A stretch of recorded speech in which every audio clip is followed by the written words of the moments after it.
Alrighty, hello.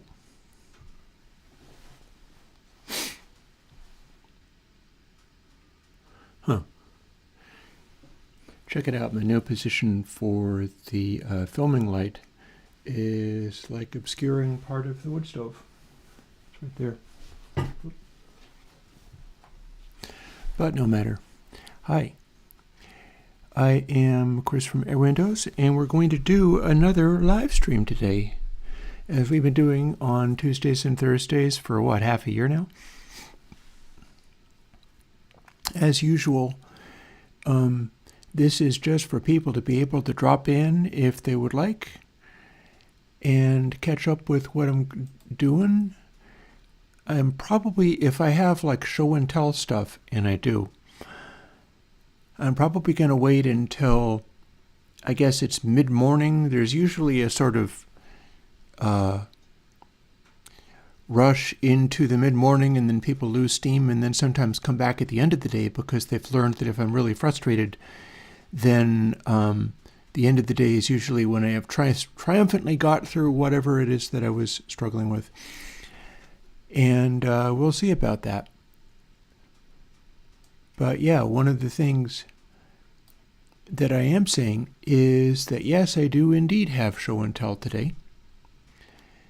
But in fact, I'm going to take my show and tell and move it to where I can get at it.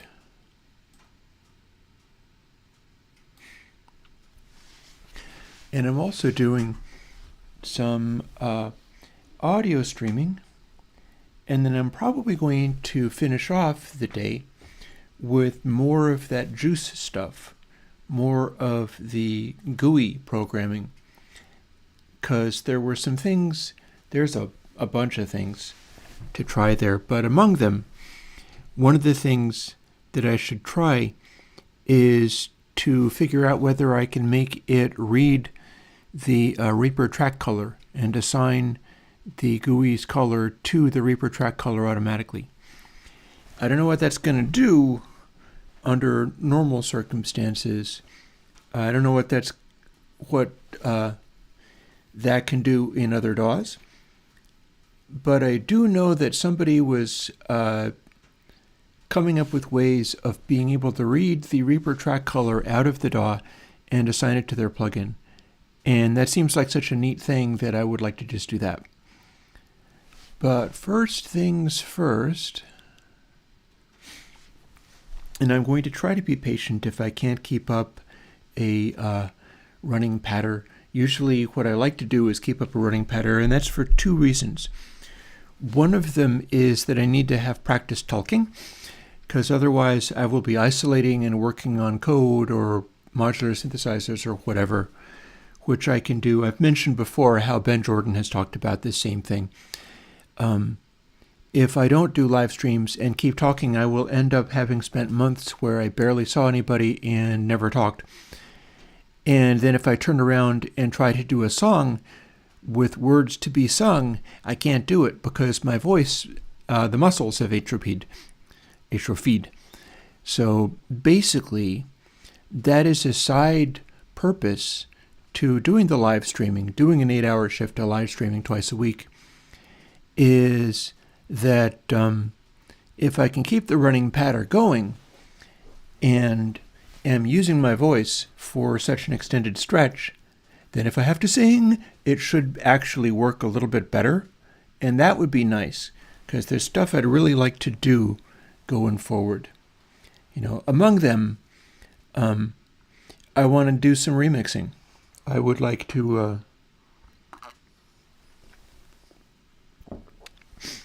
do something with the songs that I made, it's about 2 years ago now. And you never want to get stuck into a rut of doing remixing. Generally, you want to make new stuff. But I would also like to put the work that I did over this time out on Bandcamp. And there's stuff that I could include. For instance, I think if I'm not mistaken, actually this is the thing I can check so I can find out if I'm mistaken or not. Like if I go to my Reaper folder, you see that I've got some tracks from 2011 to 2013. This one from 2013 I don't think that I can do because it includes somebody else's music. But this is an instrumental that actually I believe I have this piped through just the desktop. Let's first see what that sounds like. Yeah. I had this.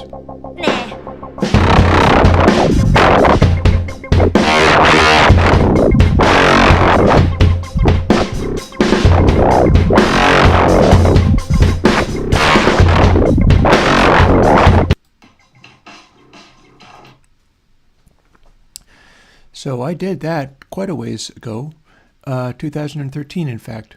That's a solid more than 10 years ago. And it's a sort of exploit. It's honestly in a dubstep realm, kind of, but not really, because I'm never able to do anything exactly the way that people would have it. And these are all of the tracks, because I went through and I got tracks out of a bunch of old things, and here's one of them. For instance, this is the backing tracks to Discord Welcome Home.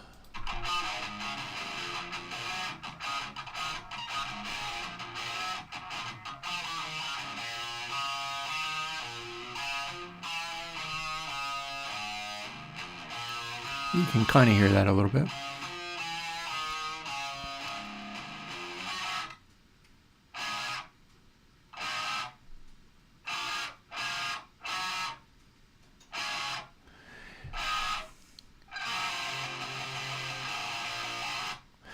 Now, one thing going on back in the day was I was trying to perform songs with all of the tracks performed through from beginning to end. And my big breakthrough a couple of years ago was working out that I could do stuff in a DAW by setting up like a verse, a chorus, something like that, a bridge. Indeed, making stuff up as I went and focusing on just one groove at a time, rather than needing to do all the transitions. And this is something that comes from literally the early 1970s, because back in the day, like Eddie Offord, who produced ELP, Yes, and so on and so forth, was having an enormous amount of success helping these folks make progressive rock tracks by splicing together pieces of music. Notably, Yes's masterpiece, Close to the Edge, was made in that kind of way. It was made by going into the studio and thinking of the next bit to add and recording it as a section. Now, I don't know whether they recorded it as just only a bar of this and then they stopped. I'm finding I'm not doing that. If I do that kind of thing, what I'm going to do is do like a minute or a couple of minutes, or maybe even longer. If it's like a verse style thing, I'll want to keep a groove going long enough that I could sing a couple of verses over it. But you don't have to, because if you can nail just one verse, you can select all of the things in the DAW and just sort of option drag them and duplicate those instances in the DAW and then track different stuff over the top of each version, giving you different verses. And it means that it's duplicated, but this is permissible. I mean, maybe it's not permissible, maybe you shouldn't, but I consider it to be permissible. And it's all sort of the mix and match thing that we can do using our laptops and computers and all that kind of stuff. You can go backwards to much more restricted methods of recording, and I'm not really interested in doing that. I'm more interested in what we can do going forward.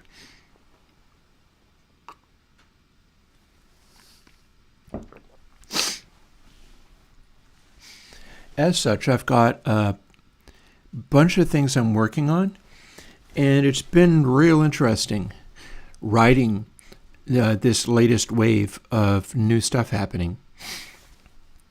There's a number of different waves, actually. One of them is, I think, with a bit of luck, I am finally getting some home repair stuff done, and that is going to clobber me financially, but I should be able to sell, like the BiquadHiLo, for instance, sell stuff that I've already used or sampled or studied, and that should help me bounce back from what it's going to cost dealing with some of this stuff. But I should be able to do that, and I am also very interested in this remixing idea, and I've been studying something that has my full attention. And I can bounce over to here to illustrate that a little bit. You might see on the screen there are some new things that you haven't seen before. I've got a biquad stack and a parametric that have actually been built, and I do need to do the VST versions of those to make them usable. I've got a BiquadHiLo which is in the works, and POP3 and POP3 mono, and something called Stonefire Dynamics, which probably doesn't have anything built in it yet. Yeah, that's my new list of default settings. And it looks like this has been made into just only Stonefire. But the reason these are in the order they are is because the thing I need to do is go back into my compressors and do a POP3, but this one with gating.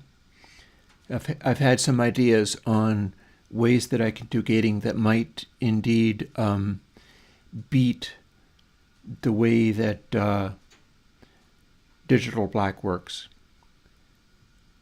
And if I use the code for POP3, I've been using the same compressor code for everything, but that's why the Airwindows compressors sound distinct.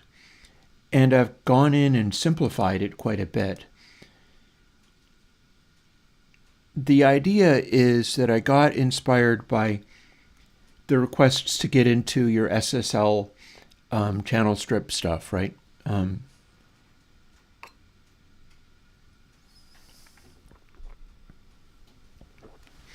People want the SSL channel strip. And naturally, I'm interested in pursuing that kind of thing. But also naturally, I have like ConsoleX in mind. And I'm more interested in doing something original rather than just trying to copy other people's work that's supposed to be better than what you can do these days. I think there are distinct reasons why people form those opinions, and that is a fixable problem. Like the idea of, oh man, all the good music used to be made back in the day and you can't do that anymore, is false. And it is also a solvable problem. It is something that can be fixed. So I'm looking to do that. And the sequence of events looks to be doing some of these EQs, and I'm going to show you something here. Let's open this file, get new rig. That's on the big speakers.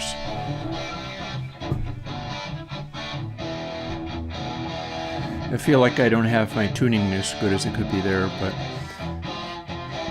that's the revision.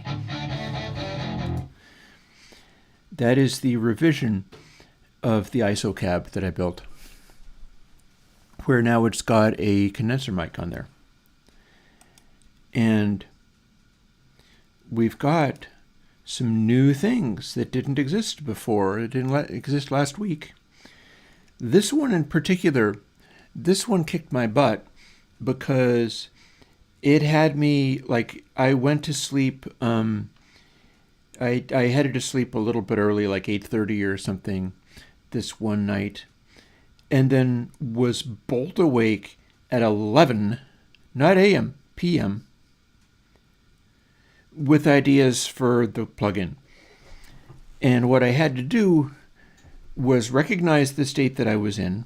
I wasn't drinking any coffee, it didn't matter. I went and made a cup of herbal tea for all the good that it did. And I just had to go downstairs, fire up the computer, and work on this until the ideas had worked their way out of my system and I was able to go back and go to sleep. So I have had my sleep massively disrupted by this kind of stuff.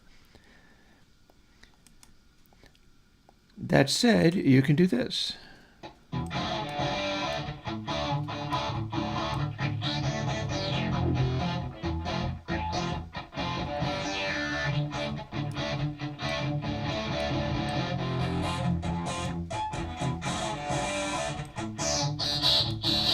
You'll notice a rather intense capacity for a boost here. Morning sweeter than anything.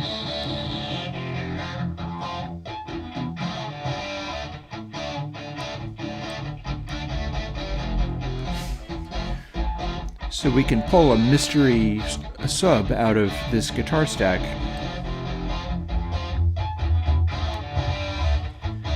And you may think, is that too resonant? Well, we can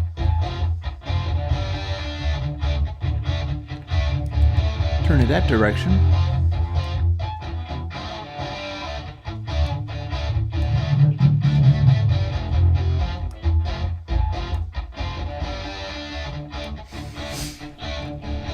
No, this is a SSL style parametric EQ. Like, that is a raw cab. It's a real cab. And this is me adding lows to it using this parametric control, which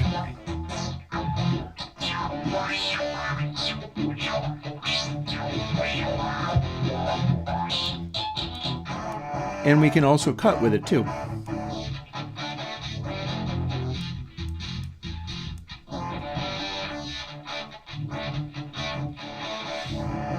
It does as good a job as it can doing a cut. And you can also do an incredibly narrow cut.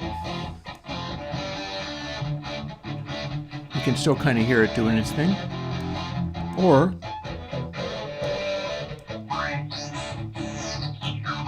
an incredibly narrow boost.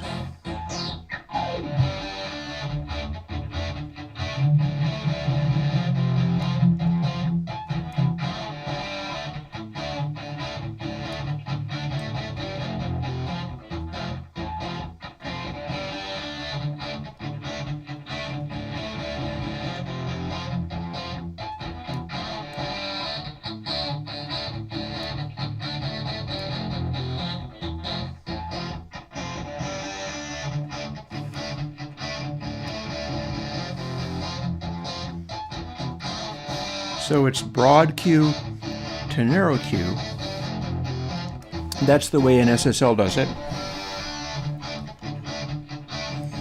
And we've got a level boost. The center is just straight up no effect. All of this is being implemented by making a sound that can be added to or subtracted from. In other words, it's in phase or out of phase. The dry signal. All of this is self-contained. There's no additional pile of variables or anything like that. And it just produces this one signal as part of its little internal array that you then add. And this particular one is smoothed, because I know people are going to want that kind of thing. And it's more or less just the way that the way of the world, that people will want, oh, let's make all of the things be smooth and all of the things be this. However, I have something more in mind, because I would like to be able to do a full mix with all of the channel strips having 4 of these, not just one.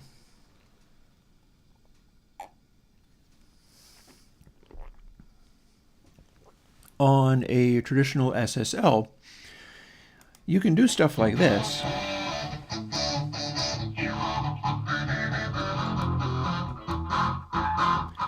And indeed get whatever sound you want out of it, or cutting.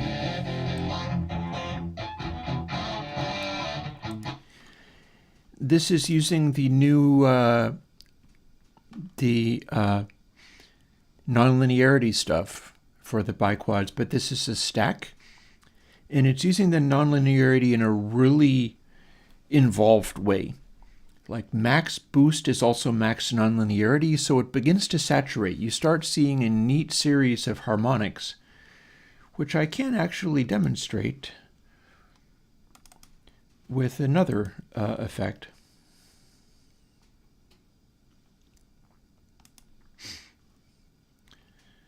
If I run this,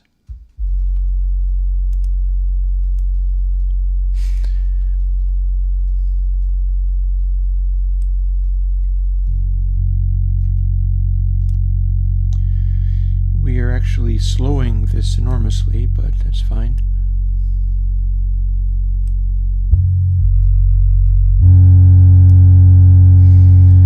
Also, it might be good for me to cut the levels a little bit. So we can find a way of doing that. There is one classic way of doing that, BSG.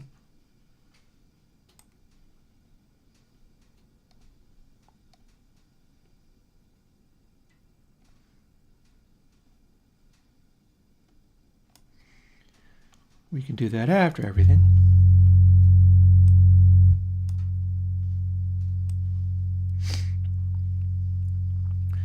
And if I edit these by sort of slowing it down and figuring out what I need to do in order to see my harmonics. That's the goal. I think I still need to do, no, I don't actually have any smoothing on.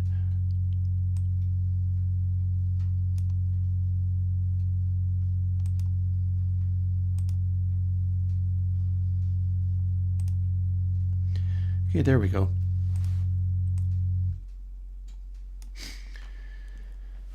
So what we've got there, and it's really chugging to do this, but what I've got here is the biquad stack control operating on just straight up a resonant sine wave.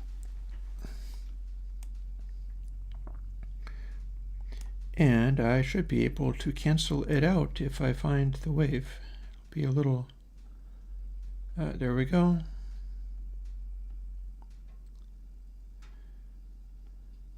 The poor computer is struggling quite a bit, but as you can see with the cutting the level down, you can in fact attenuate things quite well. But then as we start adding frequencies using biquad stack, we are already incurring some nonlinearity here. In fact, if we do a small attenuation, it starts bringing up a harmonic because the nonlinearity is in play. The nonlinearity is being calculated out so that each stage of the filter roll-off, which is, it's kind of like my ultrasonic or hypersonic filters in that it's a stack of biquads. That's why it's called biquad stack. And what the nonlinearity is doing is, if you remember when I was working on this, the last time I was working on this, we joked around about how I reversed the polarity of the neutron flow and then it started to do a thing. And that was because I have 3 resonance levels stacked up to produce a 6th order filter. It's a steeper filter, or potentially a steeper filter. And then it's applying the resonance rather than having it just be a linear Butterworth, you know, flat and then cut off like a brick wall kind of thing in a 6th order that. I am just letting you do whatever resonance you want, but keeping the same degrees of resonance to each of the stages. So what you get is the initial stage is more resonant, and then there's a medium stage and there's a final stage which is least resonant. and each of those have its own nonlinearity, like what I've been doing recently with that stuff. And then, as a sort of final twist, when I said reverse the polarity of the neutron flow, what I meant was, can I put the most resonant one first with its nonlinearity, and then drive the other two harder and have them attenuate further? And it turned out when I did that, it sounded best. So the code now says reverse the polarity of the neutron flow, and it's just a gag. It is a factor of how this stuff does its thing.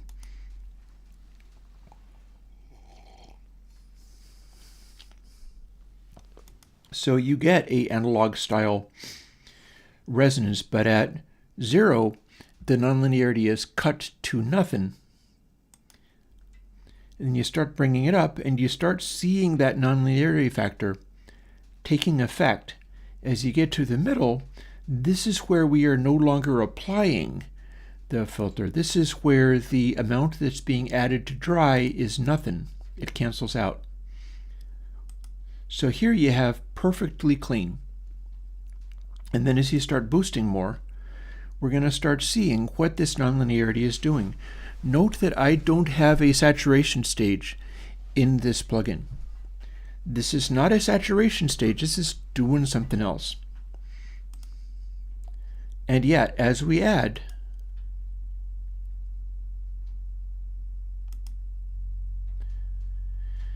we can see, and even here,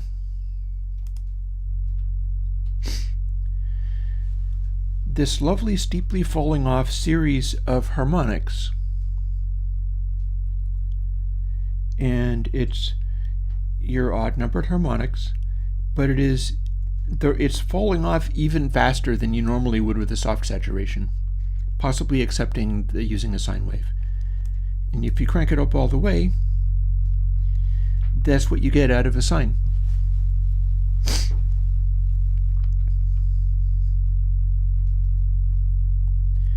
And that's biquad stack, is a nonlinear 3-stage parametric EQ, which is able to do this, and it's also able to cancel out completely.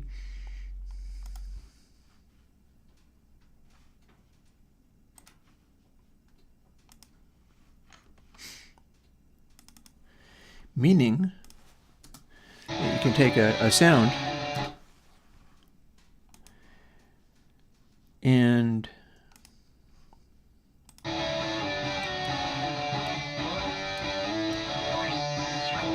do this kind of stuff with it.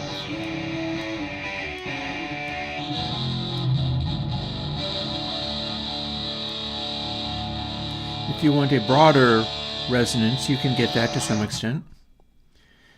Like the way SSL is designed with its switchable high and low filters, it likes going broader for high and narrower for low. So this automatically follows that. In fact, it scales it. It is like a sort of proportional Q, which is the original SSL. I think it was the original SSL was proportional bandwidth or constant bandwidth, whereas the revision, which was said to be this is not as good as the original, even though some of the performance was better, the desirable early one was constant bandwidth, and then the replacement was constant Q, meaning that if you added a tiny boost, it didn't start out as a rough. Let me show you. We're going to dive into a bunch of this and then hopefully switch over to doing actual coding and stuff. But, you know, I'm always game for just showing experiments off.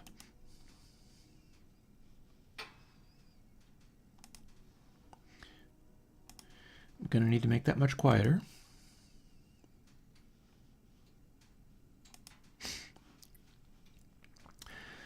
So this is kind of what it looks like using this. You'll notice that there is an interesting effect to the corners of this. That's essentially phase behavior.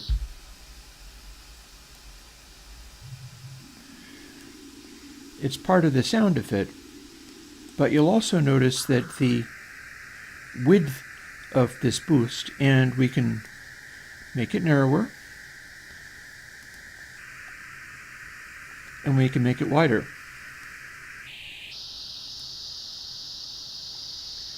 And we can zoom it up so that it stays as broad as it can, rather than becoming a tight little narrow thing, which is different from what the Res EQ thing does. That one tended to go to a much tighter high frequency than low frequency.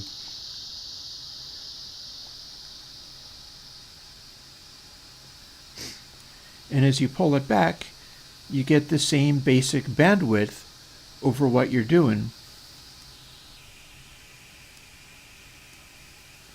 It's still very parametric. This is not one of your really broad EQs, nor is it meant to be. This is meant to be probably very tight or insanely tight. This would be more like your insanely tight. It's a bit about a 2-to-1 ratio, honestly, roughly. And then as you go down, you'll see that it is keeping still a fairly tight bandwidth, even as it goes right down into the lows. Which also means you can't hear it as easily unless you're working with the actual sound involved. And we've got one more trick with this one, which is we can do, say, our mid-range boost here. Here, that's about 1.5K. We pull it back, and it remains relatively wide as you start getting into a boost. It doesn't take the corners out until you get a really extreme version. But you'll also notice this is not a pointy peak, and that's important. And then you go the other direction, and hey, look at that. It's doing a really tight cancellation. It's not able to do the pointy peak type thing, but that is also a wider range.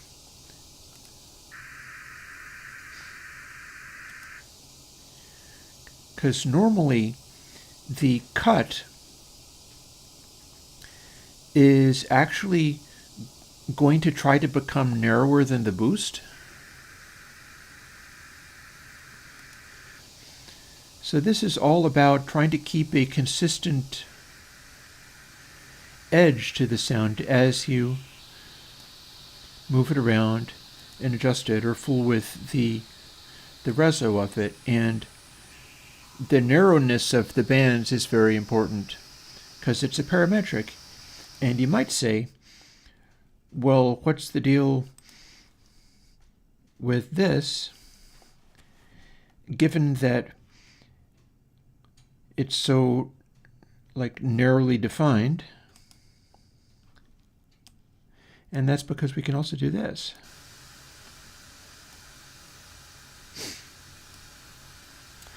Lovely and flat when nothing is actually set. Oh, and I also actually put it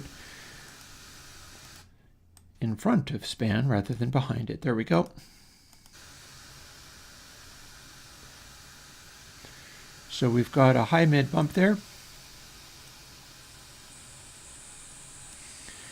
But we can make it a treble bump. And then we can make a high mid bump.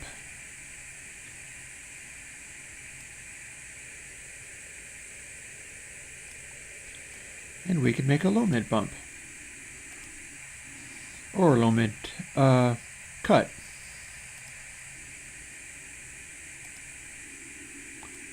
Just for laughs, let's make a series of spikes. All the resos go as tight as they can go. All the boosts get boosted all the way.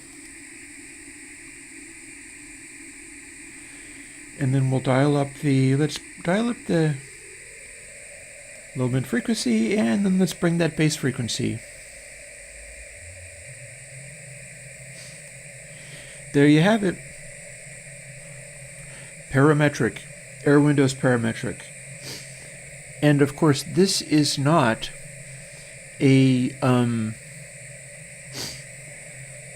this is not a SSL clone, not even slightly. It's one of those Airwindows things where we are making it do something that maybe other stuff does not do. For instance, we can overlap these or even make them go across each other. If we overlap them, we can make a slightly bigger spike than we did before, or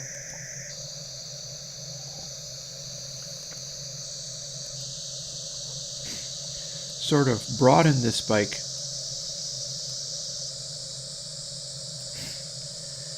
to a larger effect than you'd otherwise have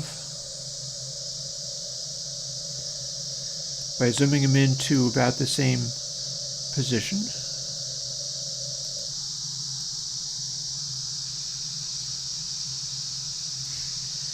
We can take the low mid frequency, make that as broad as it can be.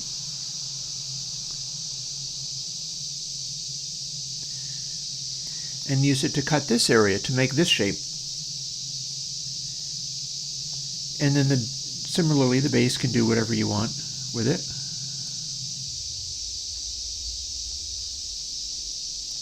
As you get lower in frequency, it gets, hey Marshall Lore, it gets tighter and tighter, but you still have a good amount of effect on it. And of course, putting this stuff back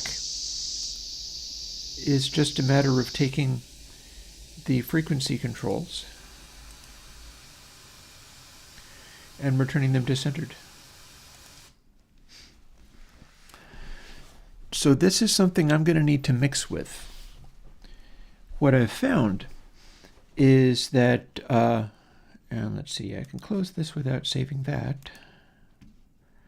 Definitely not save that. But like here is a track from a song I will be remixing, in fact. This is from Rise.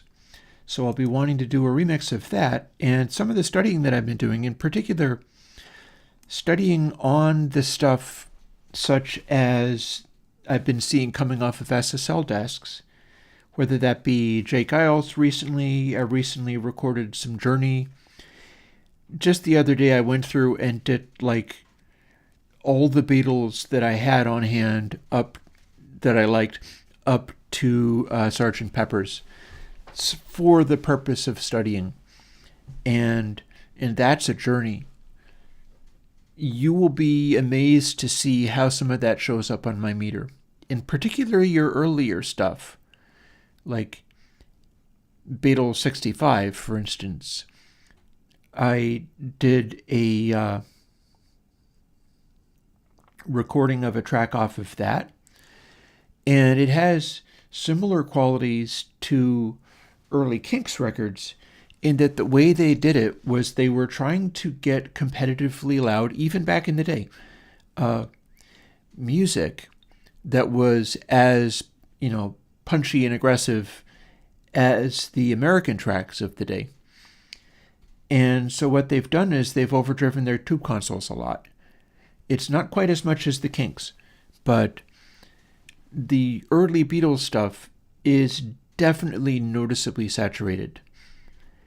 And one of the side effects is that it is producing that sort of hit record spread of peaks and slew energy across the broadest range that I've ever seen, pretty much any moment, like literally the entire time. And it's producing that picture. It is emphatically falling in line with my theories on what makes hit record sound what it is, even back in the day, even back in 1965, before they were, the Beatles of Sgt. Pepper and so on.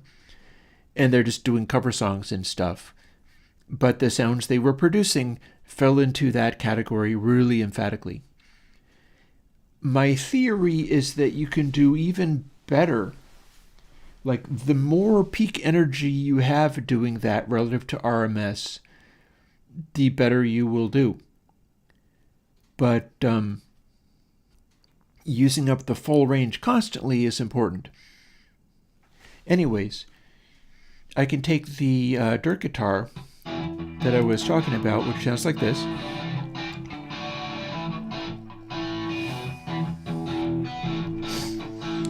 and using a parametric EQ, I can start doing stuff. Like, for instance, if I want bass,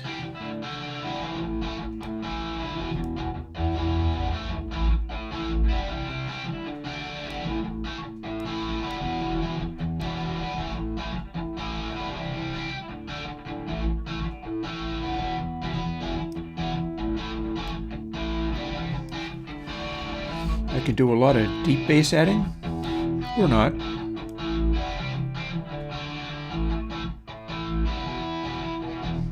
It's just sort of adding a low frequency on there.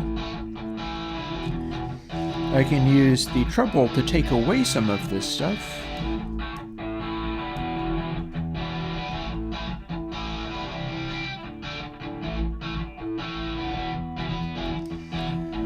So we're trapping in the highs using this. You can try to go for a fishing expedition, as Tim Gillies used to say that. He's passed on, but I learned a lot of this stuff from listening to what he would say about it.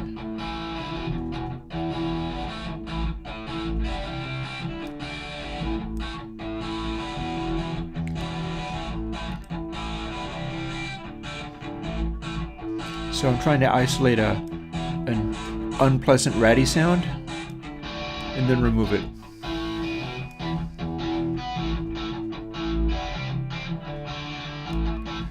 And we can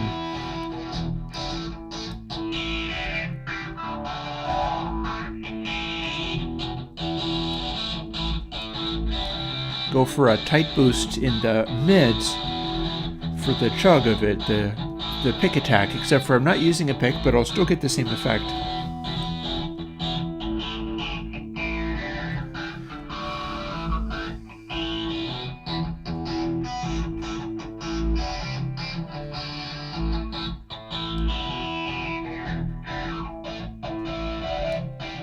Or I can just go for something like this. That's a nice crunch.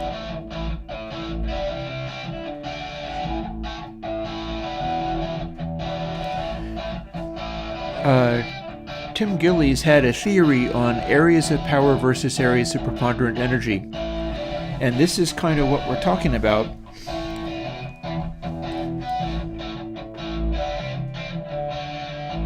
We can look for an area which is powerful versus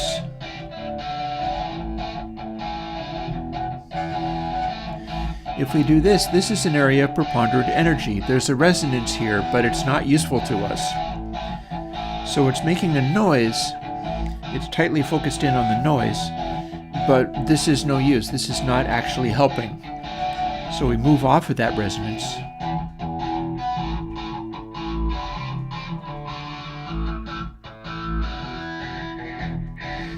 See whether there's anything around here that is useful.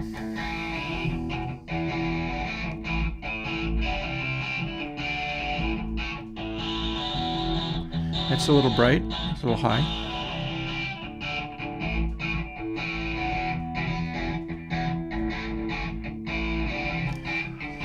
Find a sort of vocal sound there. Broaden it. Narrow it.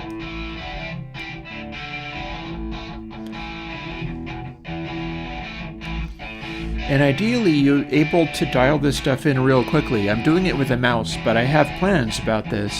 I'll show you in a moment. And then a low mid, which also could be a highish sound, or a bassy sound.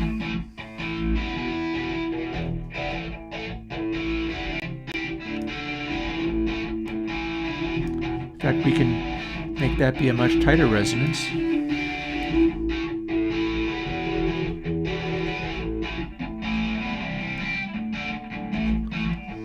This is the low mid bass, the low mid boost.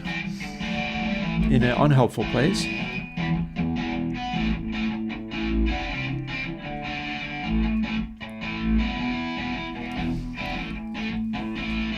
And I've got a certain kind of grind to it here. It's like a grind.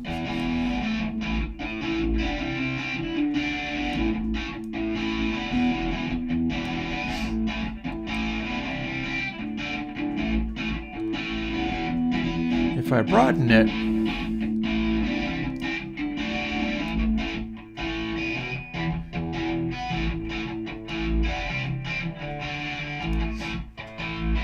and then we've got the dry wet on the bottom, so if I make it too exaggerated, we can dial everything back, or we can switch it off at the bypass. So I need to be able to make these kinds of sounds for the mix, because otherwise I'll have these kind of sounds, and that's fine, that's a certain kind of sound. But when you get into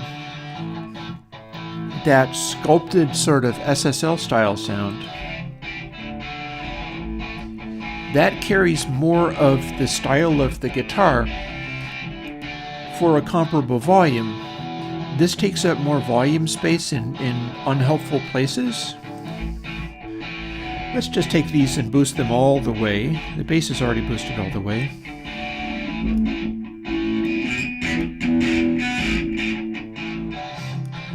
And you could use the dry wet to just add that. Having boosted it all the way, it's now also distorting harder.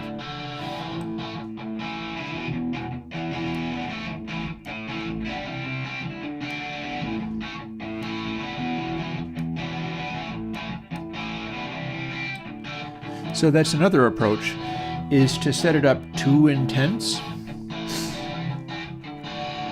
and then be able to use the dry wet to sort of move everything in.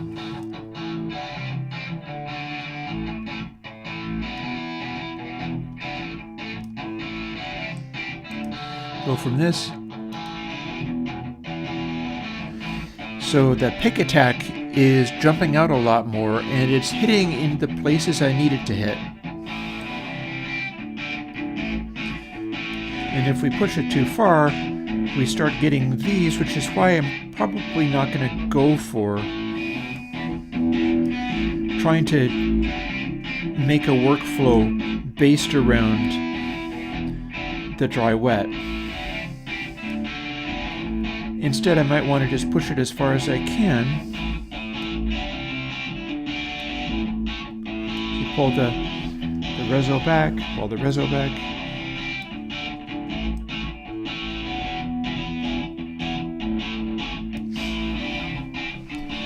And that's still pretty intense, but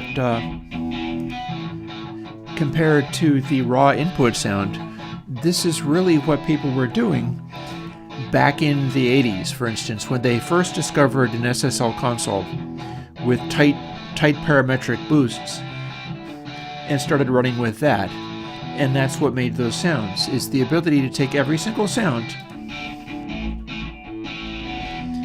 and get aggressive with it.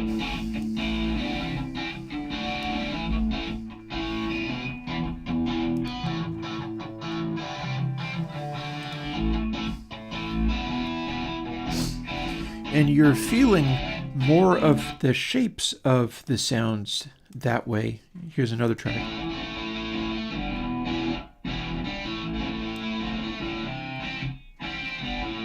I'll let some of the treble back in so that I can have a hot high end.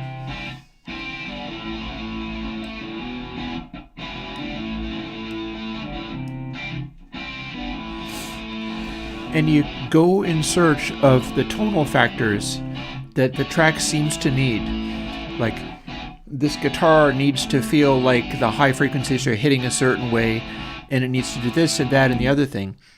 But any other factor, not necessarily important. And you turn the raw sound, which sounds like a microphone up against a speaker cabinet, and you transform it into something which is the essence of those noises. And this is Airwindows Parametric. This is coming out pretty soon too. But it's not the only thing. because I have a lot in mind for what I want to do with some of this stuff. You see that I have a BiquadHiLo that I might very well get work done on today. We're getting back into the compressors with Pop 3. Then we're going to get into Stonefire Dynamics. Stonefire Dynamics is taking Airwindows Stonefire, the 3 bands, and taking that Stone and Fire band and adding the Pop 3 compressor to each of those individually. Multi-band compression, kind of. I have a hunch that using this kind of thing appropriately is going to be way more powerful than just regular old compression. You should be able to like push the fire stage or push the stone stage or use a threshold to cut back on the stone stage. Anything along those lines. So I need to build these in order to be able to mix these things in order to be able to put out an album, which is, the last couple of years of tracking. It's this stuff that I've got here. A number of them are vocal tracks, and we've got a bunch of stuff from back in the day. I could put out Discord Welcome Home again. I've got the tracks for it. I exported them. At which point, I will get a control surface, such as one like this, because I ran across this company called Yaeltex. And that goes kind of like this. Like here is a guy who is doing a sort of techno jam, and he has this funky thing going on, right? He had that custom made. Yaeltex is all about custom making these things. You'll notice it has a lot of blinky lights. I'm not into the blinky lights. You'll also notice that's larger. I'm about to show you something that will blow your mind and might happen more or less quickly here. It depends. But this is what we're talking about as what can be done now. Yaeltex exists. They're like in South America, Argentina, something like that. And their business model is make you custom MIDI control surfaces for relatively cheaply with all of the aspects you want. Notice there's a bunch of knobs. Notice they have labels on the knobs, and you've got little stuff going on. Oh, you have no idea how exciting this is going to get, but I'm giving you a little glimpse because I've got 8 people watching. This is before people lose interest and go away in the middle of the day. I'll get working, and then that will doubtless run out. But this is what I'm showing people while there is viewership. So this is a Yaeltex console that is made by this guy to support his work. He's doing like an Ableton Live thing. You see all the blinking lights and stuff. So I want you to go with me in a little journey here. I will turn that back up again because I'll be able to do this kind of thing too. But this is with all of the things available at once. But you know that what I do is set things up, for instance, with my little itty-bitty, my itty-bitty control surface that only cost $100. I have a card that I made, which is take this and be able to access all the different controls because it has bank switching. So you can use the buttons on the side to switch between 8 different banks of these faders. So you could very inefficiently run a huge elaborate control surface thing with what's going to be the stuff in the ConsoleX channel strip to a point. And that goes way beyond anything that I had before. And you could go to Yaeltex and get one of these made for, if I'm not mistaken, let's see if I can move the window around. You could get that made for a little over $350. This is their smallest size unit. It scales up from there. But if you wanted to, this little configuration of stuff, that would be a up and down, middle is the center. This makes it a graphic EQ with those mid-range boosts, and the top knob is frequency. You can't label the top knobs, they're too small, but the top knob is frequency, the bottom knob is Q, and air, fire, stone, and also let's have the discontinuity in there, and also the high pass and low pass I'm looking to work on today, plus a pan and a fader for $350 plus shipping, which is only about $30-40 or so to the United States. And this is what they do. This is a screenshot, but this is the Yaeltex factory. It's in beta. It's a rather slow website, I might say, but you drag little banks of things. These are not set individually. They're in banks of 4. They have a modular system. They're kind of CNC. So you place things on a grid, and then if you design everything, you place it on a grid, and you tell them, make this. They'll drill the enclosures, place the little banks of controls, hook them up to whatever Arduino or whatever they're using, and you have a MIDI controller laid out the way you want. It's the coolest thing ever, but it's one of those things where I don't have to do this because somebody has done it, but I can design it for you. And if you were in the micro size, their smallest unit, you'd do something like this. And then you would be able to do exactly what I just showed you with the parametric EQ, but much easier and more quickly. You just reach for whichever thing you want and adjust it. And then you've also got Stonefire also on the track. This does not, however, have the dynamics that I was talking about, and I worked this stuff out in advance. So for $524 plus shipping, you get to do one of these. That includes a bunch more, right? And I'll show you how that works. You'd have your filter section, which is the Parametric EQ, the one that I just showed you working. This plugin is developed. And you'd be able to assign different controls to different plugins in Reaper even before I get a full-on ConsoleX built. The thing with the ConsoleX is that there's going to be additional stuff having to do with how it's all, the signal flow has to be very different here, but what we've got here is the EQ. You've got our high pass, you've got our low pass, you've got Stonefire air.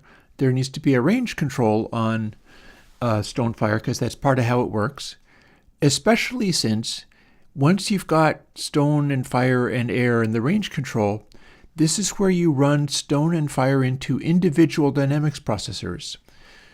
So here we've got a threshold for stone and fire, but also a gate for stone and fire. And they've got ratios, which is basically just bypass to full on. And you got an attack and release, or for the gate, you've got a sustain and release because the gate should be able to overshoot, so it takes a little while to shut.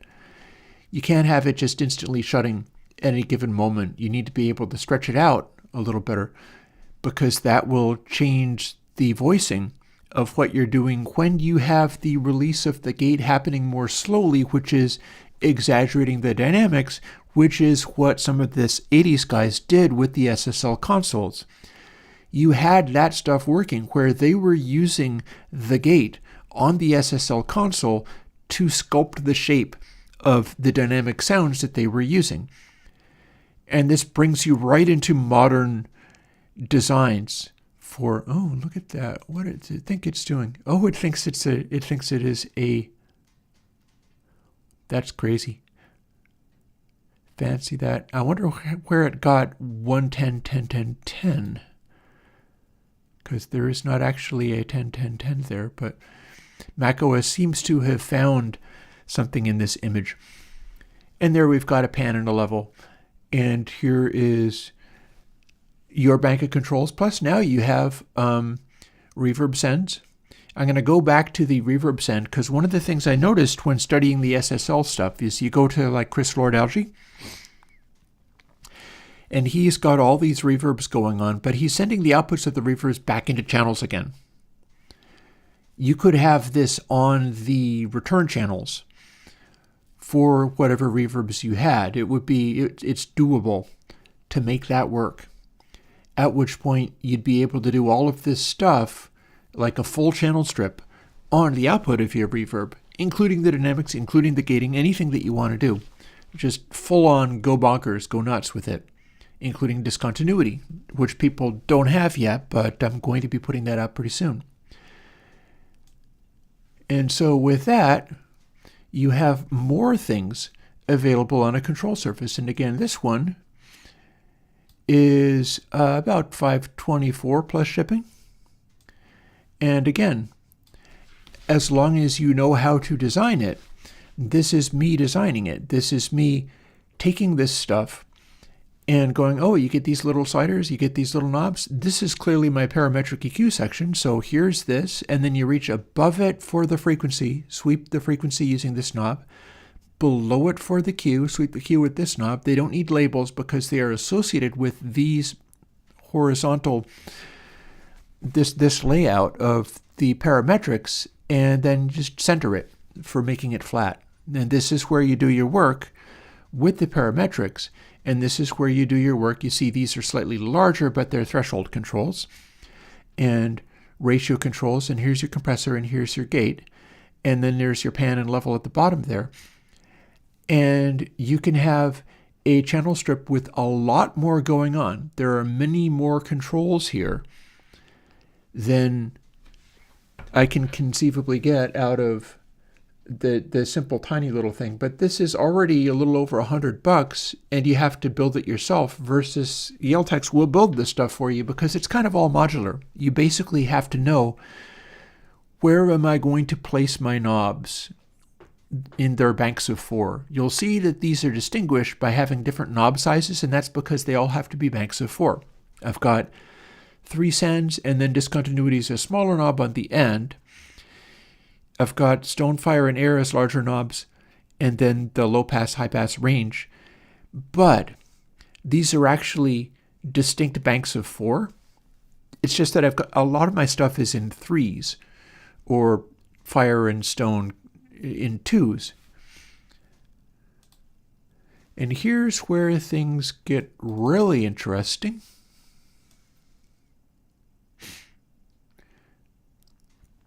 Is when you decide to do this. This will cost $893 plus shipping. Not $3,000, not $2,000, $893. Now that's still kind of a lot, but look at this. So I want one of these. And I am almost certainly going to go and get one. I'm not exactly sure when. I have to build the stuff, but you'll notice I am already building the parametric EQ.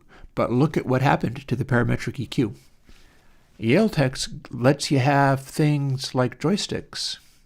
Yaeltex lets you have big faders. So this would be from the top corner and down. 4 possible reverb sends, 12 faders for channels. You'll have to switch the channel strip among the different channels, but this would put all of the channels immediately accessible with large travel faders, and have 12 of them at once. Anything beyond that you'll do with the DAW, or do some kind of switching. I'm not exactly sure whether you have good switching here, but I'm not really that worried about that. I'm okay with having, like, hey Jonathan, having 12 faders, and anything else you just have to use the mouse for. But you would assign each of these faders to the individual level control on the ConsoleX channel strip. This would be the sends in the DAW. And then for the individual channels, you switch to the channel by clicking on it, and then all this comes into play. Here's your low pass and high pass. I might be working on the code for that today. This is now your parametric EQ. Your parametric EQ is now joysticks and a little tiny bank of tiny faders. So how you do that is across is frequency, up and down is boost. These are not return to center. They stay where you leave them, or at least they had better, or you can't have them like falling around too much. I'm hoping that you have to push a little bit to make them move. But you dial in the frequency on two polarities at once using the joystick, and then this would be bass, low mid, high mid, and treble. This is the EQ control. Same deal as with an SSL is you turn it counterclockwise to make it tighter, you turn it clockwise to make it broader, to a certain extent anyhow. This is not really a full range EQ. The Stonefire stuff functions as a full range EQ. And you've got Stonefire here, you've got the range, you've got your discontinuity, and you've got a pan control here, which is what you'll need. And then here's how the dynamics works. You've got ratio at the beginning over here. You've got your thresholds. The thresholds are sliders. So you'd start with the compression threshold all the way to the right and the gate threshold all the way to the left. Move the gate threshold to the right and it starts kicking in gate more easily. Move the compression threshold, gate to the right makes it kick in more. Compression threshold to the left makes you clamp down on whatever is going on there. And then ratio is the amount to which that matters. It's basically like a dry wet. And the compression has a attack speed and a release speed. And the release speed is, of course, how fast it springs back.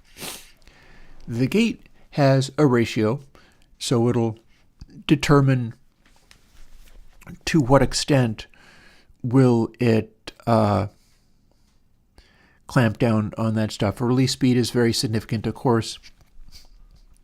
Sustain will mean when the gate opens up again, it opens up wider than it has to, so it takes a little more time to go past the point where it starts cutting off. And I have a sign-based idea for how I can make it do that so that as it crosses that point, it doesn't make a noise as it kicks in. Instead, it will gradually kick in and go steeper and steeper.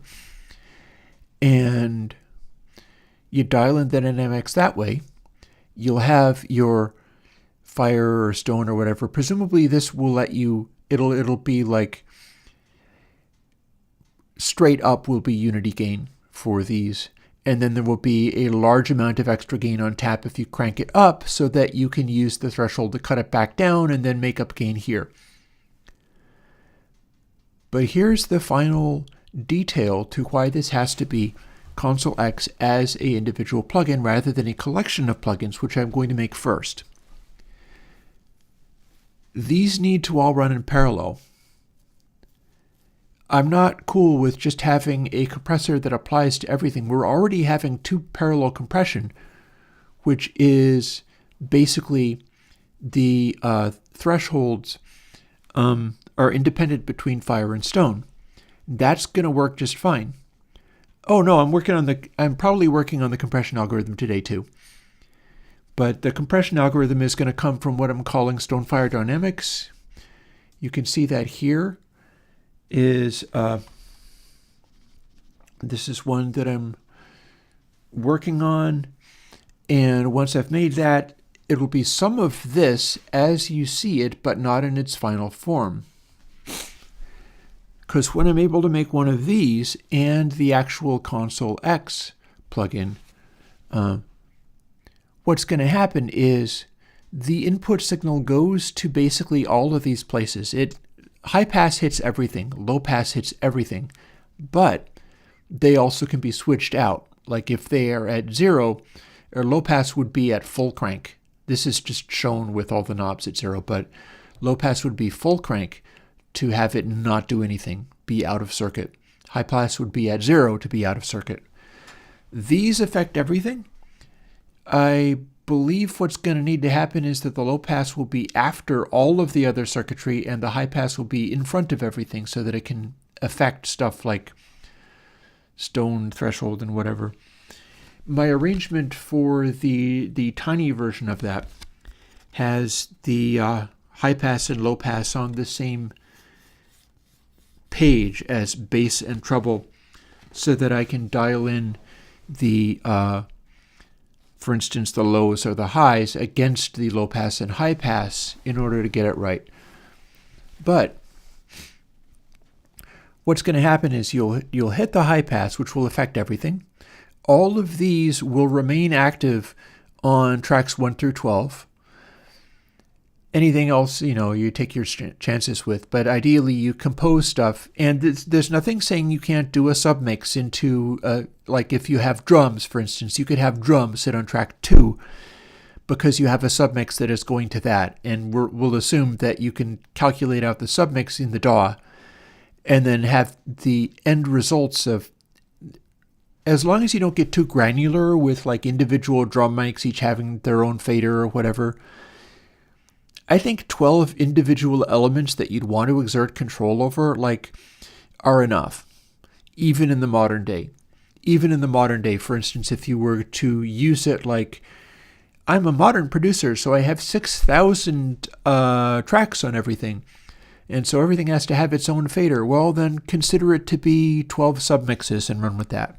I'm very likely not going to do that. I'm very likely going to be like 12 raw tracks, and we're just going to make them sound amazing and mix them that way and go. And my raw tracks would be stereo counts as one fader, so I could have like kick drum and then stereo drums and then a bass and stuff like that.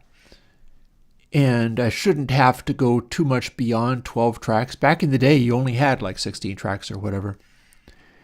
But the signal flow has to go in kind of a special way, which is why I can't do it with just only individual plugins. I'm going to put all of the individual plugins out anyway, and you're going to see those first. But then we start getting into this zone. So high pass first, then input to fire, input to stone, input to bass, input to low mid, input to high mid, input to treble in parallel. And then the end results get mixed like this. The outputs of fire and stone, and air. So that's 1, 2, 3, 4, 5, 6, 7 individual parallel paths after the high pass, which could be switched out entirely. Only 2 of those paths are compressed, but they're the guts of your sound. Fire and stone are the bulk of the audio. And if you're not doing boosts, fire and stone and air are all you hear. Not bit shift band, no. I'm going to do the one based on the sine algorithm that does a nice side-to-side effect. That said, I am speculating how much of this needs to be control smooth because I'm also real interested in being able to have this on literally all channels and have this more accessible. So I've got my parametric EQ, not actually control smooth. If you have a big console with all of these controls on literally every channel, you're not reaching and fiddling with literally all of them at once. For a console mix, you're leaving the knobs alone a lot of the time. They're not all being modulated. That's not how that works. You can run separate EQs or whatever if you need to have something that's modulating throughout the track. But this is not designed for that. This is designed for being able to really optimize any given or every given channel and then run with it in a really striking way, but a way that is essentially static. And I might force that behavior by having it be not having control smoothing in every little detail, because I mean that there's a lot. This is a lot. So that is 7 parallel paths. Air, fire, stone, bass, low, mid, high, mid, and treble. Fire and stone get all the dynamics. Except gate goes and applies to the rest of this stuff, but the compression does not. So the gate for fire will also gate air. It will also gate treble. It will maybe also gate high mid. So if you have that stuff gating, it will cut out hiss or whatever on the whole track. But if the gate is not doing anything, then that doesn't actually matter. The gate on stone also hits bass and low mid, meaning that if the dynamics are doing their thing and then the track gates and shuts off, you can have it do that and it will cut all of the sound rather than having extra sound bleeding through. That said, the compression only affects fire and stone, and here's why. For a lot of sounds, air is not actually going to be boosted. And if it was, that's where your realism comes from. And so that ends up being a uncompressed, very subtle noise. It's easily adjustable, but that's not the place that you boost highs in. Highs live in the fire band, in the EQ bands. And the parametric EQs do not get compressed. And here's why. They are letting through resonant peaks. This is where you want dynamic peaks to poke out. You're finding areas of power, but you want the purest possible pass-through of that sort of zone. And it balances against, because it's purely additive, or it serves as subtractive as well, but it balances against what you're doing with the dynamics. And it might be aggressive dynamics, but it might not be. Remembering, of course, if you're in a DAW, you could always throw a crazy compressor on after all of this if you really wanted to. This is about designing it in such a way where the sounds can just fall together in a really effective way, and that requires me running 7 separate paths in parallel inside ConsoleX, only 2 of which get the dynamics, but everything gets gated. And having done this stone, fire, air thing, we assemble that back into a track, which will be happening in Stone Fire Dynamics when I build that. That's going to be seen much earlier. And at the final output, at the final summing bus, that's where we add these resonant parametric things. That's where we do these tweaks, because this is where you add sort of the color and overtones to stuff. And that can be a little window into the rawness of the sound, rather than let's make what is already very processed be filtered too. Instead, this is where you bring the energy back into the controlled, processed sound, which is also being sort of multiband compressed, except for not, because it's not a multiband, it is a Kalman filter. It is Stonefire. Stonefire with also air included, and then air gets left out of the compression, which will also help with the compression bringing up noise, because it'll do a good job of not seemingly adding a bunch of unnecessary noise. And doing this stuff, like you bring the threshold down to taste and then boost it against a static air band, and it balances. And then discontinuity on the end, and then the low pass either before or after discontinuity, probably before. Then your pan and your faders, and you're good. And then the sends. And the sends don't actually apply to anything inside the console. The sends are basically like the faders. Well, no, actually, the sends are actually DAW-related stuff. The faders do relate to stuff inside console, but it would be a fader per track, but then the rest of this gets switched around among the tracks. It applies to whatever track it is that you're connecting to. Yeah, This stuff might also, there might be a complementary one, which is essentially the same thing, but for the master bus.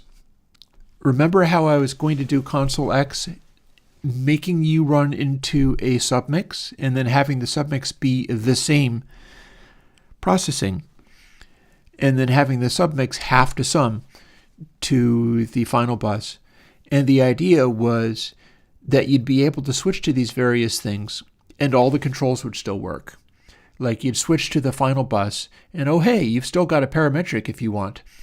You'd switch to the final bus and oh hey, we're still doing Stonefire. And oh hey, we're still doing Stonefire with compression. And you can apply all of those things across multiple mix stages as well. And of course, a discontinuity. That would be some very serious flexibility going on. It's just a matter of, can you set that up? I will learn certain things, like if you do that and you switch to the master bus, how easy is it to like bump one of these and screw up your filtering? That the idea would be that everything would sit where it was until you actually manipulated it. There's probably ways of setting up the control surfaces so that you have to sweep past a certain point to catch the control and then you're manipulating it. These are all, the DAW has settings for that. I'm using Reaper for this stuff. I'm certain that Reaper has settings for all of that. But yeah, this is the goal for this year. I'm going to make this. I'm going to make the software. It looks like doesn't this look like the craziest mixing console you could ever want? Like joysticks and knobs and sliders, and it's like, holy crud, look at this craziness. But it is all doing the job of a single channel strip. It's just a single channel strip with literally all the controls that you would have on an SSL channel strip. That's known for being like, that's what everybody needed past a certain point. And with the DAW, of course, you can have any number of additional controls. The distance 3 under disintegration, well, those are the same thing as discontinuity. Disintegration is discontinuity but with more flexibility. And distance 3 is discontinuity plus roll-offs and stuff designed to just sound like a noise is that much farther away. But yeah, this is now the target for this year.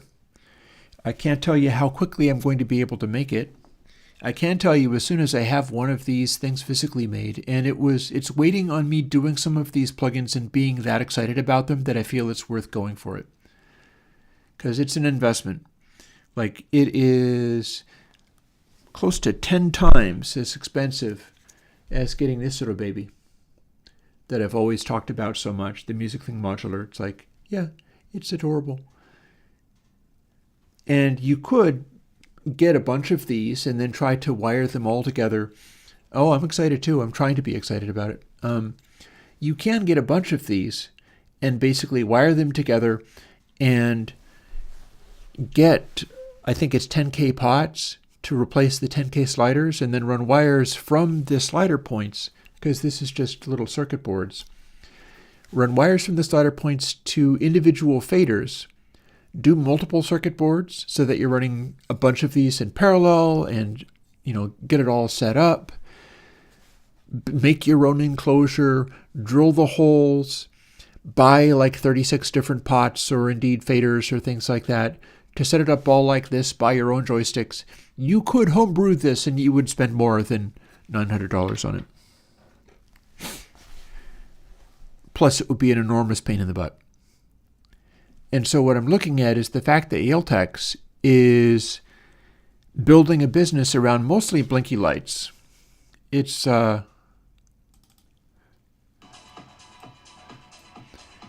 mostly they're doing like this stuff. There is, in fact, another. That's it from another angle. Same guy. And so that is the same size as my big one. but you'll see this is somebody who's making a sort of techno jam thing where there's very specific, like track A through track D is he's being a DJ. He's playing music from other folks. And then we've got like a drum pad, a hat, some kind of Ableton Live thing going on in here. A bunch of, you can have the blinky light faders and things that are feeding this in. You can see that's flashing and so on. And you've got multiple colored lights here. That's also available. You can do all of this stuff, and that's what Yaeltex is doing with regard to their company building these for people. But this is the one I need. It doesn't have any blinky lights. It doesn't have any rotary encoders or light up areas. It is a control surface, like old school control surface. But this is like, I would like to get this going and then dive in, publicly dive into the Remixathon with regard to mixing down these songs, like the songs that I did a year ago, so that I can put in an album and deal with all of the tracks in this way, so that I can go through, do a mix, get the sounds doing what I want, just go and keep fiddling with them until I'm happy with what I've got, with the full flexibility of like 12 tracks of faders available at all times, plus anything that I actually click onto. I can have the entire ConsoleX tone control, the channel strip section, including dynamics. And knowing that while I'm doing that mix for the songs that I'll be putting out on Bandcamp, because hopefully I will, I've got the meter now, I can do my level best using all these tools to make it so that the mixes I put out are straight up 100% hit record sound. People would actually want to buy the album because it would be like, holy crud. But knowing that while doing it with my fancy, $900 control surface with all those faders and controls and joysticks and all that craziness, and oh my God, look at this guy going with this stuff. It's just controlling free open source plugins that would be available. And anything that I do on that, you could do with a mouse. I love what the talk of visual noise and modules. Yeah, Euclidean circles is the best blink and light ever. They could indeed be your main light source. They are so bright. I've got them turned down as far as they will go. And they're still so bright. But yeah, they could be your main light source. Absolutely. So that is where we are at. We're looking at a MIDI control surface that you can buy from a third party. And this is the design that I have. I'm not sure if they let you share the designs. I'll certainly want to, though. Like, going forth and doing this and getting my instance of it, I'll probably talk to them and be like, hey, I'm a YouTuber and an open source developer. So maybe if you could list, I don't know if I could get a discount from them for Airwindows users. It would be certainly fine to try, but I'd probably have to spend the money to do that, but it would be nice. I'd like that. But having figured something like this out, because I've spent days figuring out how all this stuff would line up and work together, limited by the factor that a bunch of this stuff, like the ratios and attacks and releases, are in 3s, and they only have sets of 4. Except for these are only sets of 2. The big faders are only 2. So you can't actually have a single fader. You have to have a pair. So 1, 2, 3, 4, 5, 6 pairs makes 12. But you can't have just a fader for the volume. You can only run them in pairs of 2. And it's like that. There's an area up here that you can fit controls on, and I wasn't able to design anything useful in there because in order to have stuff like these, this is not actually a bank of controls. It's like this bank of 4 on the end, and then there's another couple of banks of 4, and they're just assigned to all different things. might be a little tricky to set up, but it has to be done in the banks of 4 because that's what their process works by. Their process of making this stuff means you have to assemble it out of these modules of little, 4 knobs of different sizes and spacings. These are the big ones. These are the tiny ones. The tiny ones you don't get to label. They're too small. Joysticks are individual. And you just design it around, like, do you need to have a lot of text? Well, sliders set this way means that you can have this text here. If you do this, you'd better be able to arrange it in such a way that you know what it's going to mean because you can't label it. Unless you can put a graphic over the top of all of this. I'm just probably not going to. But you can put a whole graphic over the top of this, at which point you could label anything you wanted. But by default, the little teeny banks of 4, you kind of need to know what you're doing with them. So in this case, bass, low mid, high mid, treble, Q factor, and then the joysticks across is frequency and up and down is boost or cut. And similarly, I went to the effort of coming up with minified versions because this one, rather than being $900, is only $350. And it gives you a little more than twice as many available knobs as the Music Thing Modular right out of the gate. And you could add even more. They would let you add even more, but they cost. Like each little bank costs something. But this is an arrangement where you have basically all the controls other than dynamics, which adds lots of knobs, including the parametric, in such a way that it's pretty darn usable, with the frequency and Q knobs associated with them. That's very usable. This is a very usable little box to do the same thing as my itty bitty box that I just soldered together, which is $100. And this is how we roll.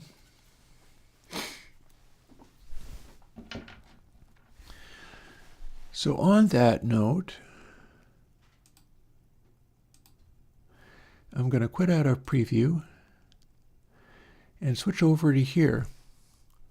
Unless anybody is interested in seeing a glimpse of the thing I was telling you about, suppose I might as well, but I'm going to play it cautious because doing these on live streams is kind of making it so that I'm not willing to just play stuff straight through.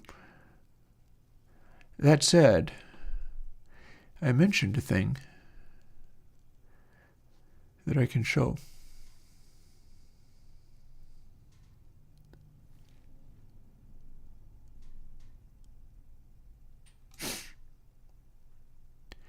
Now I can't play this, but what I can do is do an effect stack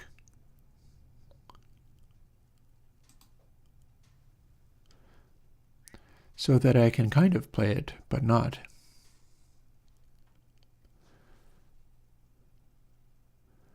And I think we're going to not even... Well, I suppose we could live dangerously. Let's see. Oh, it's only going to be on the... Yeah, that's on a little speaker elsewhere in the room too. If I turn that right down, I'm definitely going to get away with it. Check this out. This is the Beatles, No Reply. And I'm using Content ID so that it doesn't knock my stream off. And I'm also making it so quiet you can't actually hear it. I'm going to be making videos about this kind of stuff, but look at how this is acting. We've got surprisingly loud. That's about as loud as I think is reasonable to do.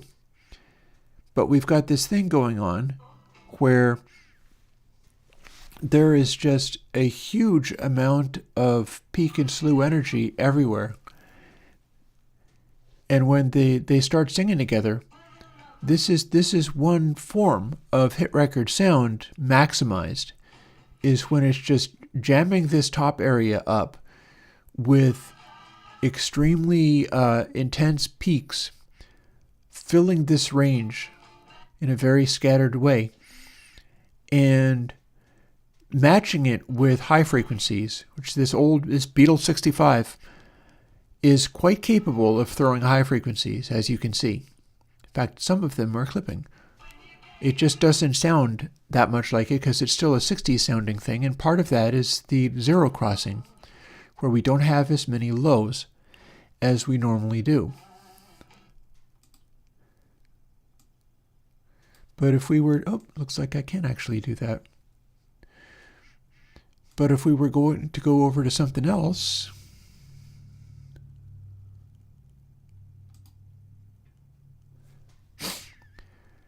namely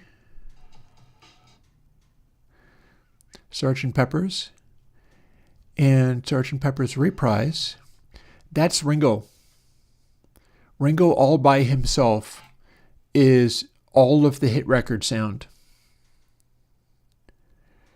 Ringo is making these noises, and all the noises are just optimal.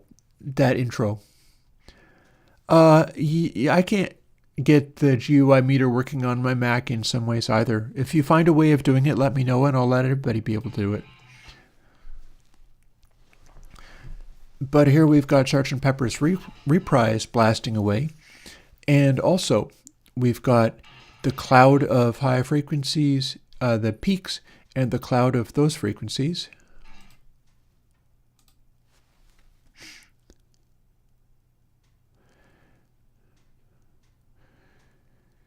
I'm looking for other examples. I think this was a good one. Or we've got also very old. I think this was off of Yesterday and Today. Get a load of this. This one's a mind blower.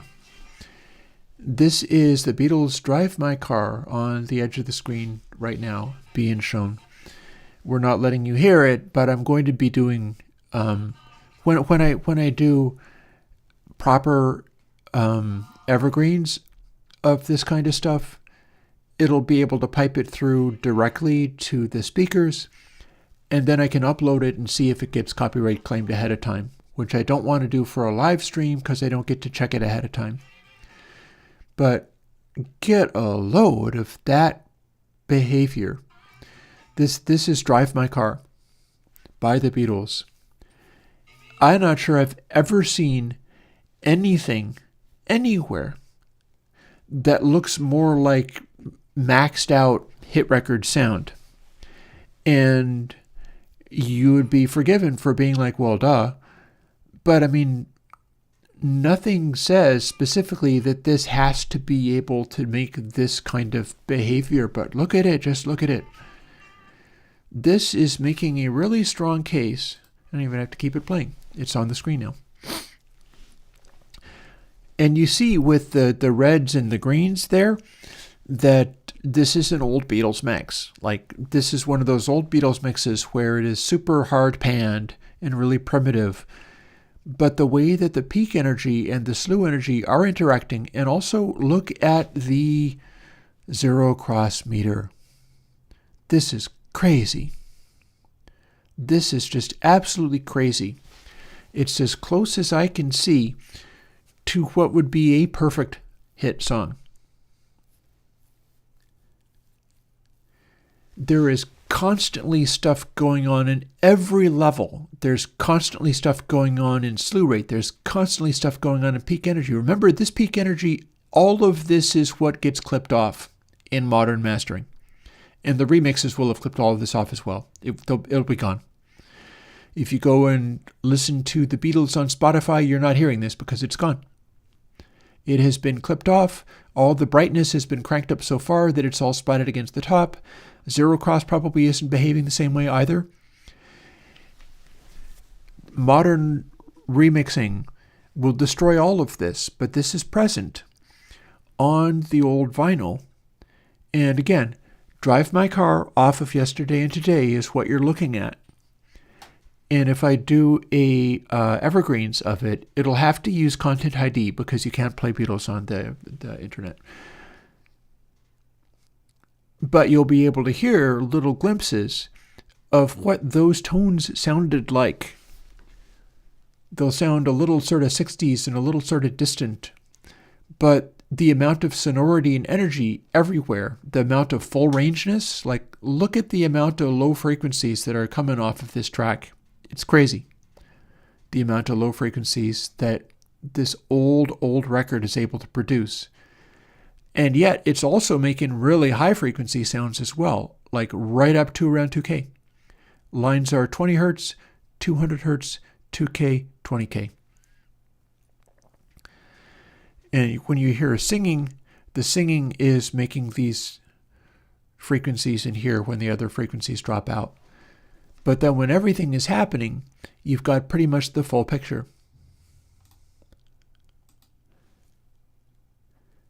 Whereas, again, a modern track is going to act like this.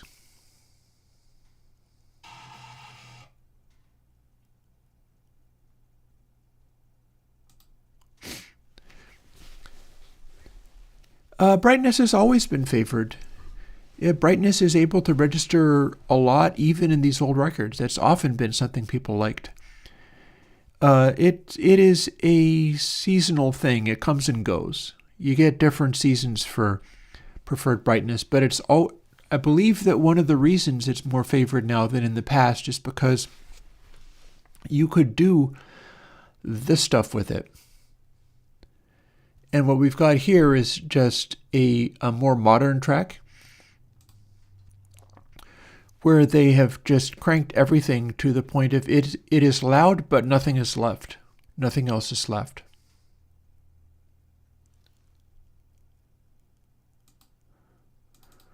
Or here is yet another example of it.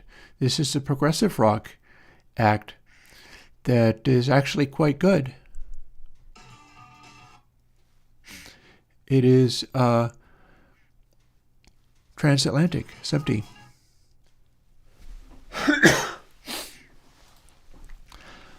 But it's still a very similar picture. It's not. This was Dillinger Escape Plan, and this is transatlantic.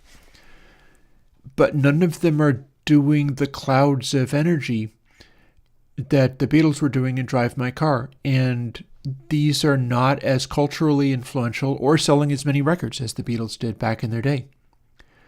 They went for the loudness, and it took away some of their tools for making sound that people would want to hear.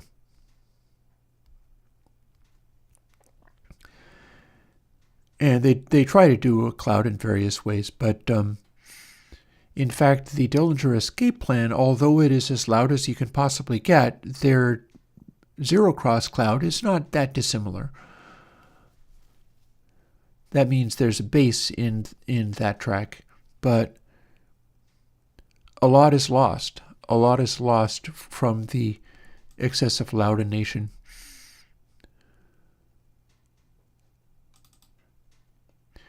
And then we've got stuff like your AC/DC.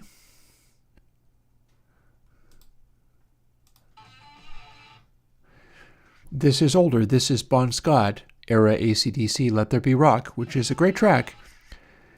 And you can also see with that one that you've got the meter is showing actually quite a bit of brightness. This is pushing the brightness fairly hard in some places. And it's got its little hit record cloud going on too.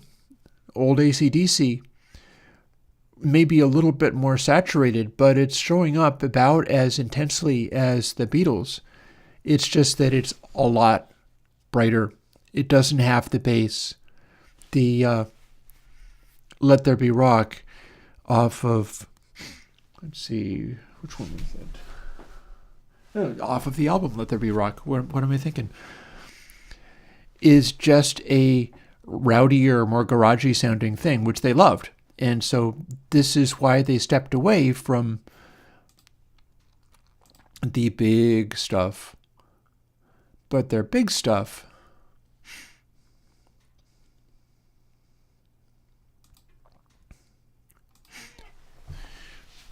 here's a little Mutt Lange era AC/DC.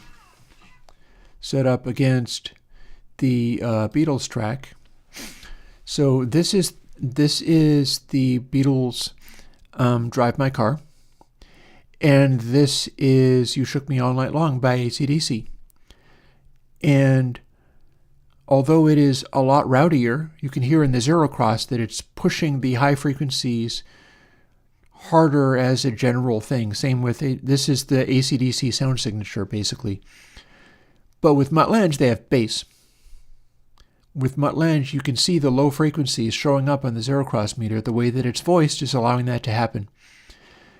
And then you've got your peaks, and you've got your slews, and you've got all of this, which is all lost when modern mastering does its thing.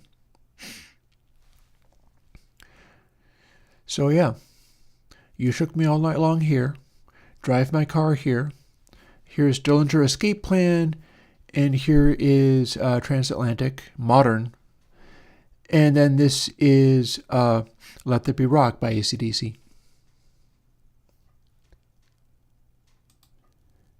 And that is why I do some of this work. Is to be able to get it doing its thing. Do stuff the way I think it should be done.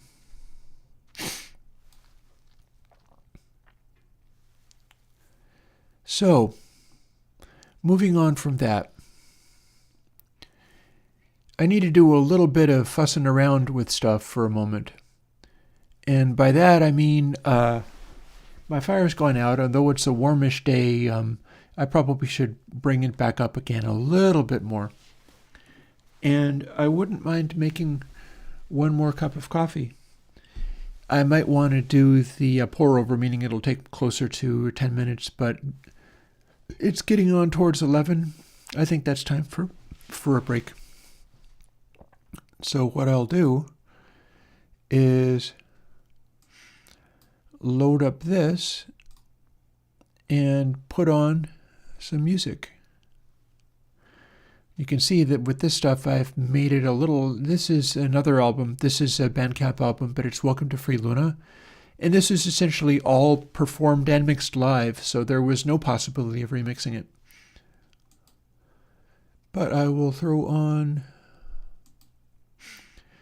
meter, so you can see what the sounds are doing, and then I'm going to associate with SWB audio capture, so you'll be able to actually hear it. And I'll be back once I finish making myself coffee and getting my fire going again.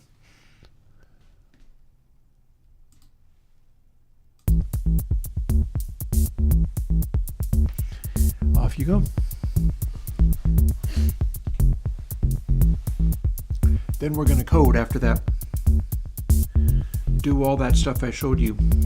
I need to code the plugins to do those things.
take as long as I thought it was going to.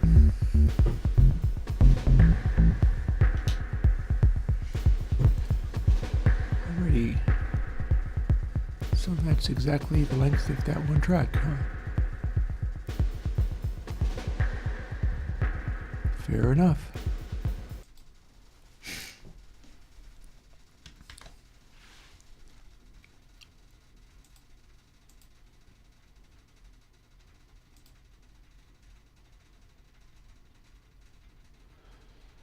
Alrighty,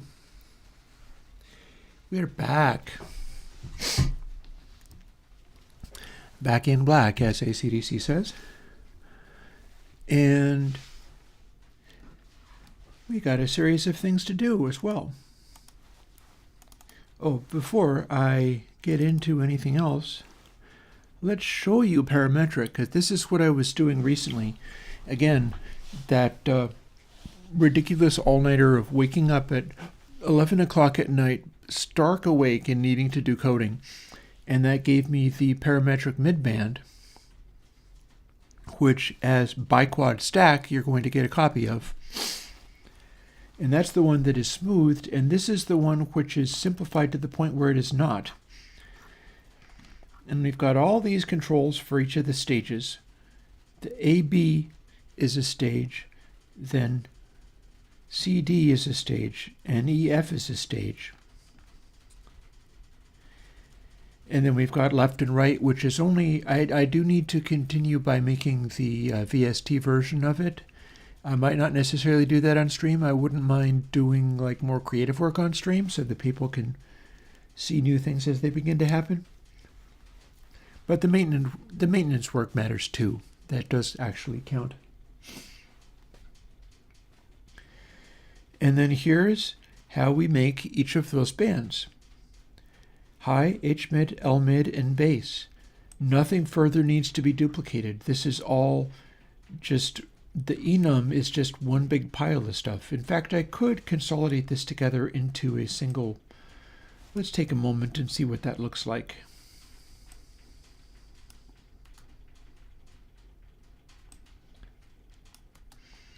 This might take a little while, but no harm in that. Although that won't actually wrap, will it? So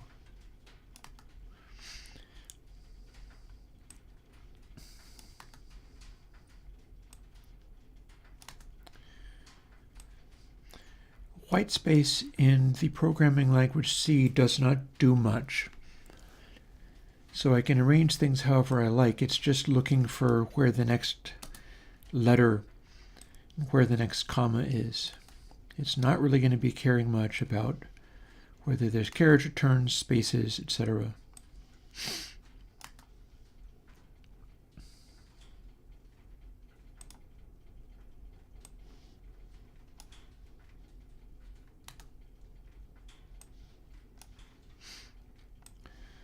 So I can see what this looks like, which might be what I need to do for making literal ConsoleX, because there's going to be so many of these things everywhere. Like, this is one that accounts for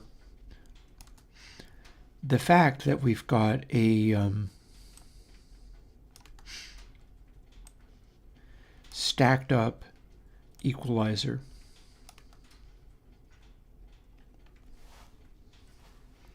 This is a equalizer stack, each of which has a separate resonant frequency.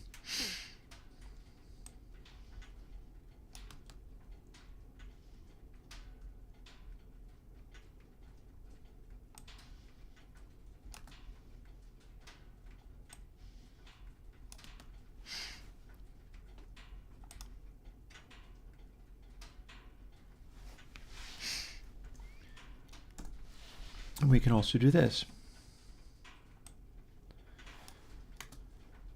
And this way we're making it kind of make a visual sense. We're telling a visual story with it.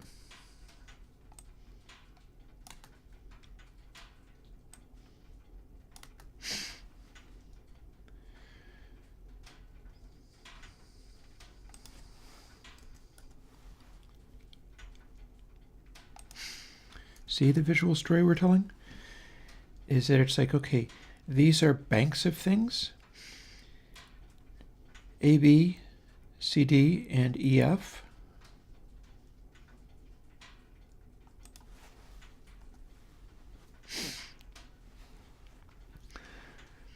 And technically, these can be rearranged any way we want, honestly. There's nothing special about that.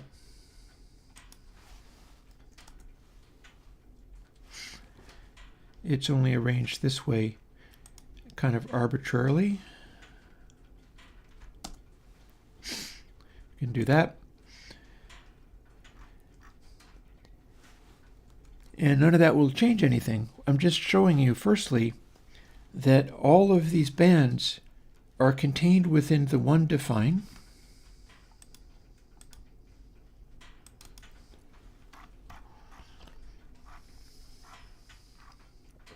We have lots of controls, all of which just go from 0 to 1. That's going to be in line with, you should be using control surfaces and stuff for this. I don't want like frequency readouts on any of this stuff. You should just hear it. There are frequency readouts on SSL channel strips, but manipulating them, you're not going to lean far enough over to be able to read it anyhow, so it's a bit of a moot point. And then this is how we instantiate them, just with this one loop, and it does all of these like this. We're going to be doing a similar thing with the high pass and low pass. Not quite the same, but similar.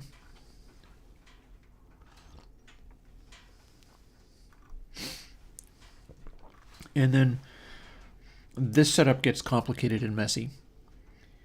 Here we have lots of stuff being done. This is what I don't want to do every sample. I don't want to run this stuff every sample. In fact, I don't even want to run the interpolation between these parameters every sample. I want to do this only every buffer, and that will suffice. Technically, you could even check whether anything had changed and then not run this every buffer, but I can more or less get away with running this stuff every buffer. It looks like a lot, but it's not as much as you'd think. And here's how we set up our controls. And then this is in individual stack. And we got our wet control on the end, because it's the standalone version. And here we have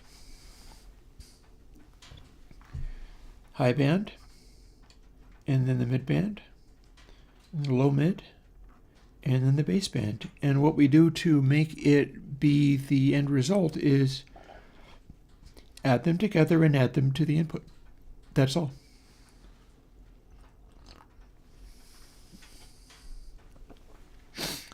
So we're going to be doing our complicated like Stonefire Kalman filter stuff and adapting that to the purpose of being a dynamics processor. But elsewhere, we're just going to have this sitting on top of all of that right at the beginning before we do anything else other than the high pass. And then we'll do our Stonefire stuff in the middle here, and then at the very end, we just add what we had on each of those, and we'll just add it to the output, because if it's set to no boost, if it's set to the middle, to silence, it's just next to nothing. It's just a small value. One thing I'm doing here that is kind of helpful, although this is not to say that it's a really significant choice, but I am making a variable for adding these together, and one of the reasons is because these could all be very small values. If you add a bunch of very small values together and they are all comparable in size, that is more mathematically accurate than if you had to add a bunch of small values, but then you also had a big value tucked in there as well. Because when you have a big value tucked in there as well, you have to make all of them add using the same exponent, or using an exponent that is going to fit everything that you're doing. So this is a way that the tiny values can end up getting thrown away, whereas if you used all of them, you might end up getting to something that would factor into the end result. But not if you're trying to include them in your constant. This is why I don't do multiplied by 1 very often, is because that's supposed to be the same thing. But it means if you have an infinitesimal value and you have to do an addition, and the addition or the multiplication is times 1, 1 is a specific floating point value. It's not just a do-nothing value. It is a specific value with a specific exponent, and any mathematical operations that you're doing have to take that exponent into account. It's not just doesn't change. It is a we're doing floating point math at this dynamic level. And thus anything that's happening at other dynamic levels that the floating point math might be quite capable of dealing with will be thrown away if you have to also include that dynamic level of 1, even if the result is supposed to mean that you haven't changed anything. And that's why floating point math isn't the same thing as just literal math.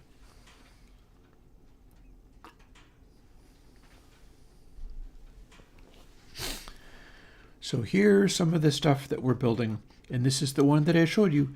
This is what the, honestly, I could consolidate it a little bit, but I don't really need to.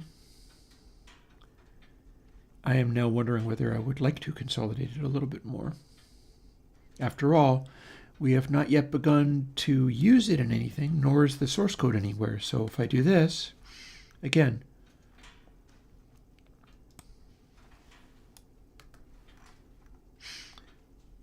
not much of a change, I'll admit. White space change. Now we have this little clump of stuff, and it's It fits on a screen, but it's just that much more vertically tight because I took out a line of code by scooching this up to the adjacent line. Because I'm going to have to copy paste all of this over and do stuff with it, including, hang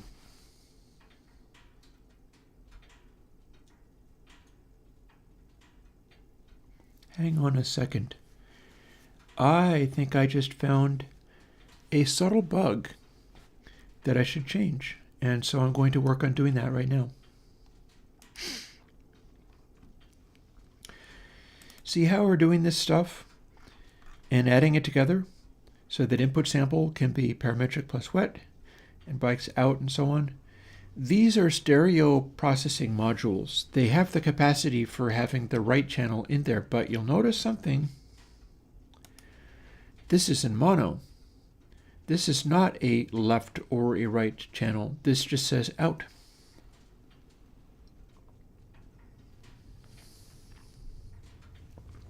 To make this work properly, I must change that for every single one of these channels.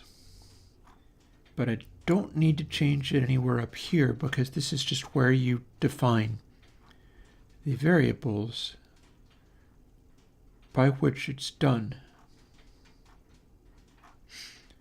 And I don't need to change anything here because any changes I make will be automatically taken into account by this stuff. No. It is this stuff that must change. All of it. And here's what I got to do. Find. And I'm going to be doing BIQS underscore OUT and then bracket. That's the mono output, and it needs to not be a mono output. Everything else assumes that we're working on a left channel if we're not working on the right. So what I need to do is make it out L underscore and then bracket. And I'm going to hold down Option so that I can change only in this selection. And that will change all of them to not actually relate to anything in the program anymore, but that's okay because I can then go and fix it elsewhere. This also means that when I am to do the left and the right channels for the VST, I just have to look for capital L, change it to capital R, and I'm done. For all the spots where I need to do that. Everything else will be the same. In fact, let's add that capital L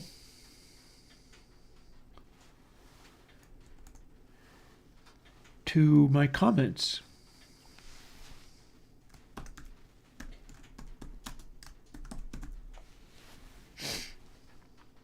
Because that too will be changed when I do the update.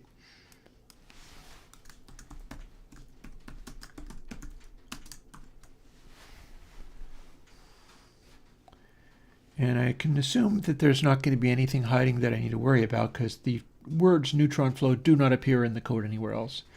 So we're going to replace all of that, four parameter bands and 8 matches, meaning a comment at the beginning and end of each block.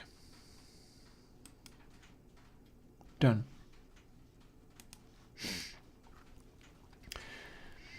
So now when you know what, I don't need this either. It says high, but the entire left side of the whole thing specifies what band it is. So I can just run with this. It's self-documenting.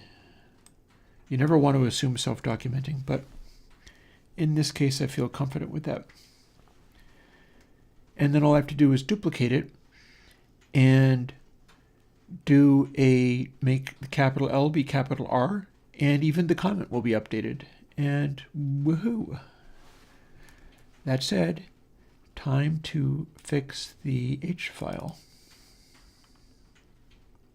which we're going to do like this.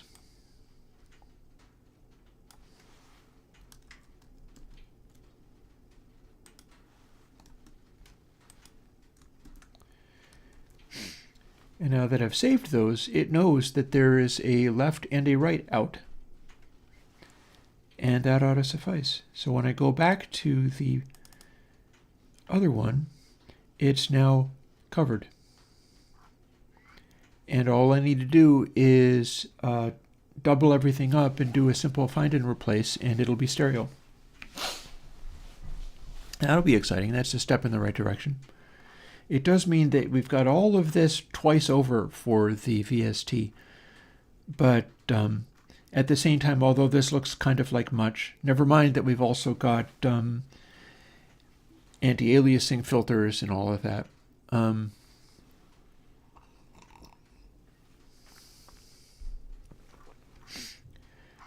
If I cut down the smoothing, and let's build it, it'll build, as I thought. I haven't functionally changed anything significant here. Now I can contrast that with BiquadStack to show you before moving on to the other things.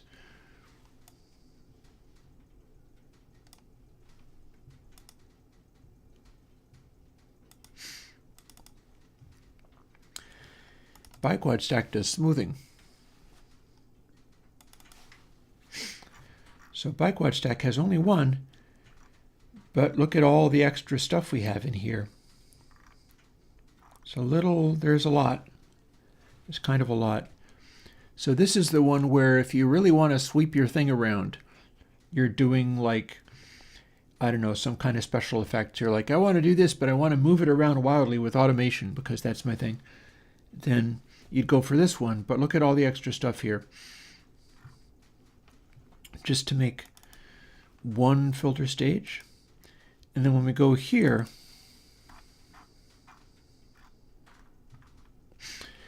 like this is for one filter stage on top of this other stuff which is here. And then this also is for one filter stage. We have 4 of these in parametric, but we've now like doubled that. And then we've got all of this. And so in order to do 4 of them, you'd not only have this section here doing its thing, you'd have 4 of these. And never mind, I haven't even done the update on this one yet, which I probably should do. In fact, I absolutely should do. So let's quickly go and attend to that.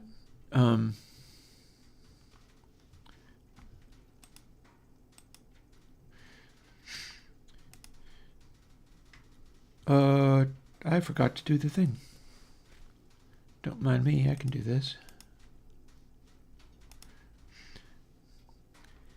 So remember we did the out.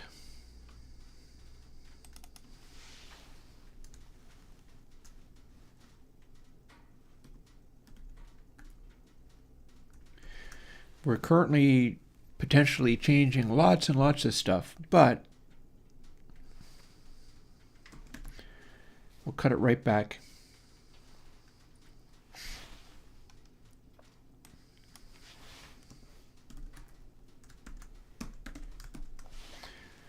Same deal. I feel like I can actually do a global replace here though. Yeah, so that's where it plays its role.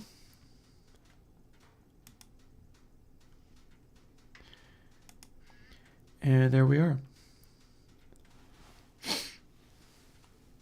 And now I need to change it elsewhere.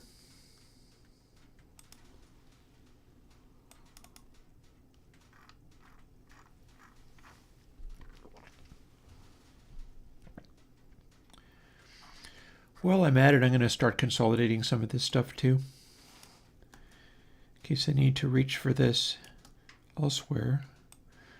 Let's now see how messy it gets. when we have the smoothed version. Because here we have the smoothed version of the 6th stage. Give me a moment. I feel like I want to my fireplace burn down again. It's not going to be that cold today, but it's getting down to freezing regularly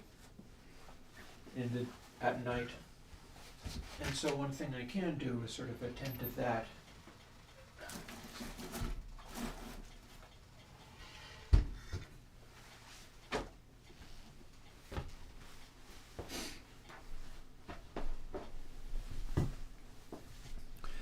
We'll get that going and then I get back to this again. So the way this is laid out is all of the variables get kind of tripled, which is another reason to be concerned for doing this in a really big setup. Is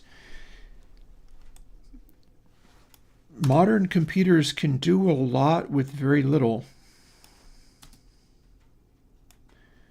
but they don't like keeping around massive quantities of variables. Back in the day, you had to cache stuff for the purpose of not having to do calculations. But for a long time now, the computer is more eager to do calculations rather than keep more data around. You don't necessarily calculate stuff and then just store it to look up quickly later, because the computer is just as able to do all the calculation over again rather than bother keeping an extra variable around. It's memory bandwidth and storage that becomes the bottleneck. So you remember what I did with Parametric, where this turned into a smaller sort of chunk of code. And what we're doing now is all of this calculation, or all of this rearrangement,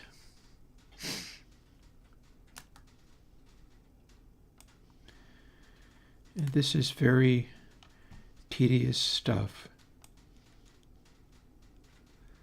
But the longer these enums get, the more I want to seat them in a block, rather than having to deal with them in a giant long vertical stack, because you can't even see where you were at, or select it all and then do something with it.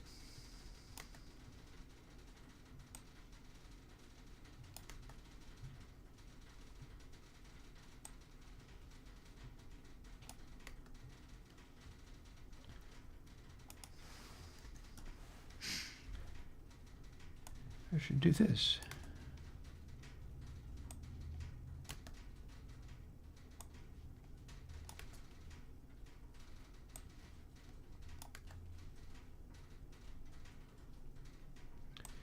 And here's the bit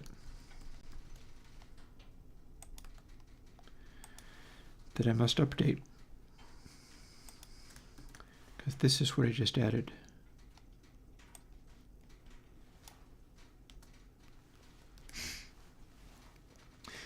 And there, now it should work. But you'll notice that this A, C, and E up here, and it's only for the bandpass. There's an extra parameter or two for other forms of filter, like the high pass or low pass. The bandpass, you get to leave one of these out, and it still has become huge because it has 3 times the variables for each of these factors, because they are being interpolated. That's the smoothing. The smoothing is doing that. We've also got extra smoothing in the level, because I set it up and then started fiddling with the controls on a sine wave, and I noticed when fiddling with the controls on the sine wave on my laptop, where I couldn't actually hear the sine wave, it's a good way of hearing like zipper noise and stuff, I was hearing noise when I moved the level control, so I just threw that in there. Not perfectly, because the width is also a factor of level, so there's still the capacity for there to be some zipper noise sneaking in, but the primary level adjustment is now smoothed as well. So let's quickly save this. We'll do a build just to make sure I've got everything straight. And yeah, there's 3 times as many variables here. And having extra variables that are permanently stored and kept is what will make the program grind to a halt and be much more CPU hungry. So I'm unwilling to do the parametric for ConsoleX with full smoothing. I would rather do that in such a way that it is designed to be set and left alone. And put out stuff like this plugin, BiquadStack, with all of this smoothing here. All of this stuff going on, specifically for the purpose of attending to that. Knowing that in order to do that, we've also got to do this every buffer. We've got to do this. It's not time consuming, mind you. This is very simple and straightforward, but still, you do have to do it in order to be able to do this and have it be slightly different parameters for every sample, because that's how you get the smoothing. And then the output is quite simple. So yeah, we build that. We're going to move on to some of the other stuff. In particular, I've got the dynamic stuff to look into, and I also have the high pass and low pass. And the high pass and low pass are going to be interesting, because it's a good question as to what extent should I be trying to make nonlinearity. Because if I do nonlinearity in the high pass, it stops being as good of a high pass. And in fact, I wasn't able to code nonlinearity for literal high pass. Only when I leave it out completely does it do perfect high passing. So this might very well, although I could do it for the low pass. I'm not sure how much I will want to, but I could do it for the low pass. Anyways,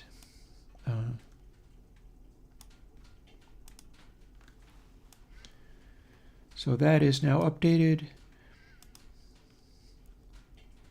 It's now ready to be coded into a stereo plugin.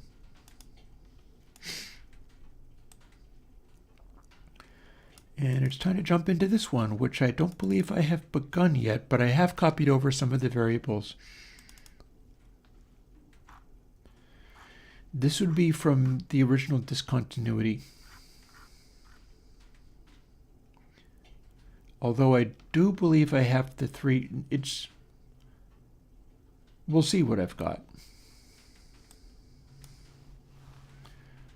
Let's go and have a look.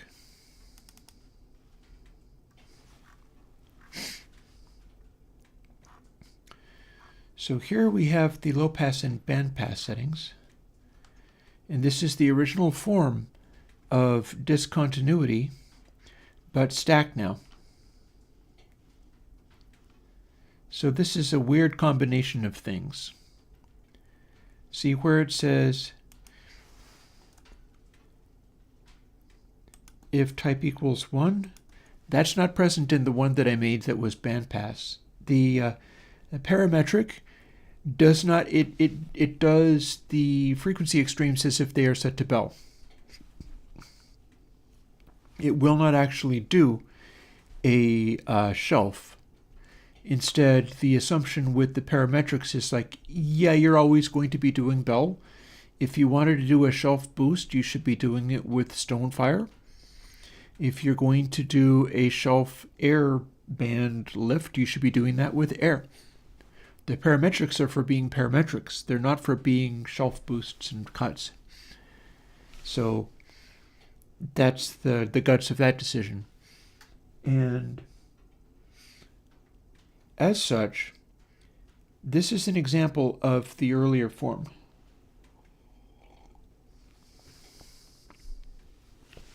Let's see how we've got it configured. This is the form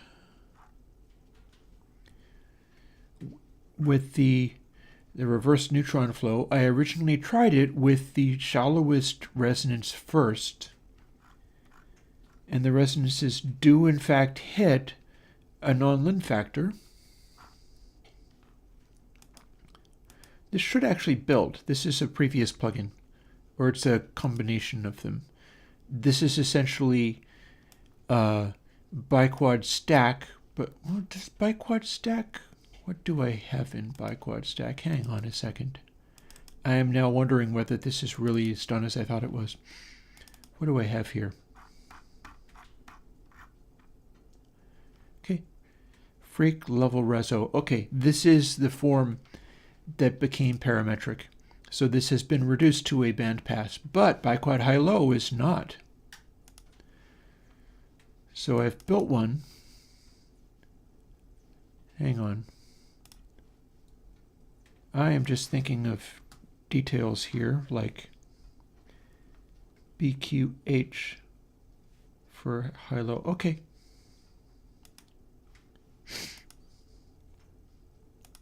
Checking to make sure that my ID numbers, my ID factors are correct. So this is the first I've built this one.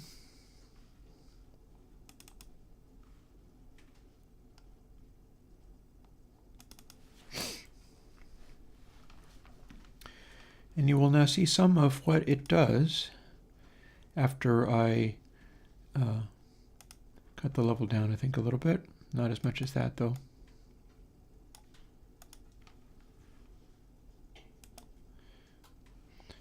So let's start working with Biquad Stack's effect stack, but instead of having that there, let's replace it with the one we just made. See, and that looks more like the Biquad non-lin. I've got to make it be first in line before span, which I guess I can do like this.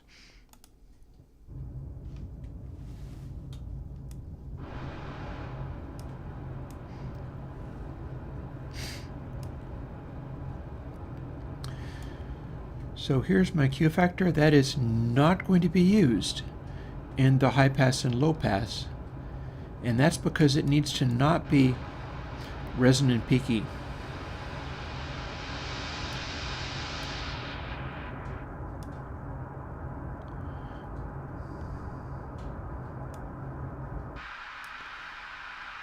See, and there's our resonant peak again. And the reshaping that can produce. But we're going to want a high pass or low pass. Now normally we produce a high pass by using an inverse, by taking this, which is fairly accurately producing this effect, and instead subtracting it. But guess what? I don't think it did that correctly, and I think the reason is that we had the frequency, the Q, wrong. So let's see now what we get.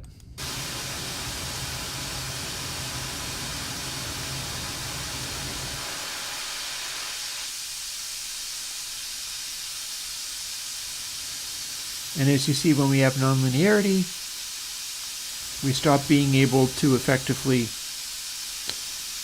do the high pass.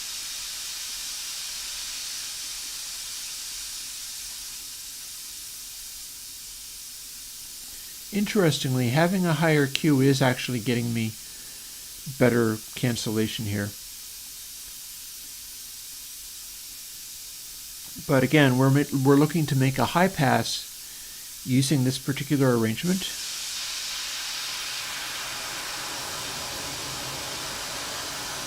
And we can see we have a peak here.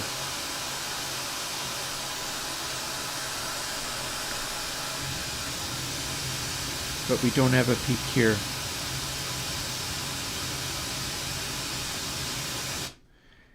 That said, something's funny here because this is wildly not as much cancellation as I think I should be getting.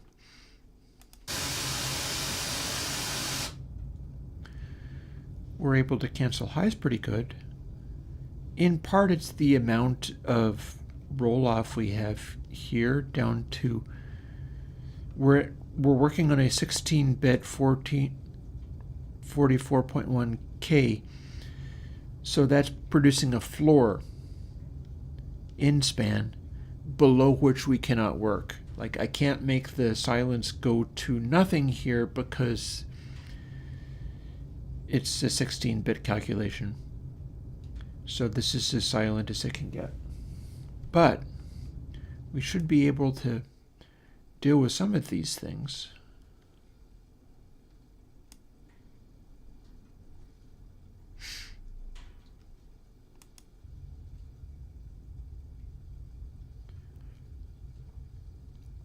Even if the poor computer is chugging and really struggling to... This is an antique computer, really. Hopefully it'll hang in there. But it's an old MacBook running Snow Leopard. And I develop my stuff on this to the extent that I can. It's possible that when I do ConsoleX it won't run on this. I'll just have to develop it and hope for the best, because it might be too much. That said, it ran Parametric, so I've got that much going for me.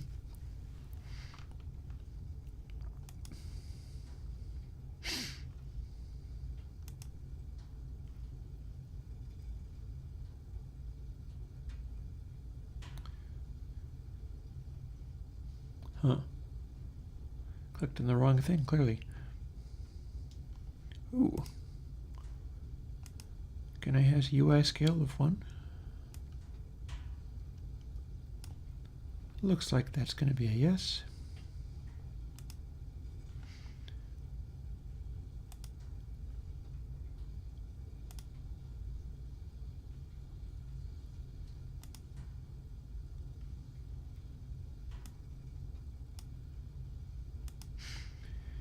I'm just kind of trying to figure out how I can make it update a little faster.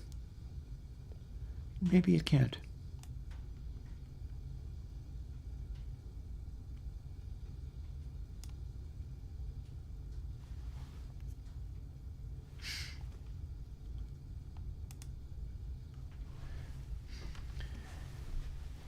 Maybe the program just can't run any faster than this.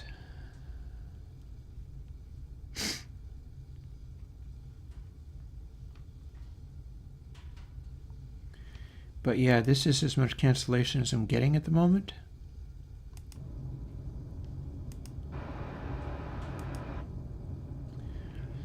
And I can do non-lin. It's going to have some effects. It might not be my friend for this stuff. I'm interested in finding out what that's going to do to the texture of the tone shift, and I'm also very interested in finding out why it is I'm not getting a steeper cutoff, because this is supposed to be a 6th order filter, but it sure is not looking like a 6th order filter. I feel like something is wrong. Let's find out. Oh, I changed a thing, didn't I? Hang on. Yeah, don't save that.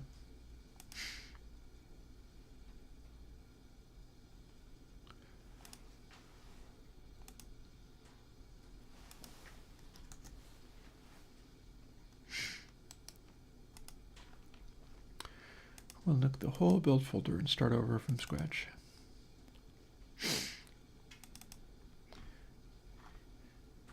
So my idea here is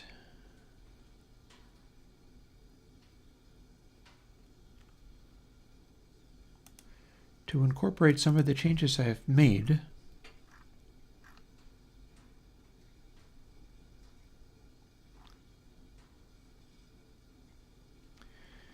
and we're supposed to be able to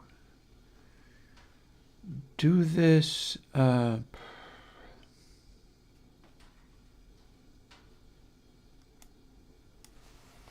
did in fact add boosting for positive peak.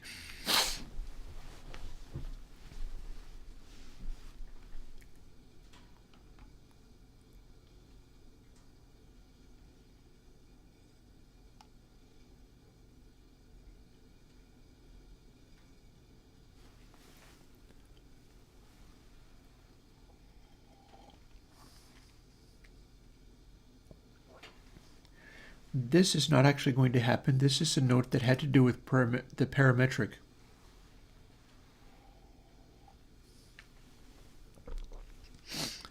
And it worked. That did in fact work. What I was doing was gain staging everything so that if I was not boosting, rather than just taking the output, I was also gain staging from the input so that it didn't hit nonlin as hard. And that did in fact work. But it's not relevant here.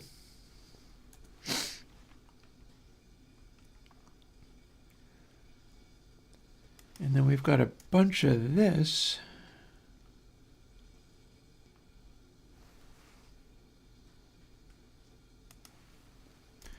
I'm going to space this out so I can see what I'm doing a little better.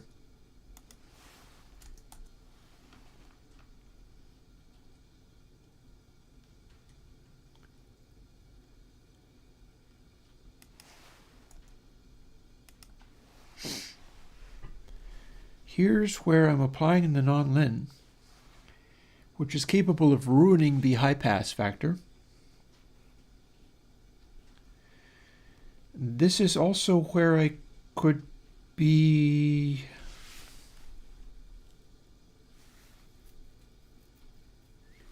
incorporating stuff I did.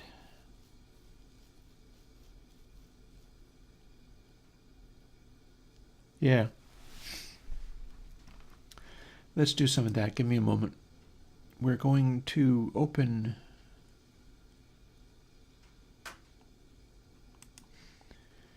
Biquad stack.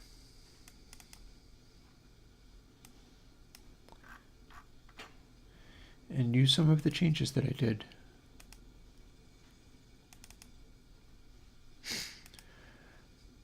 Let's start with this.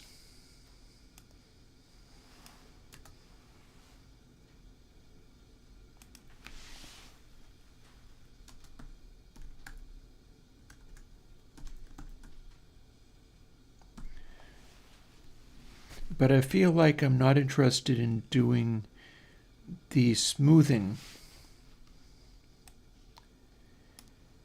And let's see, I think we're using temp, but I don't know if I'm using nonlin. This might not be a place where I want to use nonlin. That said, one thing I can do is bring this in anyway.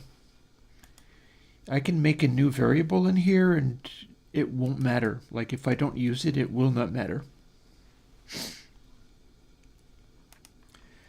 And now we've got all of this stuff, so we're going to consolidate that as well. If it's rearranged in the way that I'm doing it, I might be able to see the changes more easily.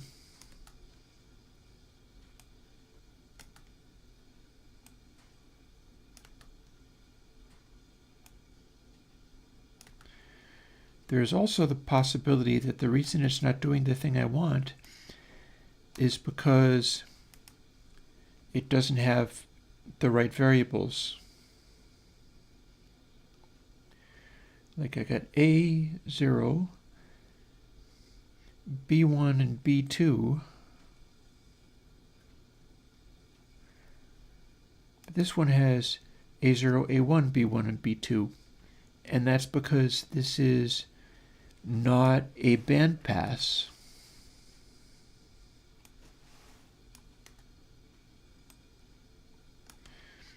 I'm going to walk through some of this stuff before I dig heavily into what's going on there.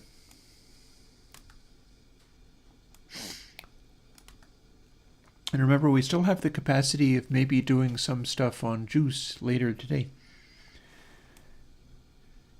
It's waiting on me doing some of this stuff first.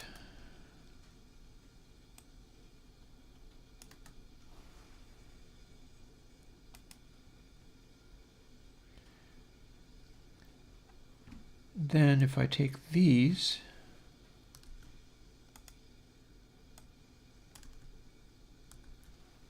there.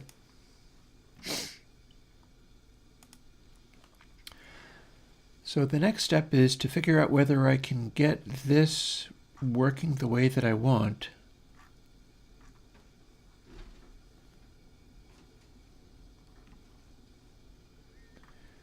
like that is already the way that I want. I feel comfortable with that. I can make it into a neater block like this. Shouldn't really matter. I might not be using those.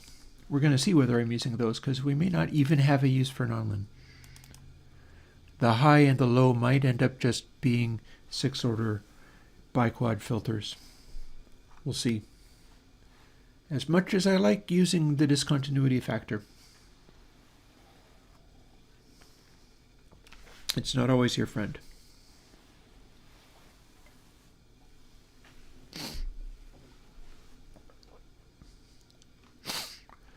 So now we see what the differences are between these forms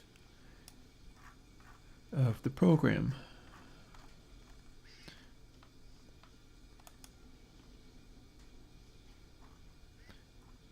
This stuff is the same, but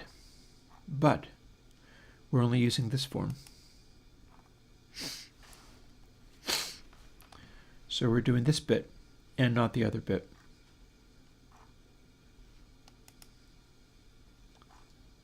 And then here's biquad's reso. Oh, interesting. Hello. Well, that would explain why I'm not able to get the cutoff I thought I was getting. This is adapted to biquad stack. Look at this. This says biquad reso. And I'm doing this stuff with it, but it is reducing it by 0.25. We should be able to get a much steeper result because it has been lying to me. I thought I was able to tell it to be a particular frequency, but it is in fact not. And interestingly, the one in biquad stack is quite different. It's the one in parametric. So what I'm working with is in fact made of lies. It is claiming that you can set the reso to this, but then it's dividing it by, like, if you divide by times 0.25 divided by 4. Let's grab a calculator and quickly work this out. So our steepest possible factor is 3, but it's not giving me a Q of 3. If I crank it all the way up to a Q of 3, it's really just giving me a Q of 0.75. That's a little tiny bit steeper than a Butterworth roll-off. But this whole thing has been lying to me because I told it to by multiplying that value by 0.25. So I can run it again right now and see some other results. And I will.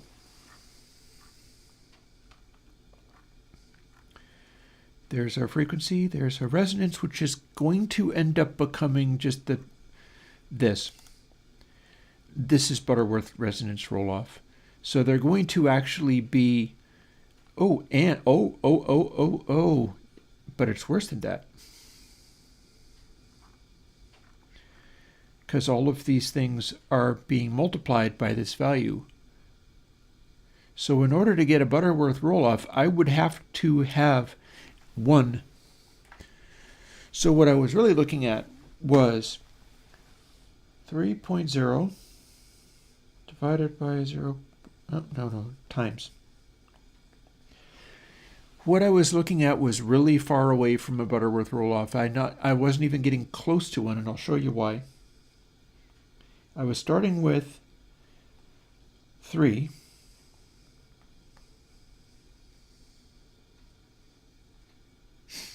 Which gave me 0.75.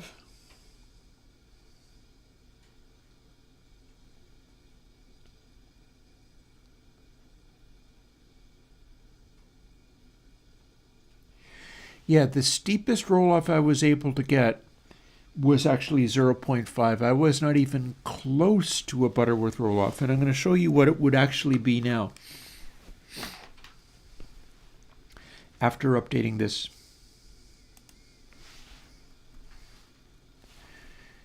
our value is going to be centered around this number. So here's what we're doing. We're taking a resonant number in here, which is something where we can set it to be Butterworth. We can set it to be 0.7.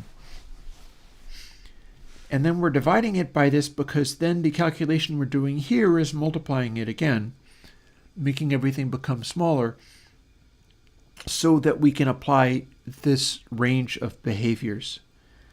And having done that, I'm literally going to just not do anything further, but I want to see what it does going forward. Oh, and we got to build it twice because I got rid of the build folder. Hey, Crappy Blonde. Good to see you at the end of your evening. Crappy Blonde lives somewhere where it's very late at night right now.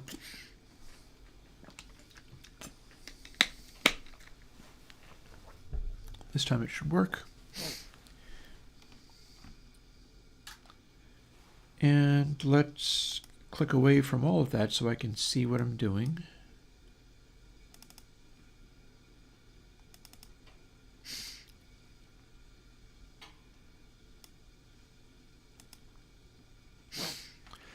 Okay, now this should be a little different. Let's even run it at 96K for laughs.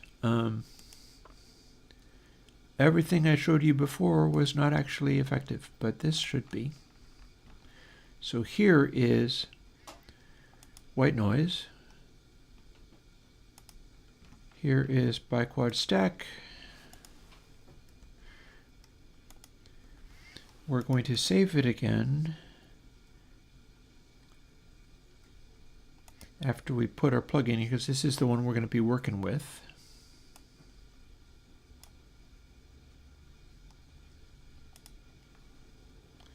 So let's just make that run a little quicker.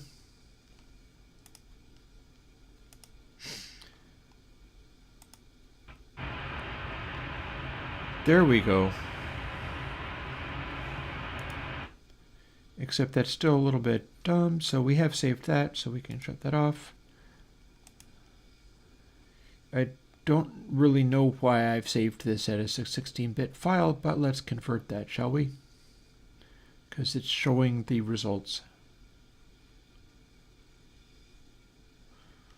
What is it? Show info?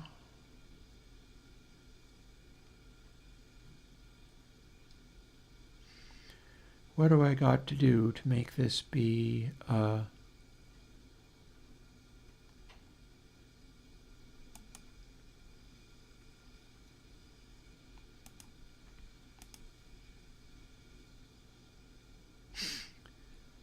See, this is me just trying to figure out how I can make that 16-bit go away because I'm seeing it on the meter. And I'm not happy. I'm not happy about seeing that 16-bit floor while I'm trying to do this detailed work. It's like, what the actual heck? Well, I guess we're stuck with it for the moment. Audio files I'm dealing with are often more like 24-bit, so I'm not going to be seeing that. With this, we're stuck seeing it for the time being. That makes me sad. But this does not.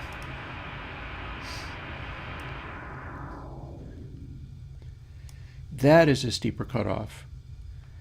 Even if it's showing me the noise floor, this is supposed to be good, right? This is CD quality. CD quality is actually ass.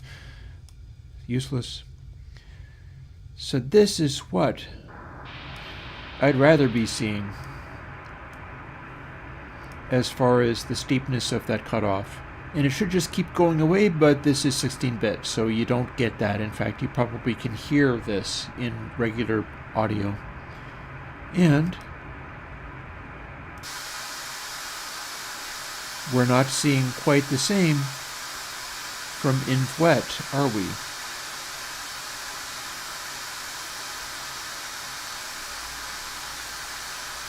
That's a little irritating.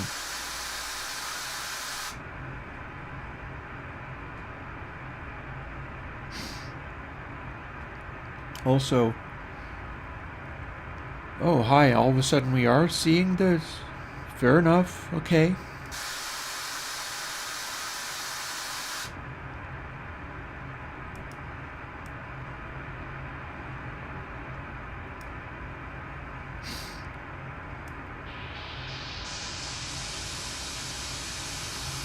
Time for some experiments.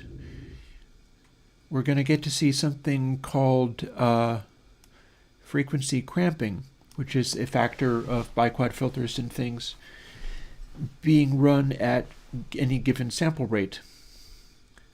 Also, the thing I was telling you about, the Q factor, this is what a steeper crossover looks like.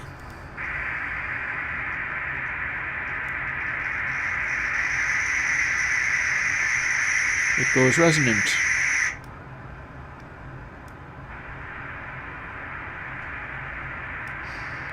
And non-lin will have quite an effect when we start doing that. We're beginning to see the results of doing that.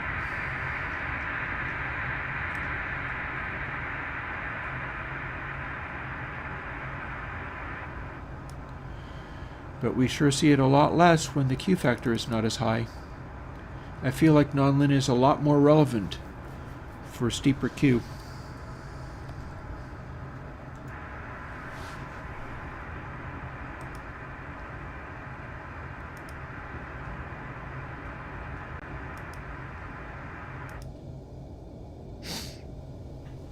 I'm just taking a minute listening to some of these things. Like, there is our sweepable parametric, but we're not doing the parametric now. We're doing roll-off style filters. Might be worth me just digging up the original biquad. Like, we might not even be doing these based on the discontinuity stuff. This might be worth doing strictly as a regulation biquad, low pass and high pass. And here's what I mean by that.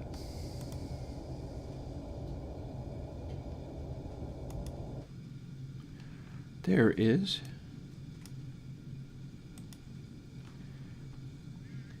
a biquad.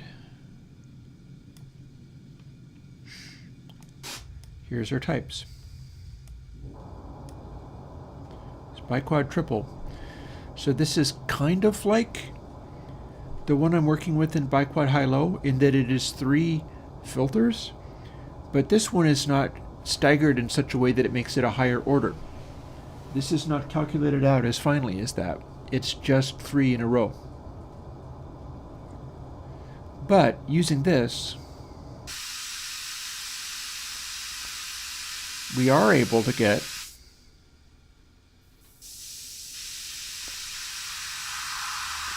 a resonant filter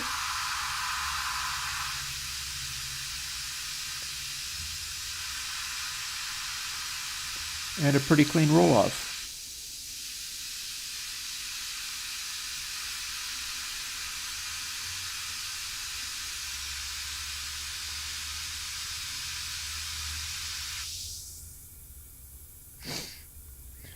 We're trying to do similarly with the BiquadHiLo.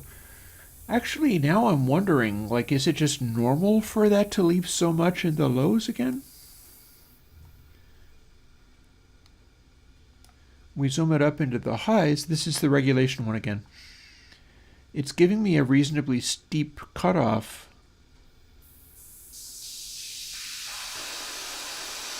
But it sure isn't showing a lot of... It's not able to make that go away completely, is it?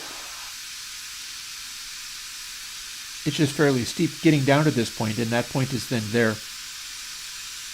So,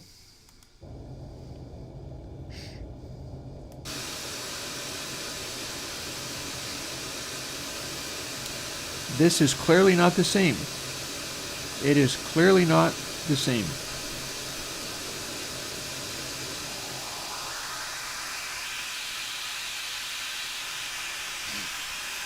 And that means more work is to be done. Because if I... like, that's fine.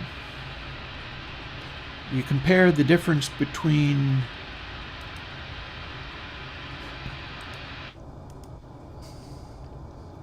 these two things.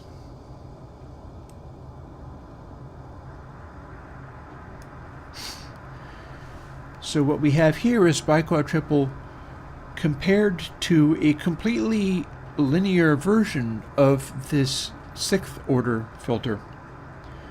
Stacking them up gives you a softer knee to this. It is starting to roll off gradually, and it gets up to this speed, which is a fine effect in its own right.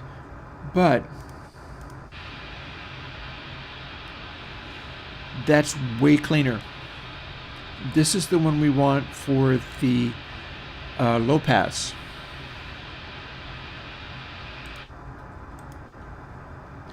Compared to this, which is not what we want for the low pass. However,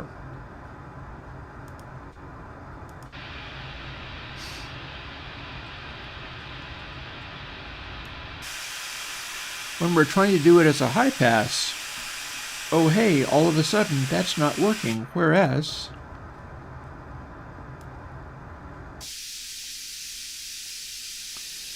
that more or less is. So what I'm now wondering is, do I just have different Q factors for this or something? Like, what's going on here? Why is it that when I engage this, it's suddenly not doing what I expect?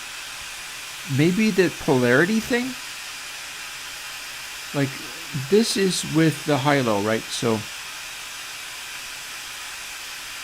we're cutting off in a similar way, but something's happening here. There's an effect here. Remember how that thing says reverse the polarity of the neutron flow? So this might act differently if I change the Q factor.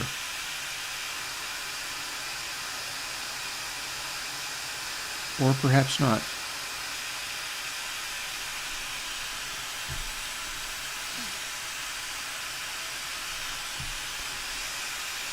So this is the behavior I'm trying to get, but I'm not, because something's happening, causing it not to do this.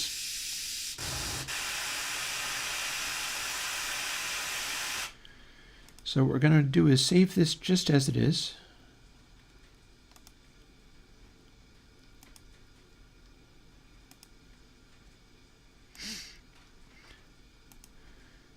Quit out of here, drop back into here and make one experiment. So this stuff is fine. This worked perfectly when I was doing it as the... In fact, I'm even going to comment this out and leave a note on it.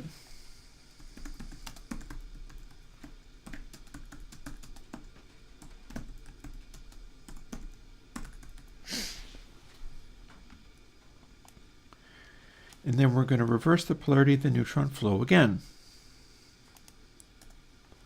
Because the whole joke about the polarity of the neutron flow is, what order do we hit these resonant peaks in? See, with the parametric and with the low pass, we're hitting the steepest resonance first and then going to the additional resonances. But if we hit the shallowest resonance first, maybe it will act differently. And the rest of this is supposed to be working pretty much normally. So we do that one simple change, and now we are hitting the shallowest resonance first. And I believe all of that is, let's see.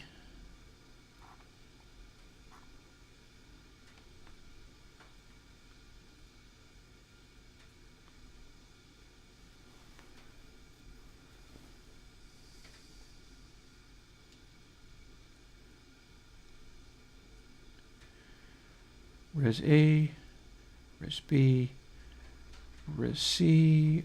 Yes, this all does seem to be. It's, yeah.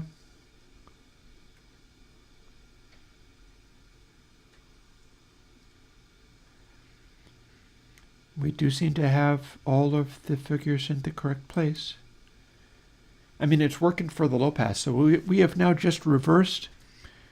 We have reversed the polarity of the neutron flow once more. And all that means is I reverse the order of these resonant peaks. So now we are hitting the softest resonant peak first and the steepest resonant peak last. Oh, and I have to quit out of Twisted Wave to do this.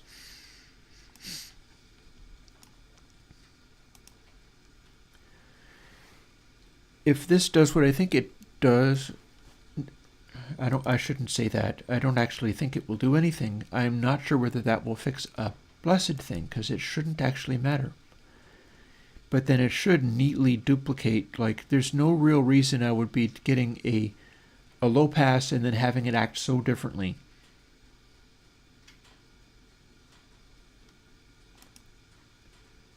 Noise 96 is already at a quieter level. Effect stacks. Backward stack. So we're shooting for this. No, it's still doing a different thing.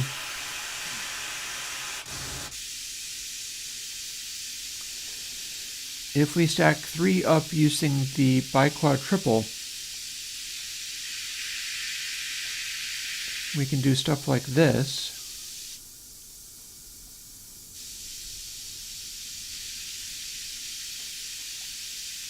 Okay, so here's the next question.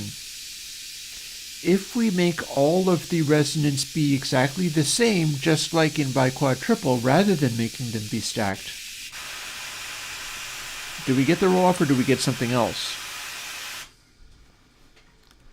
That is clearly the next experiment, because if we can't duplicate this here, then something else is wrong.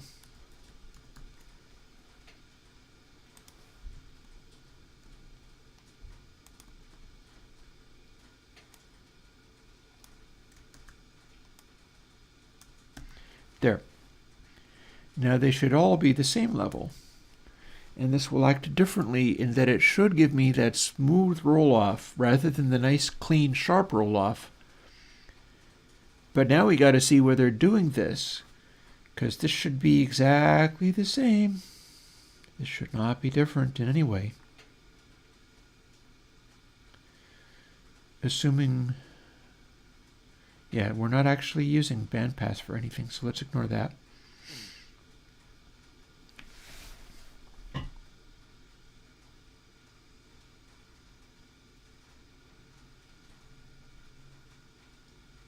I'm just looking over some of this.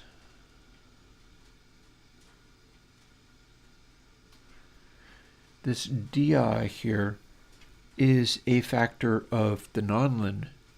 If the nonlin doesn't work for this, we may end up skipping it. What I'm really interested in doing is getting... let's not talk, let's just do.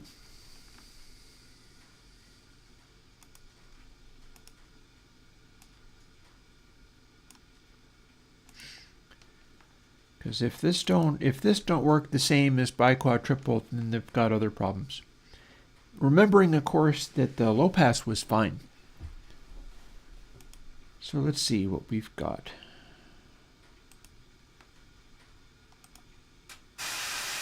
Oh.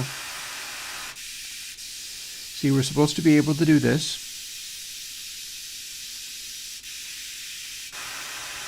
But instead we still do this. That means something is wrong.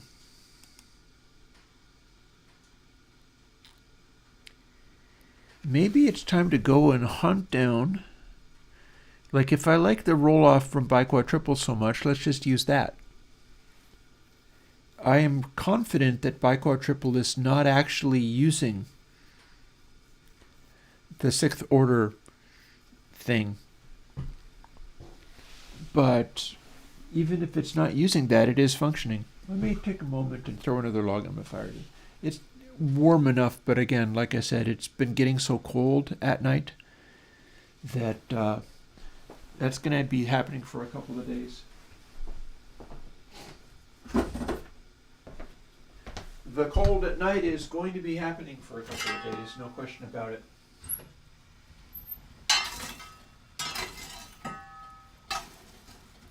We're going to be getting into true taco weather soon enough, though.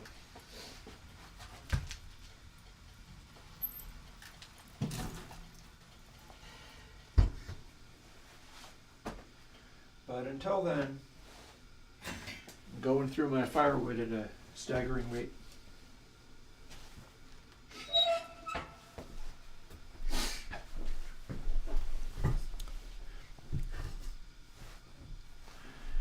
Okay, so we did the experiment.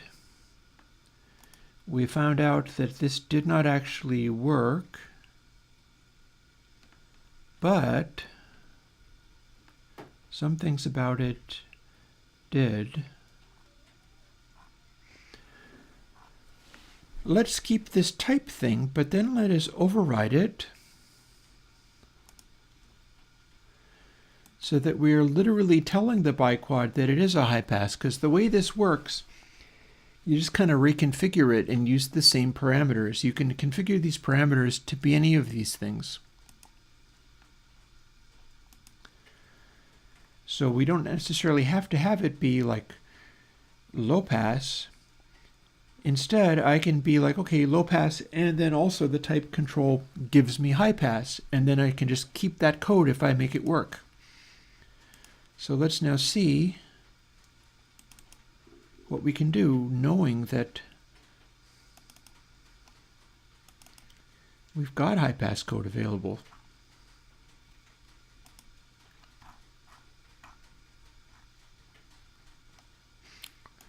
This is the one I was using.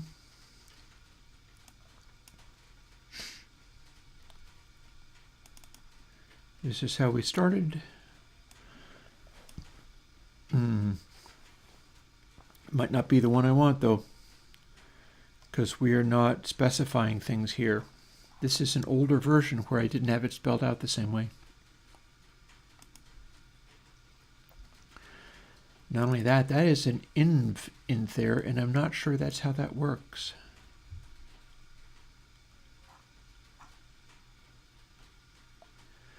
Let's go to a newer version. This is an older version. I believe with nonlin I had to discard high passes. Yeah, with nonlin we only get low pass and band pass. So what have I got in here? Oh, plus. I'm thinking that I've got a biquad plus, and that might contain, bingo, that might contain all of these factors, and that'll be basically the same arrangement that I have with this other stuff, but it should still include high pass. There we go. So here's what I'm going to want to do.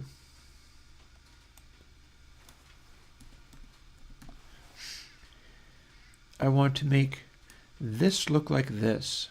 Figure out what that was. So firstly, k equals 10 m pi times biquad by freq. That's the same for literally all of these, so I don't have to worry about that.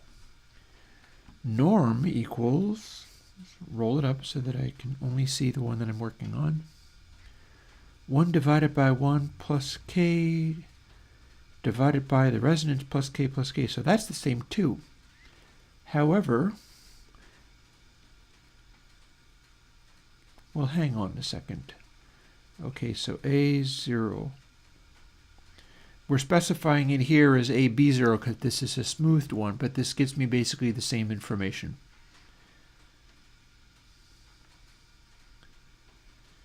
So high pass, A0 is going to be norm.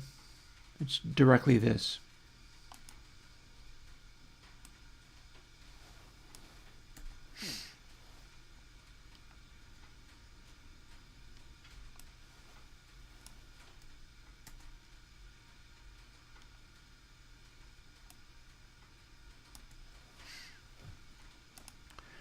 Okay, so A1, in this case it says AB1 because it is the smoothed version. We want -2 times by A0. Alrighty then, let's try to make that happen. And let's remove that comment.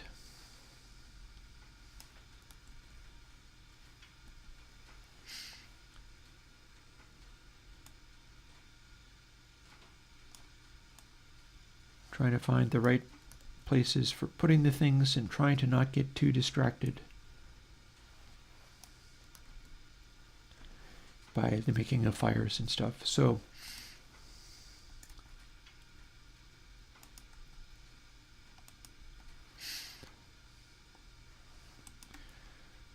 we're wanting some of these factors back in here, but we're going to want it to match, so it's -2 times C0 here and E0 here, and that should work. Then high pass A2 is A0 again.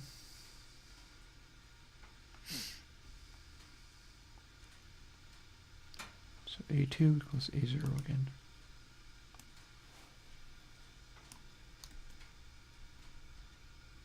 Hang on, where?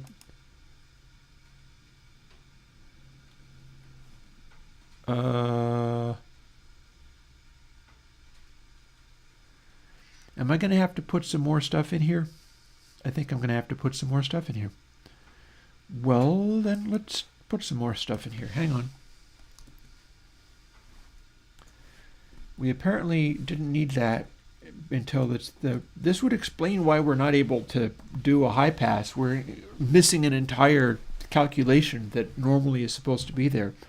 We're going to have to put that in from the code. Several places.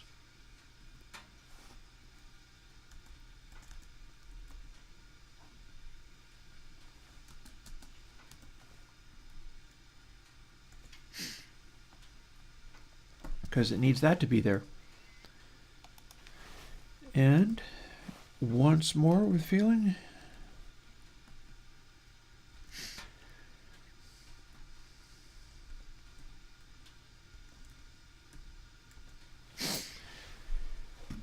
So we need an A2 and a C2 and an E2, which we don't have yet, but we will. Because the high pass needs that would explain why it wasn't working. That would explain real well why it wasn't working.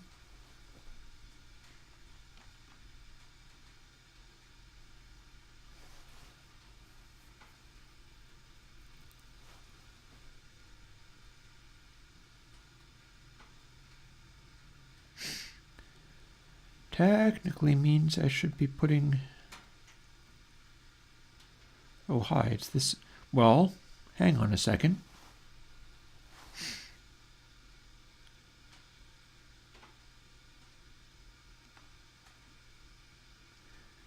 Okay, that's why we don't have that.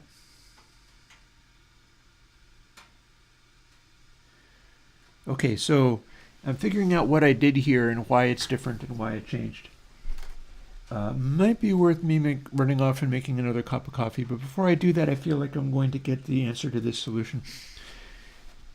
Dia 0 is my nonlinearity factor, but that is also overriding this here. So with a low pass,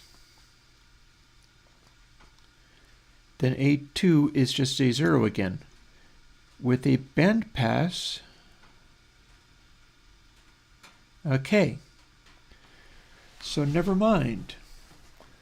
Let's take this out again, because we really truly don't actually need it after all. But here, if type equals 1, unlike with the band pass, low pass and high pass are the same in that they use this directly, Bandpass, you reverse it. I have code in here reversing it. If you're not doing a bandpass or a notch, we don't do that anymore. We're just going to leave it as dia2 equals dia0, and we can simplify this later. Just for now, all we need to know is that that was the bug, that was the source of a problem. We were reversing one of the polarities, and that was presumably what was screwing it up. So now that we're still doing with the high pass, because remember, we could do the low pass, but then inverting it wasn't working.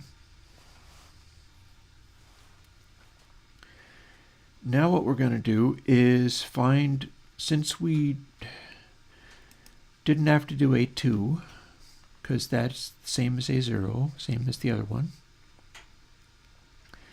B1 appears to be the same as before.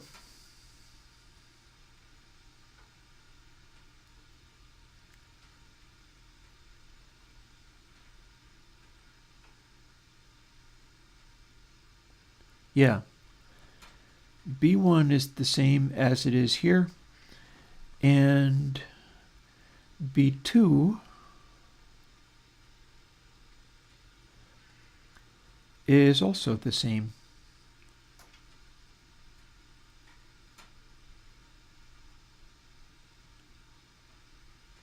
As this. So in theory, we are done.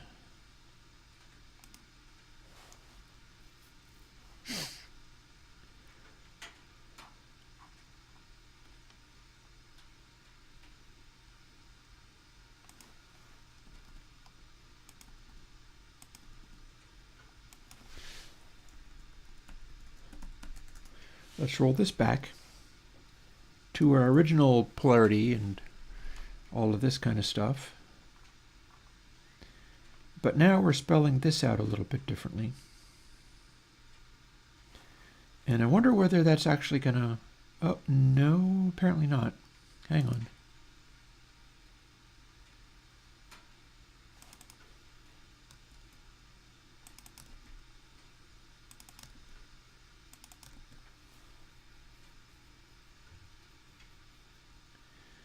So that's definitely a different configuration. The question now is, does that actually work? Did that do what I needed it to do?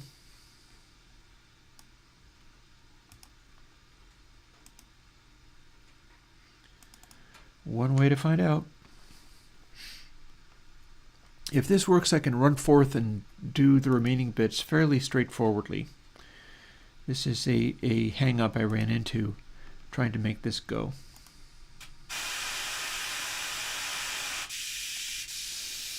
So we're trying to do this.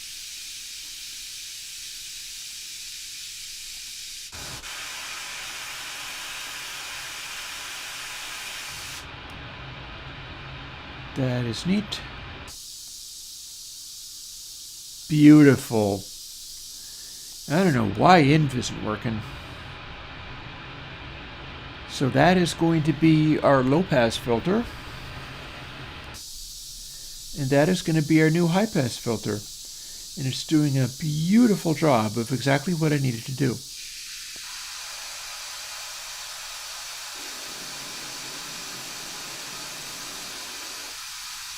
It's even doing the same thing, so we can exaggerate the cutoff a little bit. We don't have to. There's our beautiful, clean cutoff. Now here's the question. We can add non-lin. What happens? Oh, are we going to make it blow up? Here's an interesting question. Because we're able to add non-lin, but previously when we had an actual high pass, it did not like it with any non-lin. Sure enough. That actually didn't kill it instantly, but pretty close. Alrighty then. I'm going to say that maybe our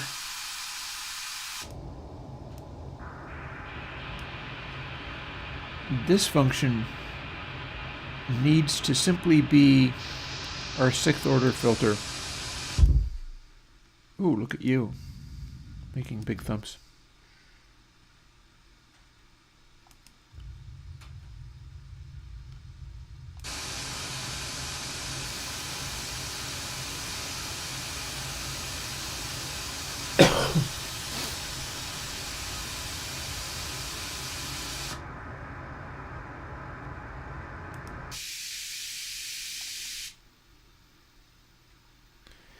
It's a lovely filter.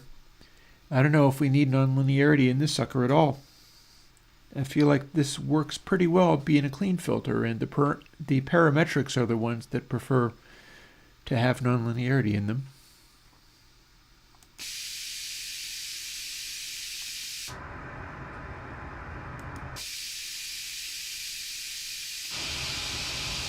And weirdly, our inf wet is what's causing an issue. I don't know why it's doing what it's doing.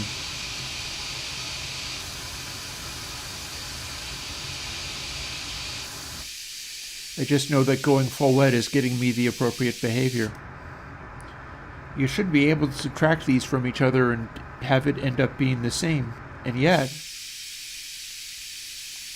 maybe not so much. But you know what? I think that's going to do it, especially since these are the ones that can switch themselves off when set to 0. I think it's time to put this sucker together, simplifying our algorithms, and scampering off and make another cup of coffee while I'm at it. Seeing as I'm making such good progress on this, I might even be able to get to the POP3 coding today.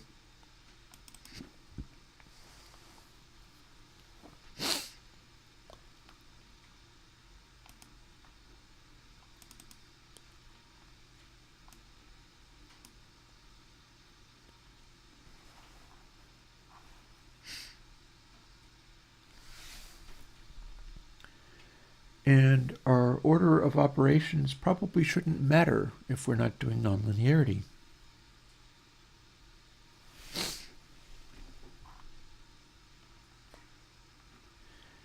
In fact, our order of operations, we don't even have to have the resonant control in here either. We don't need cycle end, we're not using this.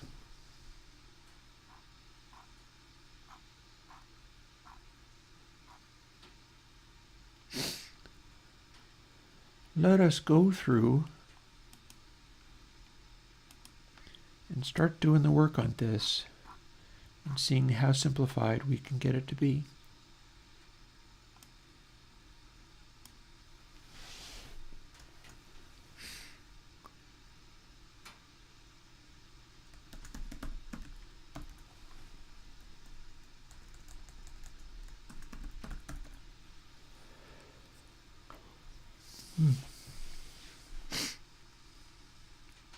And a bunch of this stuff is just going to be left alone. Okay, so high pass, 0. Low pass, 1. These are the bypasses.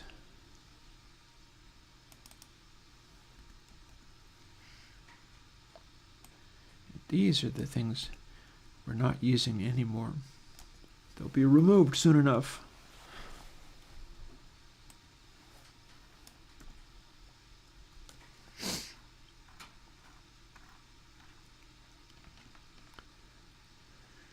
This is going to be how we calculate it.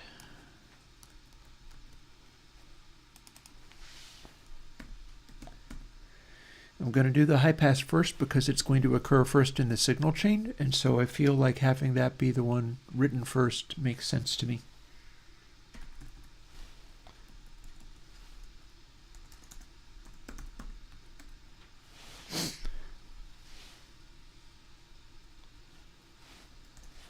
I'm also going to make them each the number of letters that fit into the VST field. Just 'cause. No special reason.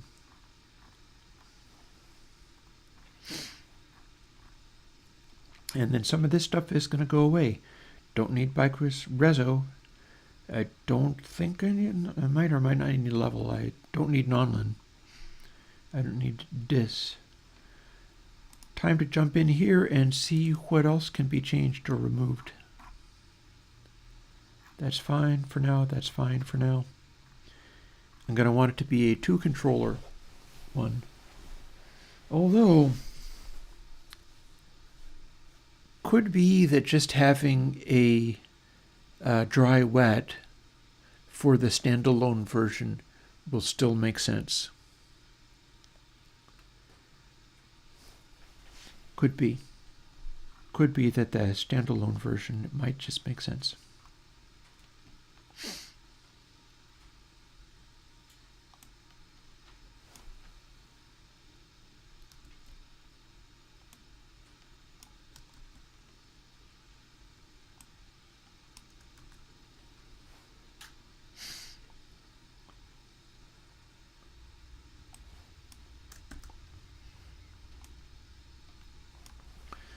So let's not have nonlin.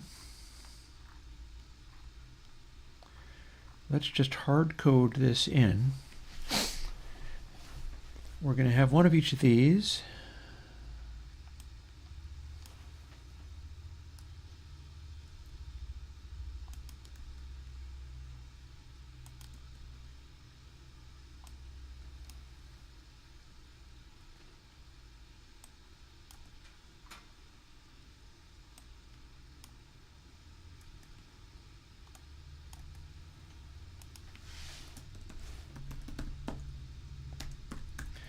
We were doing that first.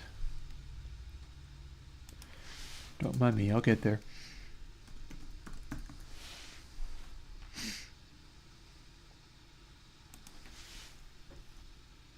Oops. Oh wow. What the heck is that? Why did that just do that? How do I have 2 of these?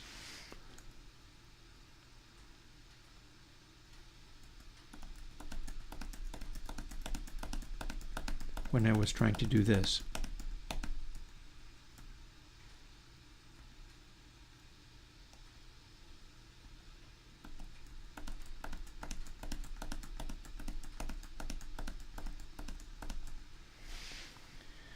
And then I'm going to want to do this. They should be in order. And then I'm going to want to do this.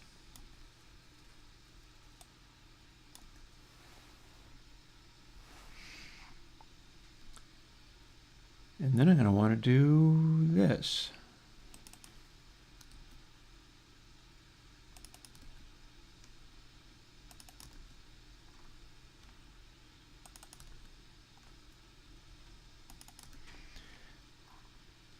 Then I'm going to want to do this.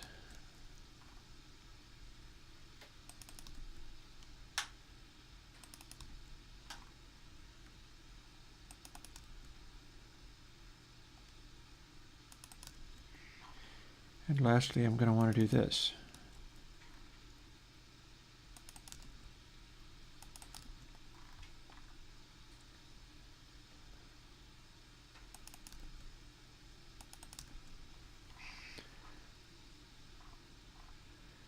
Okay, goodbye to you stuff, which are no longer needed.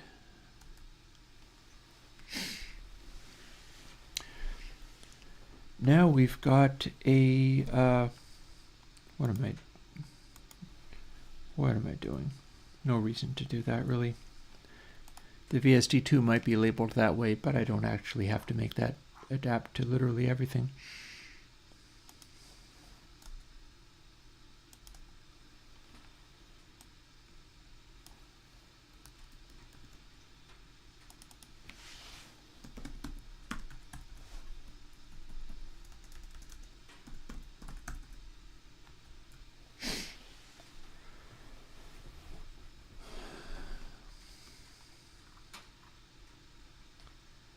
Okay.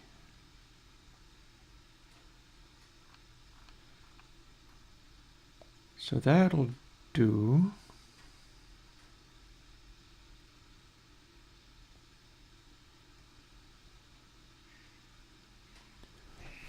I'm going to take a moment to look at anything I can find about what the SSL ones were.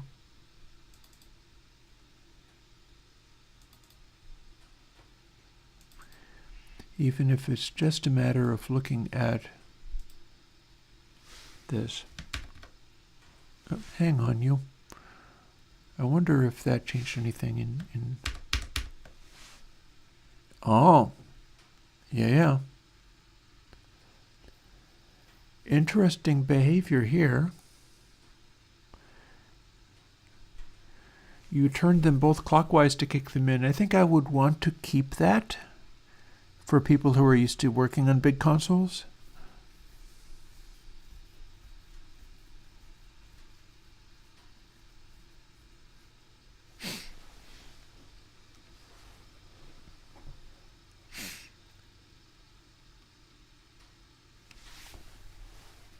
And how would that work? Well, firstly, let's type in some of the correct numbers and values for these things before I look at that.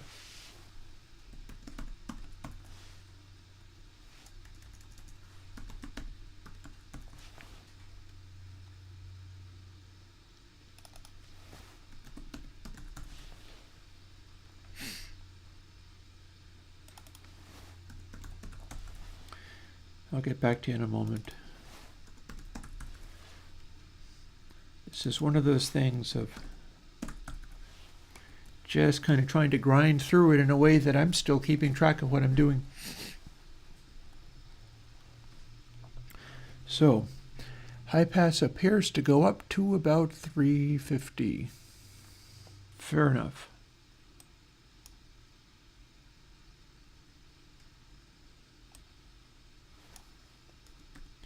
$350 it is. Low pass, I can do something else with.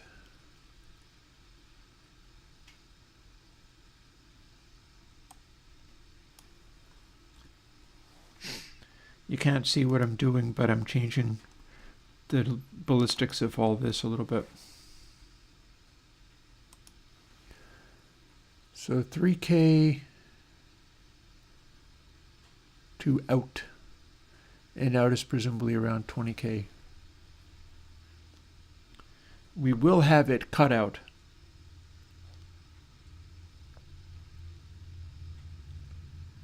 So our minimum is 3K.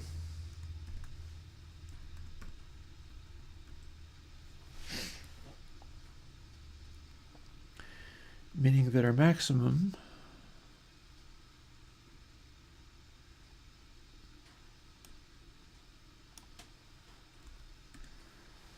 the range of travel is like 17K.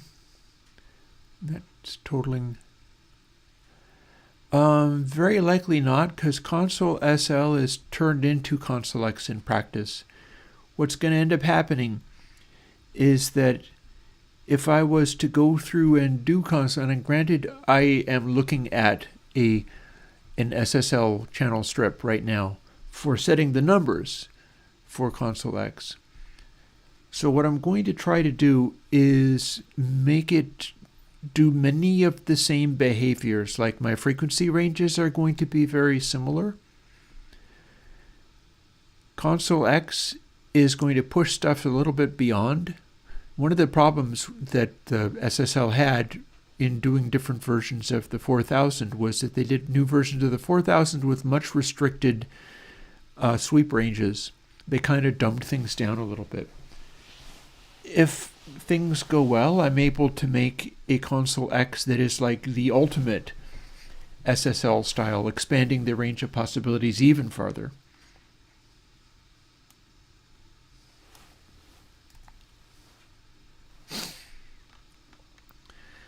We shall see, but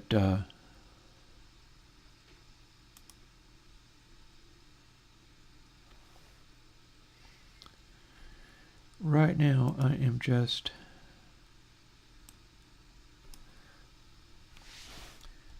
and I realize you can't see what I'm typing at the moment, but I'm thinking about something else at the moment. I'm just making it so that my high pass doesn't quite go down to literally 0. And the low pass should go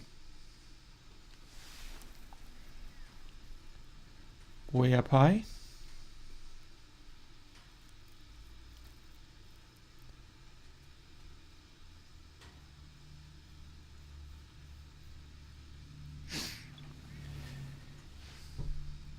Maybe what I should do is a if statement.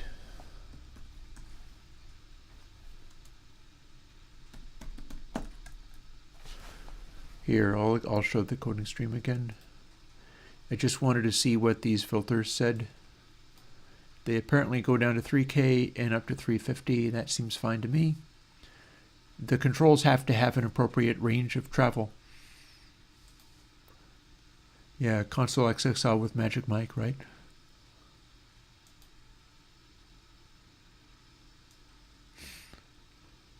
Let's put some of my controls back so that I can see what I'm doing. And we're going to kind of get this back into shape. I think I can actually get away with... Oh, wait, I know what. I know something I can do.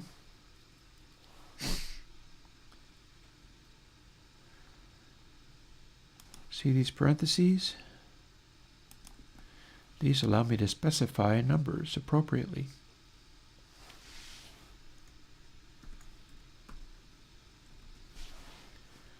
$350, you say. How about $330 plus 20? So now I don't need to do this because it can never be literally a 0. But I'll still be able to bypass it. High pass, bypass.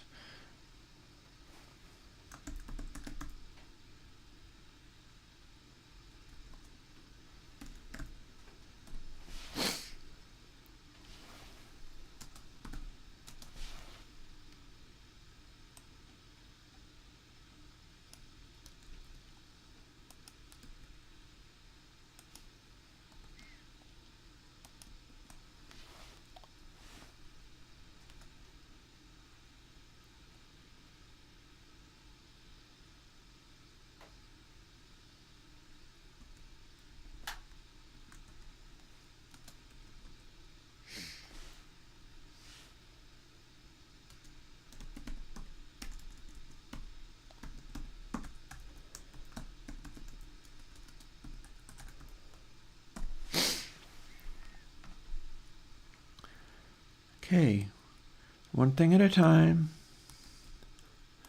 I'm really kind of dropping into low gear and typing foolishly and doing the best I can with all of this. It's not that hard, it's just hard for me sometimes.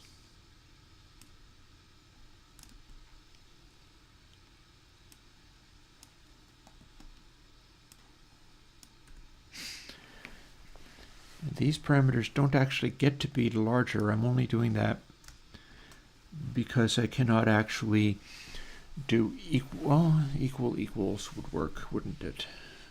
That would. No reason not to. Because it can't actually be different. It can only be this. So, low pass, full crank, switches off. High pass, at 0, switches off. Except for we were not doing that right, were we? And I'll tell you why. Because the low pass on the SSL was turning clockwise to make it darker. So this has to be different. This has to be like this. And this has to be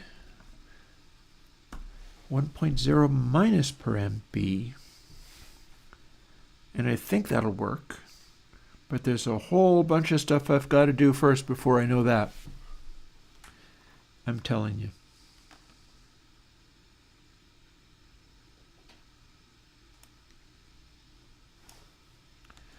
Let's begin trying to do those very things. And I'm going to see how close I can come to making sense of it. That being my literal job. I can't actually help you, Zach, not right now.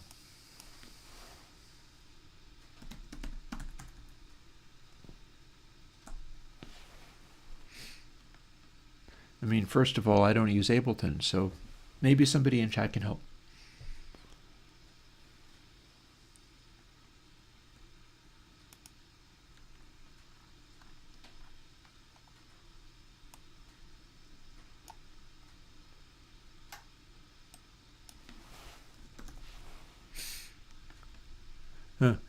I feel like I said, I can't help you, and then Zach immediately left, and the number of people watching went down by 1. Boop, immediately, just like that. Who can blame him, honestly?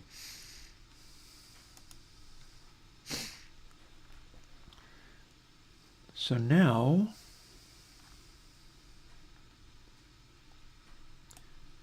my job is first to duplicate this.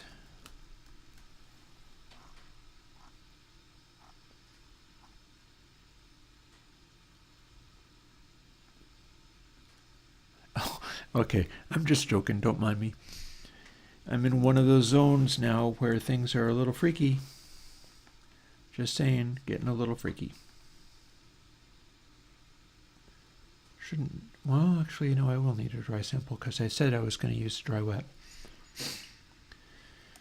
So first was the high pass and then would be the low pass. Therefore,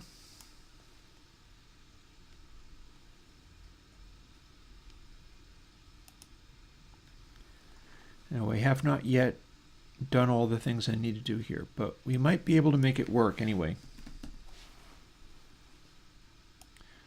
We'll see whether we can make it work, and then we will worry about cleaning up the mess of this algorithm. Firstly, does it build? No. And I know why.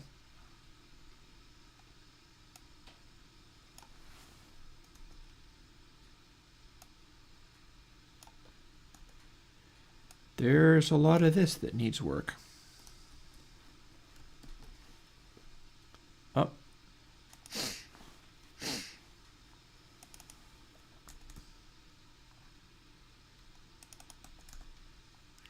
We are not doing nonlinearity. We're going to see if we can get this to work.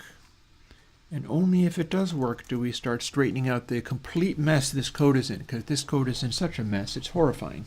What am I doing? But that's fine. So my rule for people is don't be held back by doing only what you can do well and easily.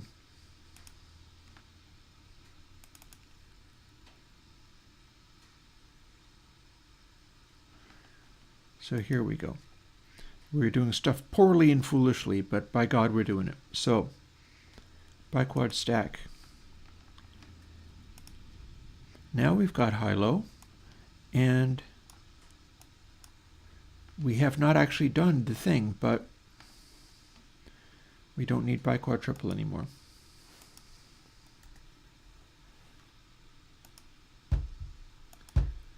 Yikes. What just happened?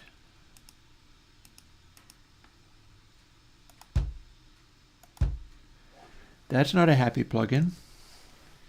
Okay, see, this is why I talk like that. Something went horribly wrong. I don't know what it was yet. Everything broke and exploded. So we're going to find out what blew up and exploded. Ooh, I know one thing, we're not setting reso. Are we using reso anywhere? I don't think so. No, it doesn't look like it.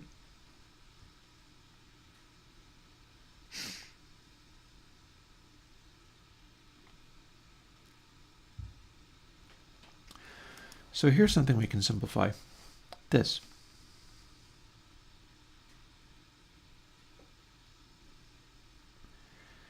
We don't actually need to do this stuff at all.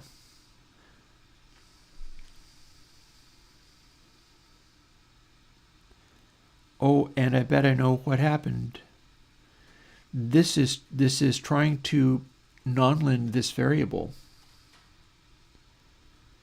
since I had it defined as nonlinear, that's the place where I could set it to 0. So I got to remove this from high pass, because right now we're trying to apply high pass to nonlinear, and that's why it's blowing up. This was always about removing this part.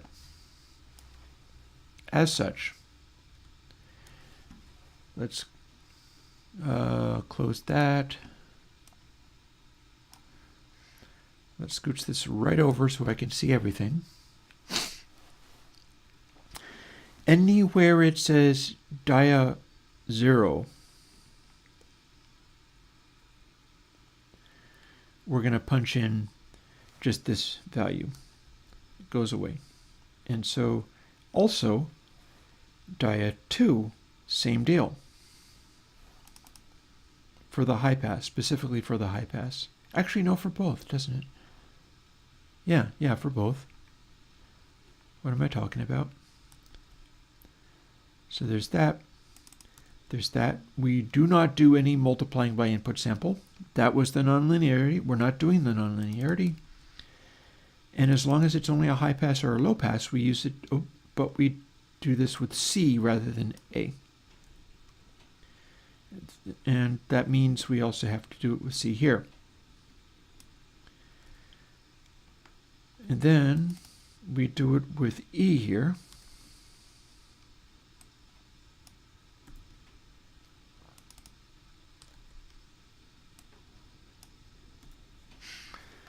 And then we're actually going to go in and do exactly the same thing here, but this time with low pass. So we make that go away. We're not doing a nonlinearity. So we do that. It says low pass instead of high pass this time. And then we got to do it with C.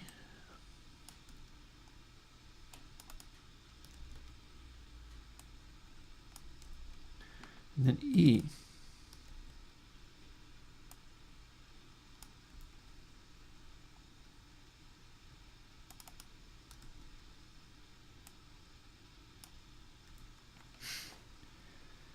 Which should make it possible to delete this and this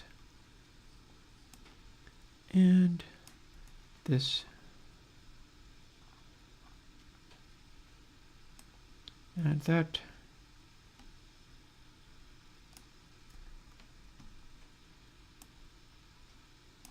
That.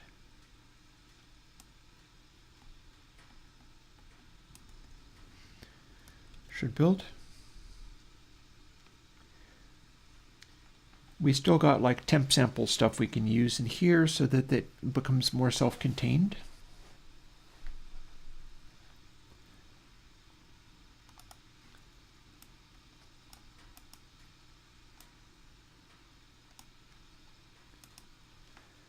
But I know why it blew up the last time I tried to use it. The reason it blew up was it's using a high pass, but it's trying to do a nonlinearity.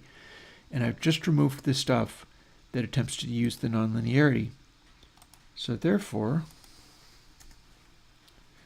we should run.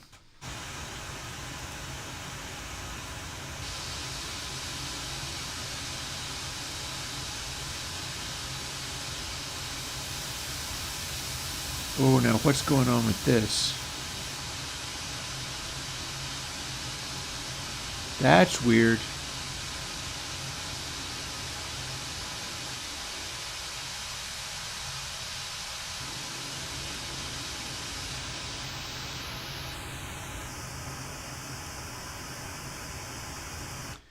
That's weird. Why is it saying this? Why is it saying that? Why are these things here?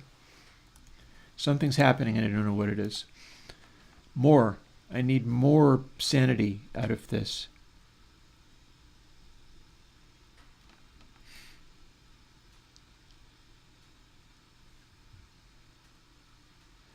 I'm glancing at chat while I'm hung up on all this. Oh, that's what's happening. We've still got a wet engaged and it's still doing a bunch of dry sample nonsense. Let's not have that, shall we? Let's update this. Please do not have that as a dry wet. Please do not have this anymore. You're all 0 to 1 now. And C should be, C should be wet, but it was previously the resonant filters resonance. And so it was a value of like 0.5 to 3, where it needs to be 0 or 1. Now that we've got that, we have not engaged high-pass engage or low-pass engage yet. But bit by bit, we progress. Also, I am concerned about this. This will conflict with my other stuff. That's not great.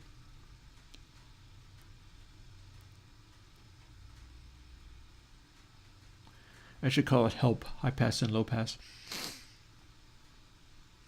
Help, help, help. I could use help.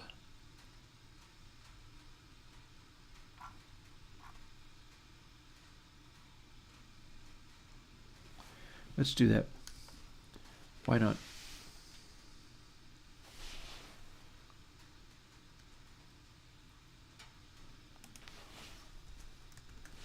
We found a whole bunch of these. They all need to be changed.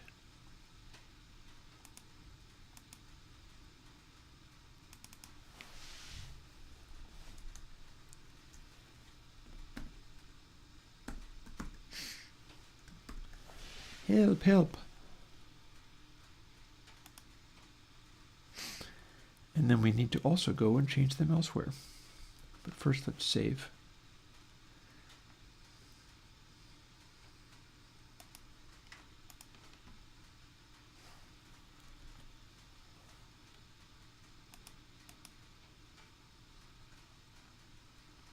See, 35 variables, not all of which we're even using.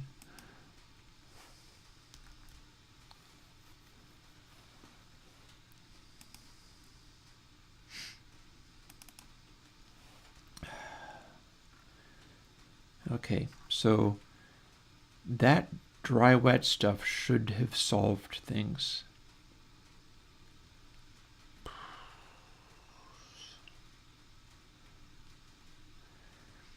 Do we have a temp sample here? I feel like we should. Yeah, help temp.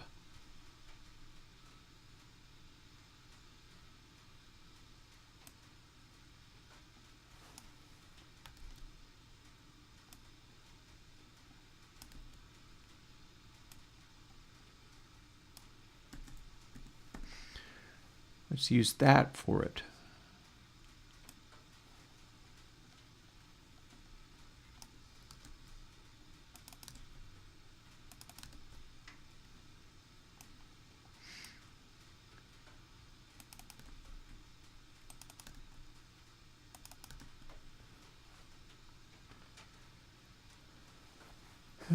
Where else?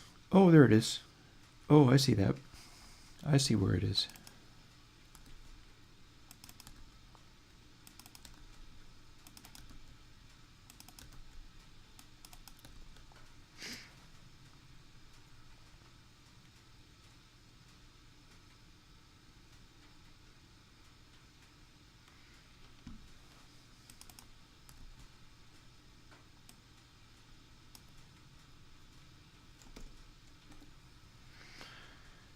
And same deal here.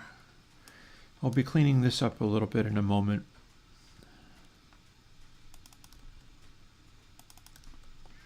And I'll be getting rid of the stuff that's not in use. For now, I don't have to do any getting rid of stuff that's not in use. I'm pretty much just trying to get the silly thing working.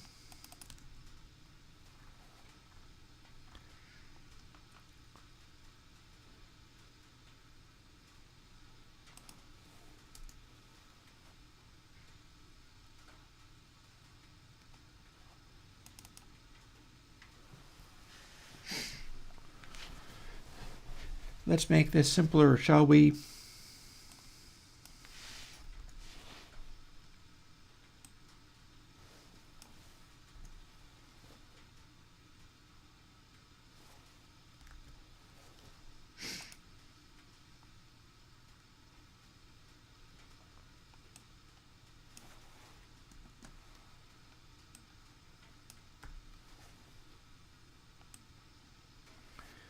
We are not doing an infrared notch.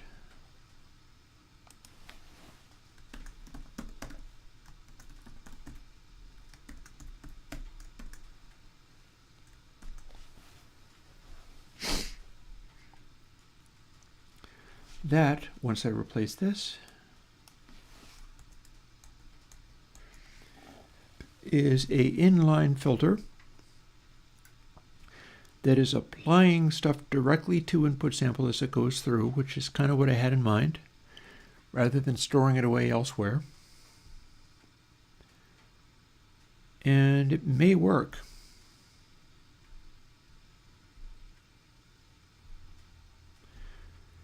We're going to maybe,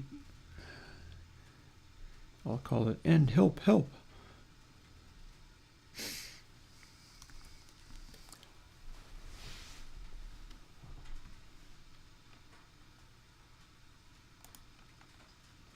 A lot of that's going to go away. Let's see if we're any closer to having it behave normally and correctly. We're still missing some stuff. We're still missing actually quite a bit of stuff, but this may function. What do we got?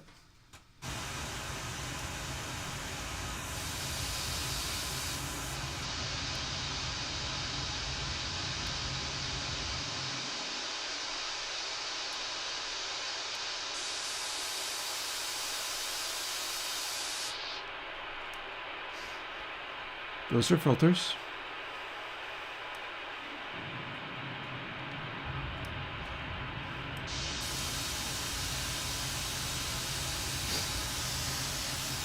So there's our high pass.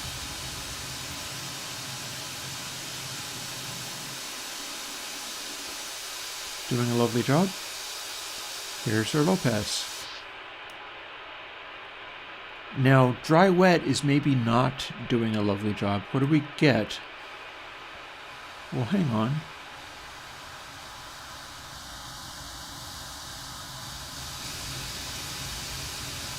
Okay, so halfway it gets weird.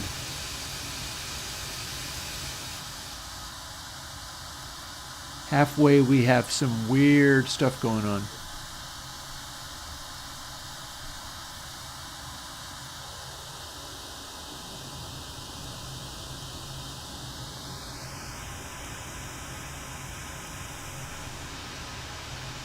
And that's all.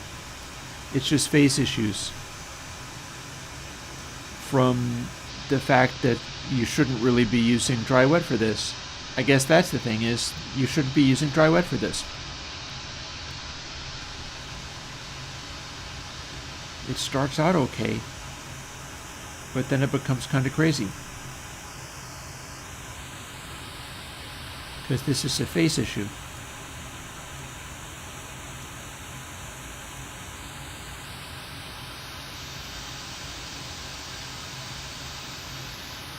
Yeah, dry wet makes no sense for this one. It's not useful.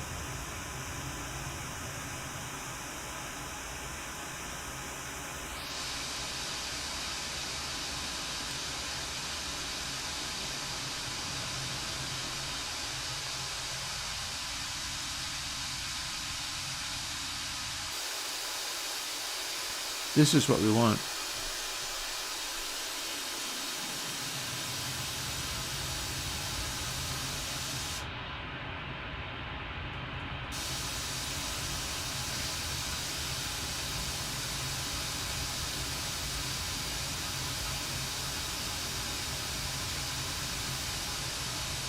$3K. Beautiful.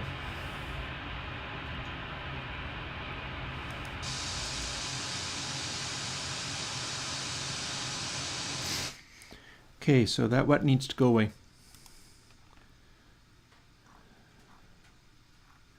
We're not going there.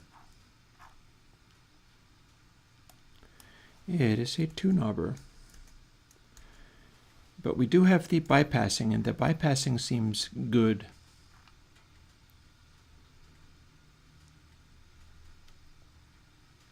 Alrighty. So no dry sap, no dry wet.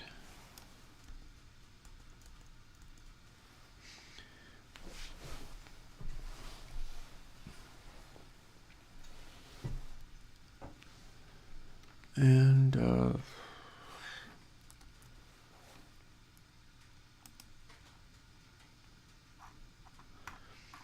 let's update some of this now that we're going at it.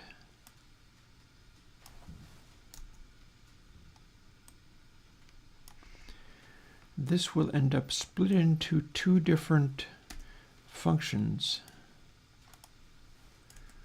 But in this context, it is a single plugin.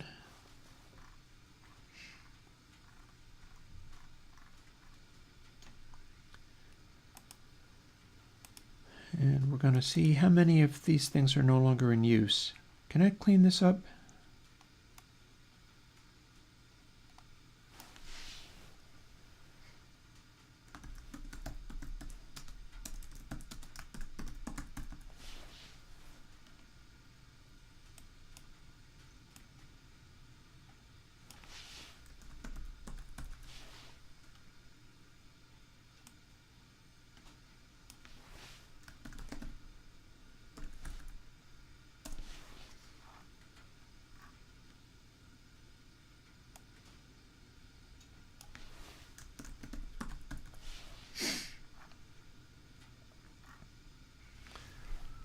So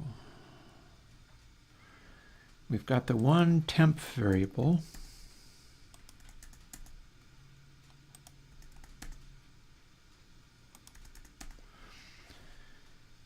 These are reasonably tidy.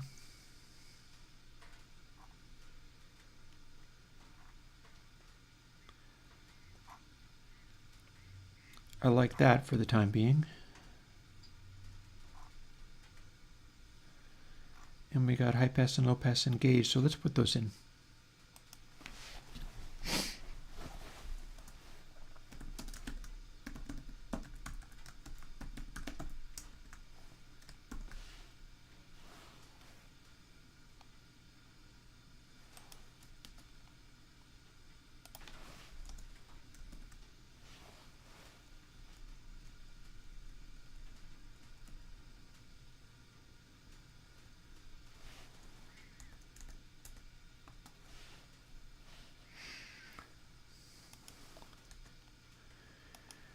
Don't mind me fussing with stuff, as I will do. There. And similarly,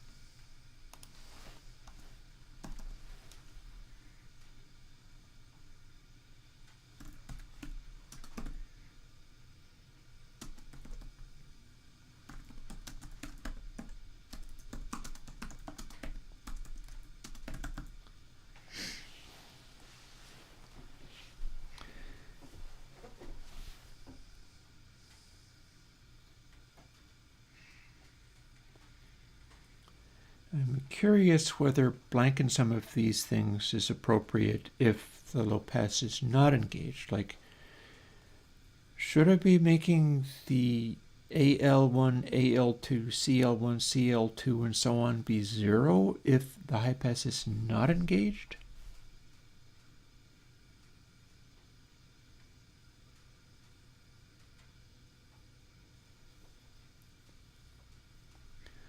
which of these things gets carried over? Like, what's the...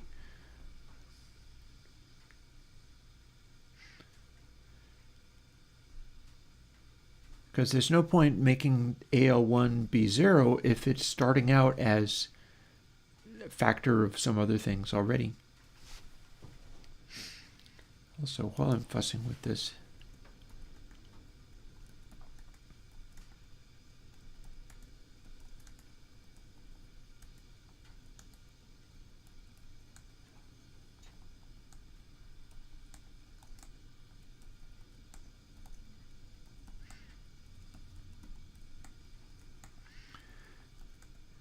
it is beginning to consolidate into the ugly chunk of code mode.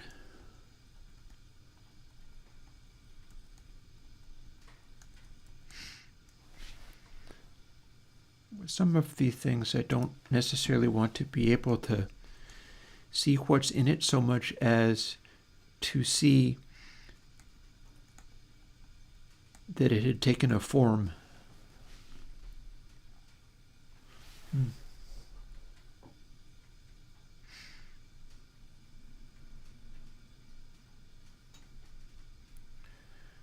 Some of that could be spaced out, or not. It's probably fine. I'm going to do what I just did with the low pass, and then I'm going to look at chat, because people were talking about talking in chat, and I'm interested in what's going on. I may have something to say in spite of everything.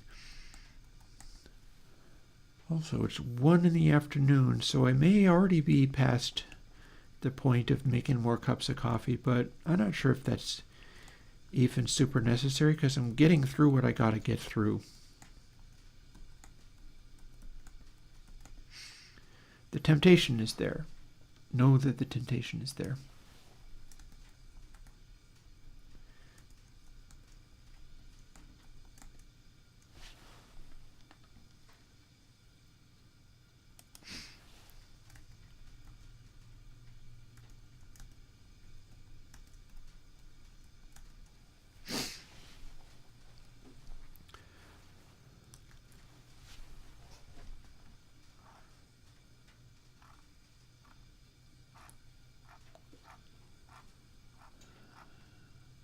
Ooh.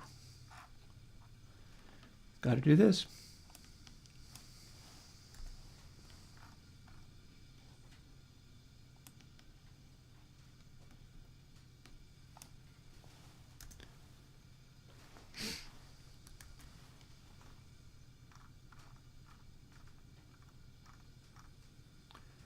That looks good. I think the final remaining thing I had in mind was to go through this and find all the bits that I'm not actually using. So we're using this, we're not using reso. We're not using level because it's fixed. We're not using nonlin, but we are using temp. And we're not using dis.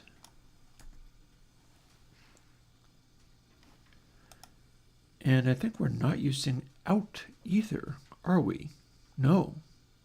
No, we're not, are we? Fair enough then. Got there. Do we build? Yes, we do. Having built, do we work? If we work, we're done with this one.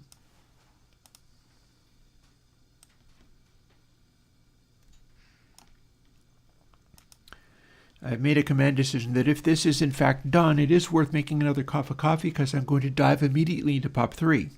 And that's going to be exciting in its own little way. But won't it be nice if we are?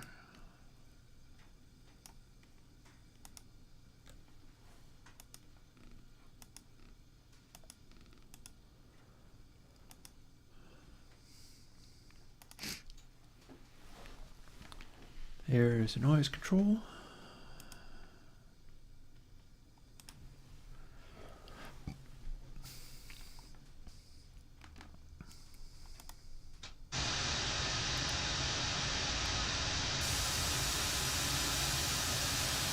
Okay.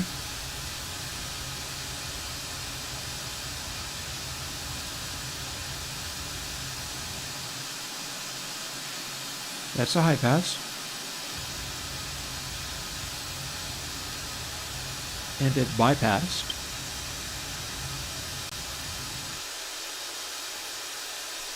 Or it can be quite steep. Ooh, it's making us peak a little higher, isn't it? Or is it? I'm not sure if it is.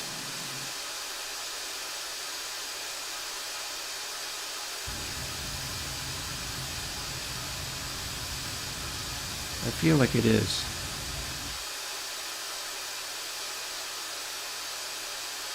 That's interesting, but not surprising.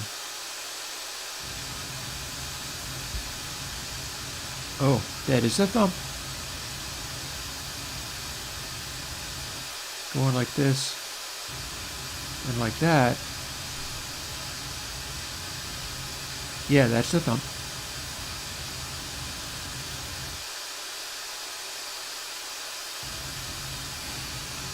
You engage it, it shouldn't go thump. So there is going to be something to do still to stop it from doing that.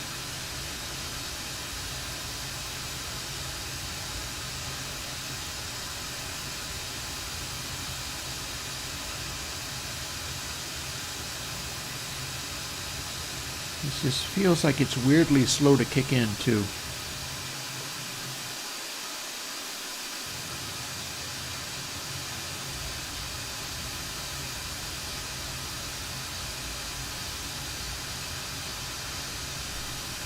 So let's see. And that's a high pass. No question about that. Does it click?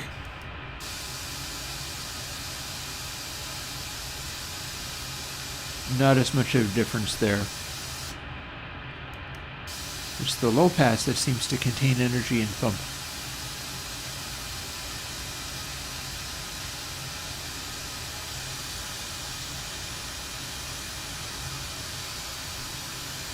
Okay, so you crack it open, turn it on, and it's at 20K, but it is now doing a roll-off.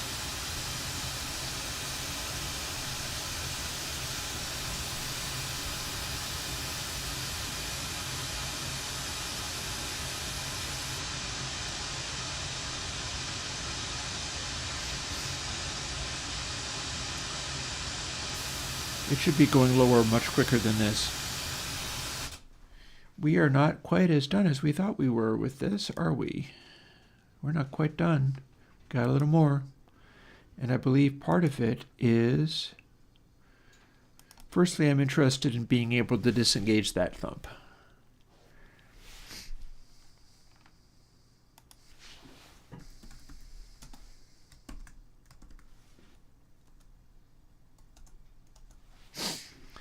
What must I do? What's being saved through the high pass as it goes?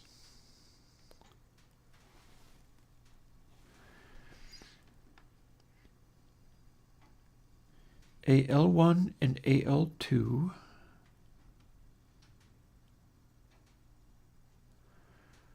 are getting defined by stuff. And temp is being defined by L1. So I guess it's going to be AL1 and AL2 that we're going to make 0.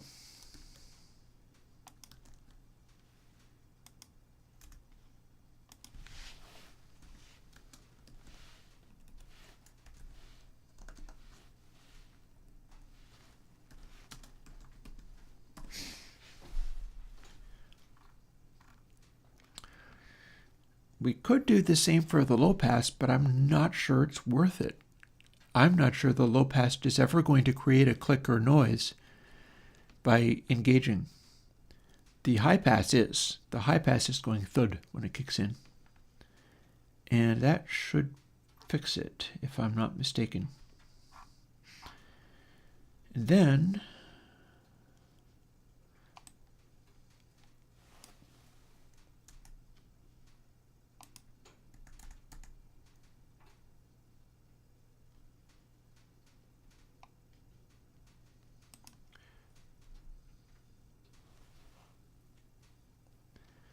Don't need all of these parens.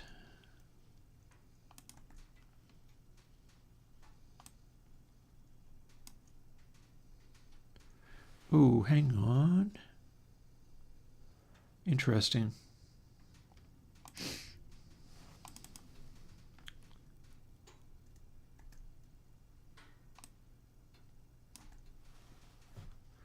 Need that one paren, but probably not this one. Now let's see if it kicks in a little bit more aggressively. And if it thumps.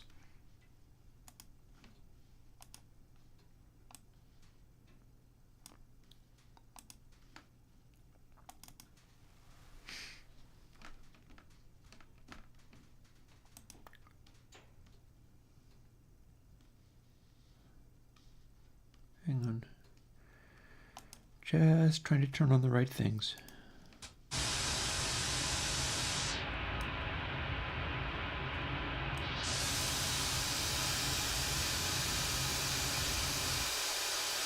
There's your high pass.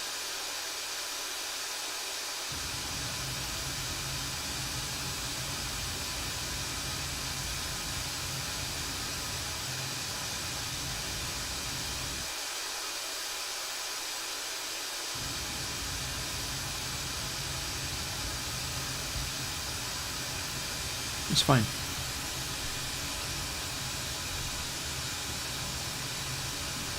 And it's kicking in more aggressively.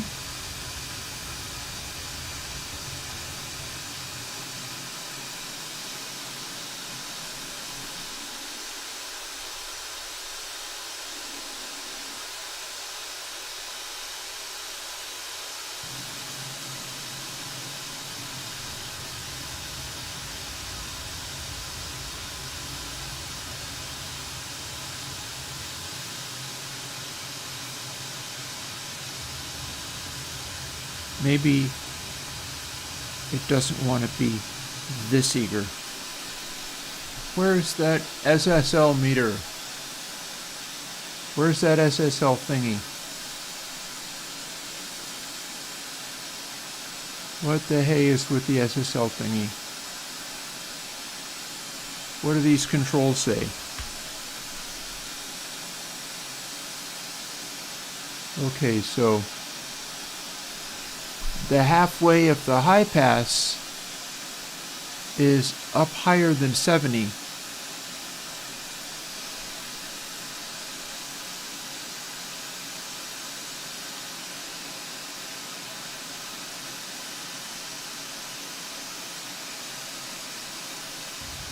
So it's out.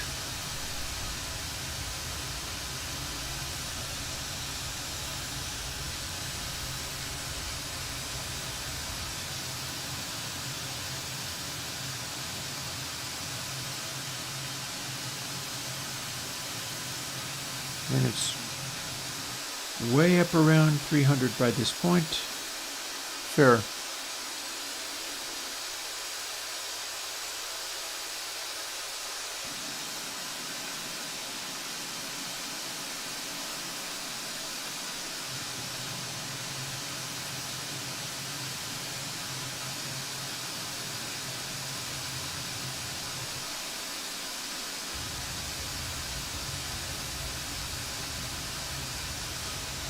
And the low pass.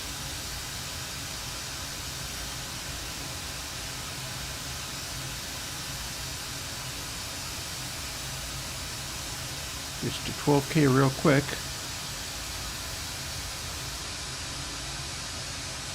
By halfway, it's less than 8K.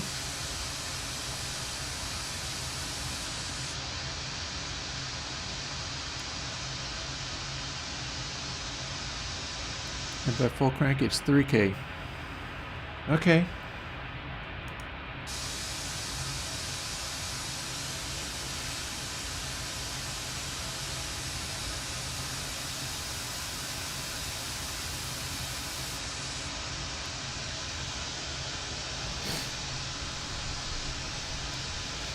So what would that mean?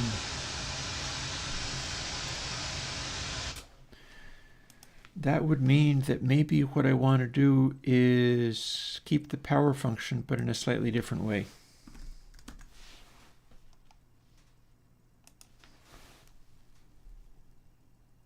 Maybe.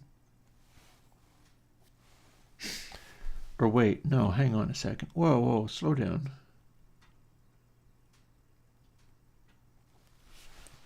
Slow your roll.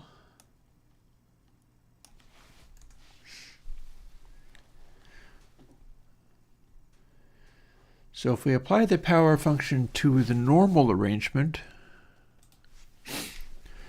what happens is it makes all of the values go down lower because it's the thing multiplied by itself. We are instead doing 1.0 minus it, which is causing it to be Fulbright at hard left.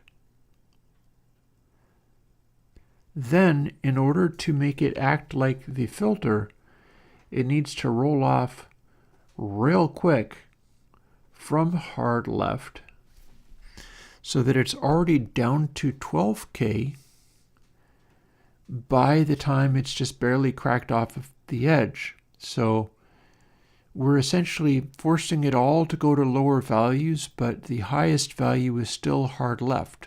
It's literally the opposite, and so therefore we do still want the power function for this one.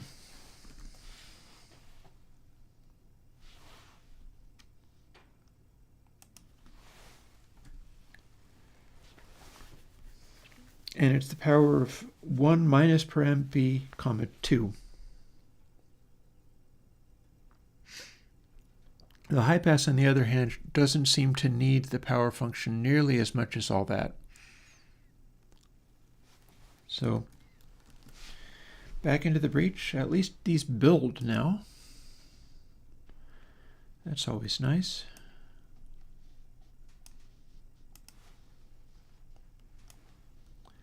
And just in case we nailed it, we can put it there and then put it here. And then jump back into our exploits with noise and see what we get.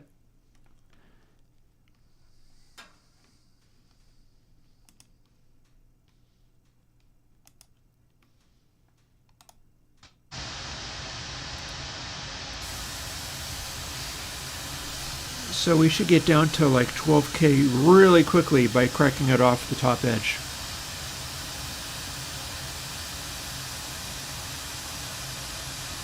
Okay.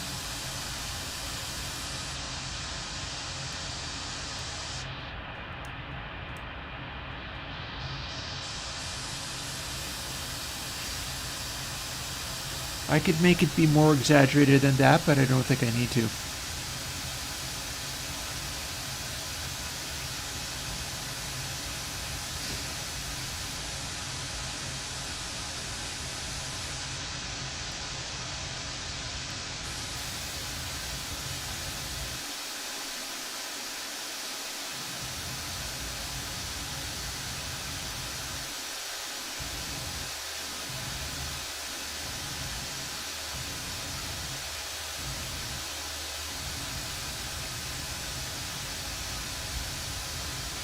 Oh, that's still an obvious thump.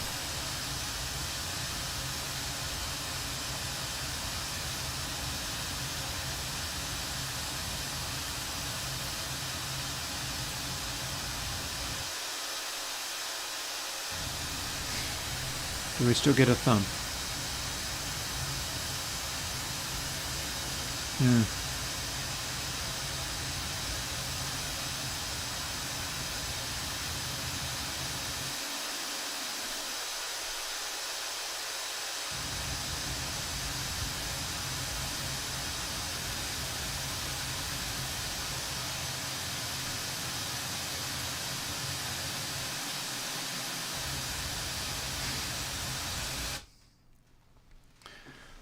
Cool beans.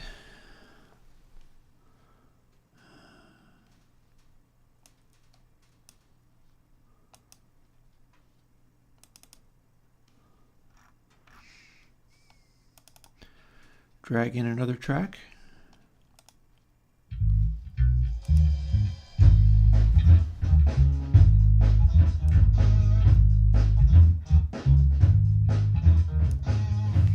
that lows.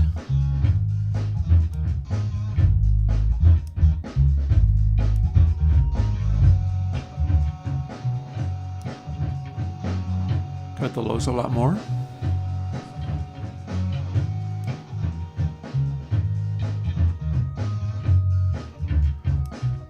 I feel like this is working, kinda. Sure is taking that bottom octave out.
Okay.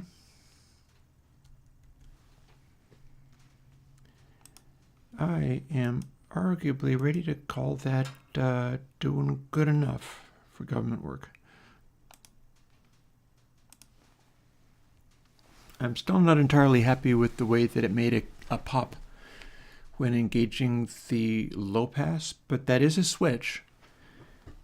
And it is a switch that I need to have be there, so...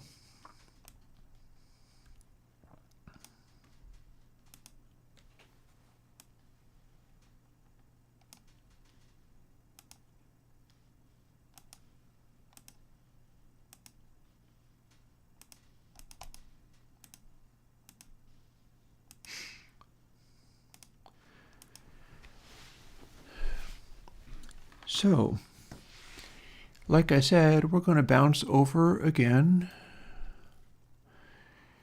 to throwing another log on the fire, making another cup of coffee, and we're going to jump into Pop 3. We're probably not going to fool with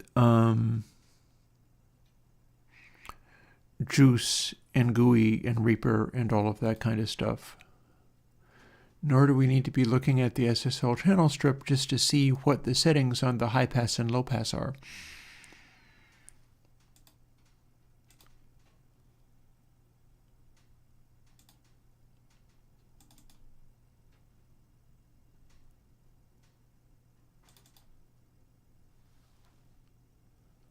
But we are going to make some noise.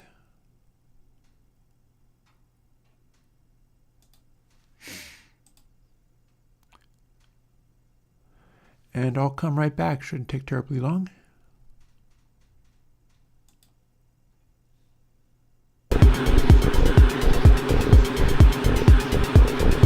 I see you, Tim.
So that bit was interesting.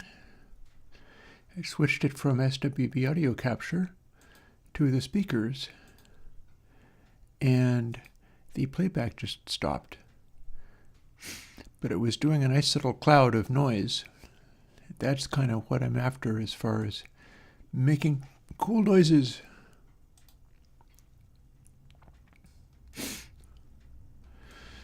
So what chat says for me at the moment is Tina, which I believe is how you pronounce that, although correct me if I'm wrong. Says, I'm the guy from the GitHub issue. That's somebody who's trying to help me.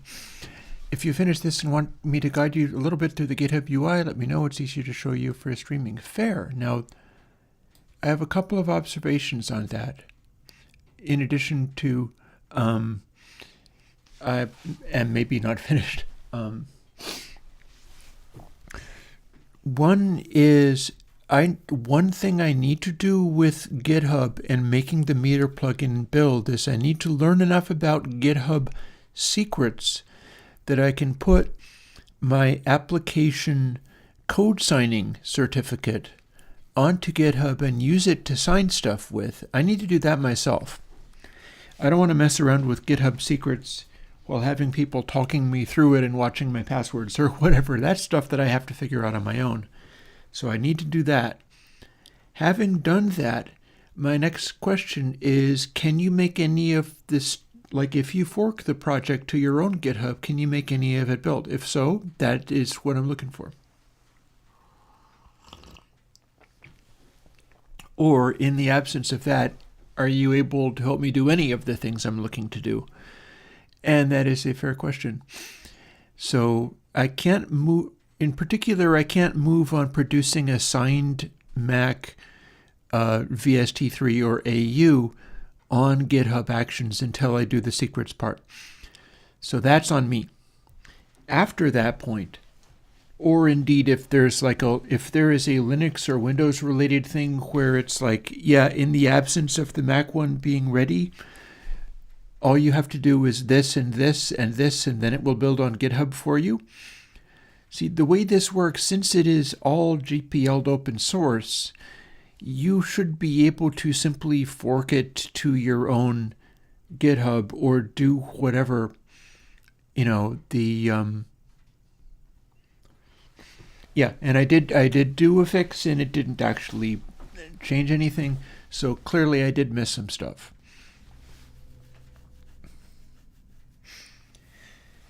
The trouble with finding them on the UI is they may be telling me things I don't understand. But, that is sometimes the way it might be. If you would really like to do that right now, I can take a moment for it.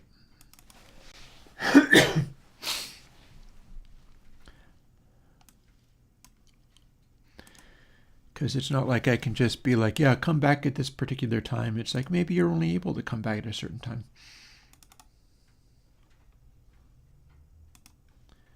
Up 3.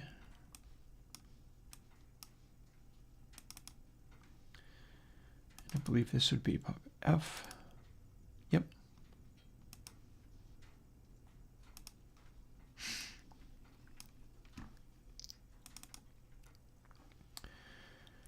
So I believe what I've been doing with this is simplifying it, or trying to. And my question is, how much of this have I successfully done?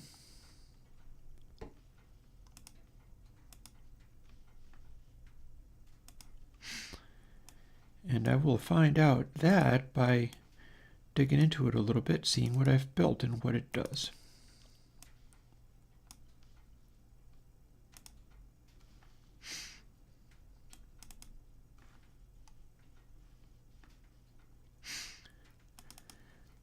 Let's fire up a drum track.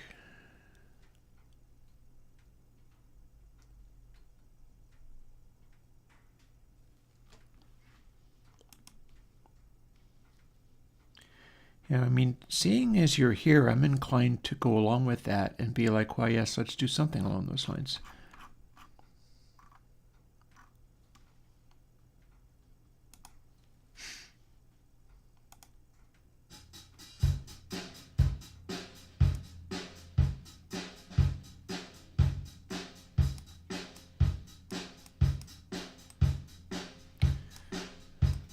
Oh, dry wet would help. What do we got? Drive. Okay, some of this needs to be rearranged. We got some makeup gain.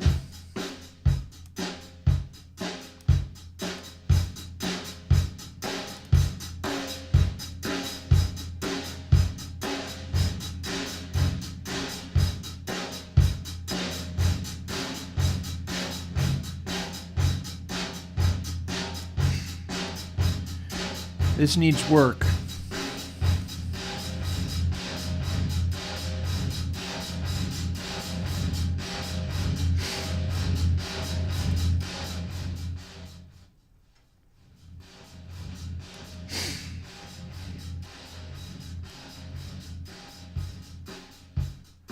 This becomes like the ratio, except for not really.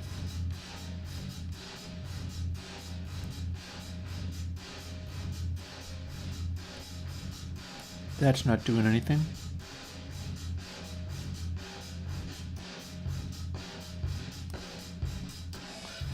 That's now acting like an attack instead of a release.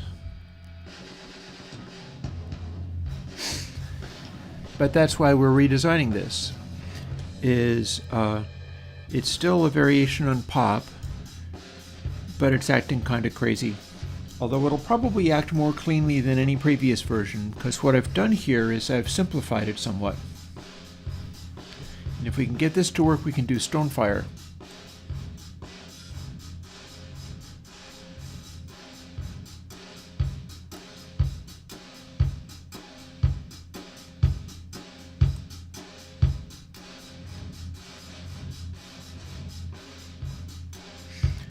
Yeah, that's acting like an attack.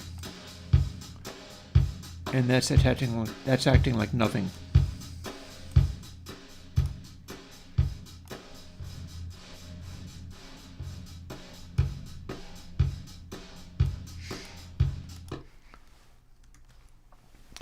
So we're going to dive into this a little bit.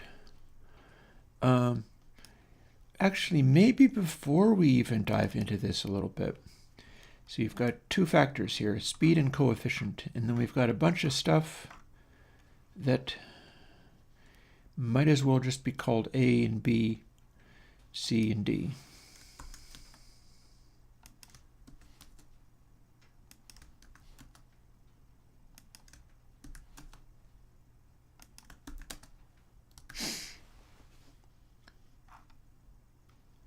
It's all defaulting to 0, but we've got that fixed now. So, Tina, if you're still there,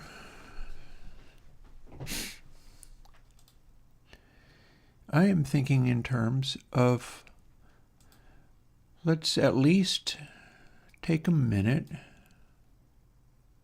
I just saw the chat scroll. Yep. Let's take a minute and I can at least look at what you're telling me, even if I don't get anywhere with it, because we don't actually have to solve this right now.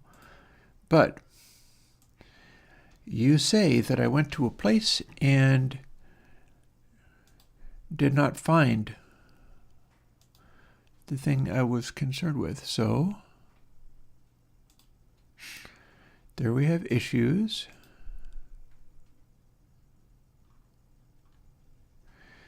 When logged into GitHub, you can click on the Windows job on the left side and pressing on the failing build task. So runs. So this would be one of the runs. And we have done that.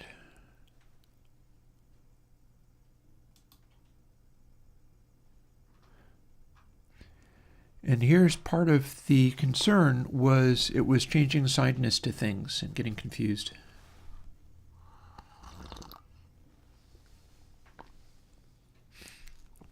That said, from here, I don't know where to go back, so that's a little worrying. I can go up, I will go to summaries, and it went to the right place.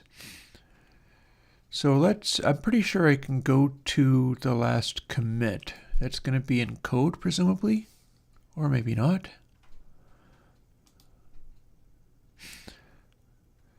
Okay, last commit, there's a red X icon. This is a commit, this is an X icon. Some checks were not successful. Okay. So this would be the very most recent. What I clicked on was in your message, so it would have gone to another one, but this is the most recent one.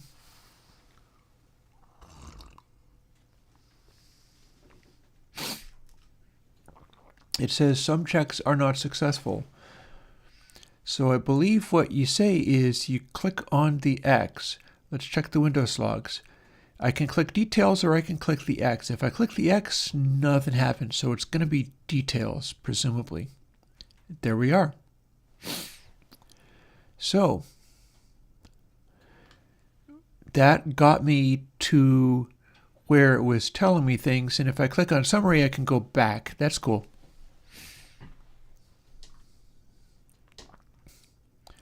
So these warnings are implicit conversions, but I knew that was going to happen.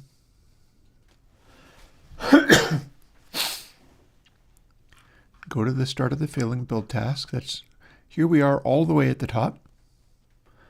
And then down until something happens that is not okay. So this looks to be still all right.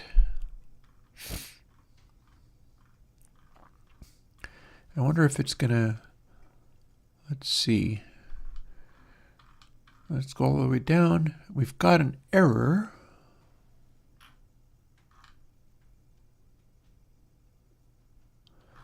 These are all warnings. That's my concern.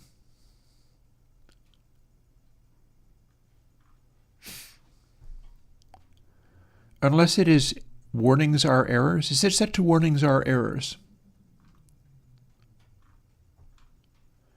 Is it set to scream and die on warnings alone? Okay, these. Oh, that's a condition handler. It said fatal. I was like, oh, but no, apparently not. So we can do this, but this, failed. Failed.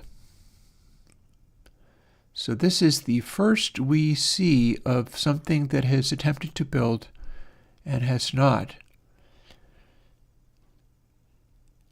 And this would be the information behind it. This is a virtual Windows box apparently, so this is its error message. This is a lot of boilerplate stuff going on.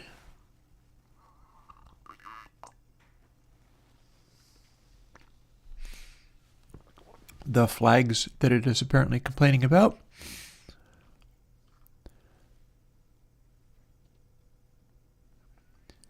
So 184. Well, this is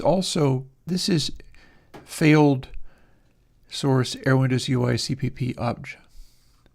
And then we've got 131, which is a huge amount of something. This looks like just the list of what CMake would be trying to do if it was CMake, which maybe it's not.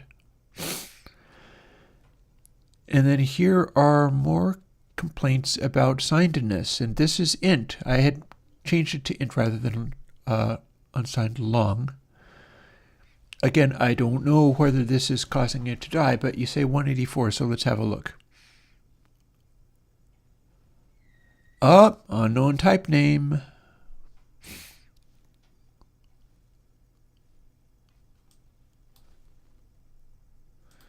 So as long as we're derping along with this, technically it is still possible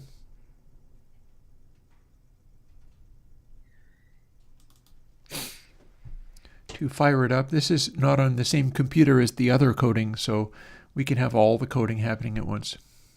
Kind of horrifying, but there you are.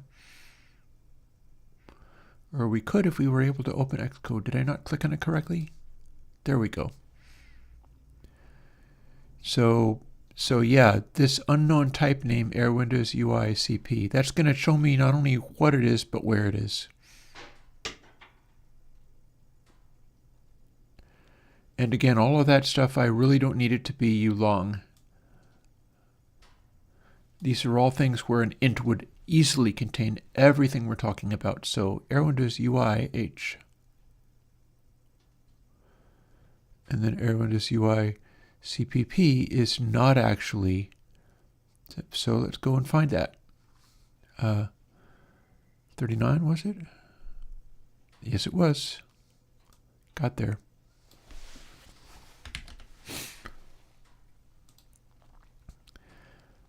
So that was absolutely a real error, unknown type name. These are still warnings.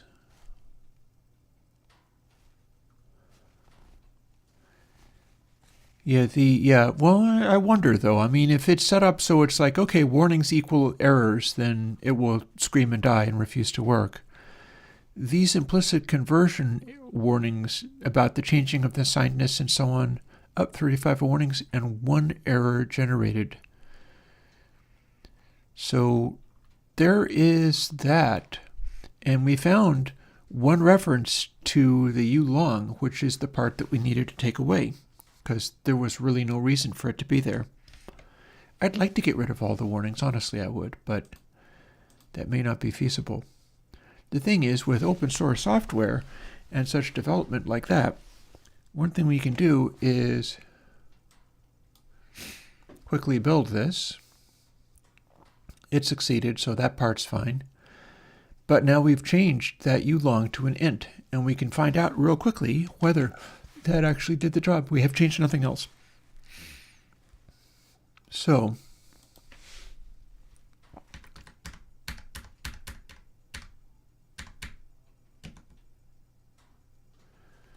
we're going to cd to the meter thingy.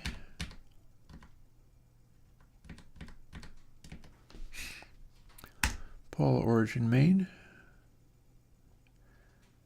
We are nicely off the screen, so it doesn't matter very much. It does want my passphrase.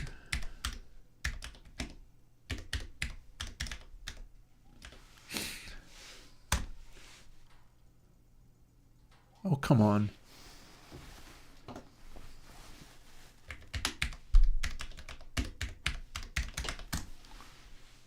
Very good. Me trying to type it more interestingly just screwed it up.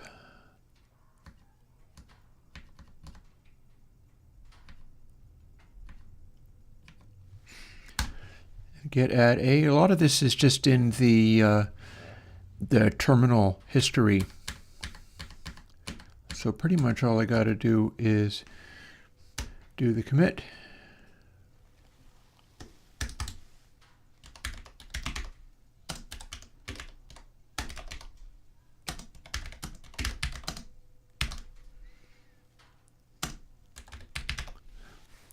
My commit message is a further type def bug found by Tina.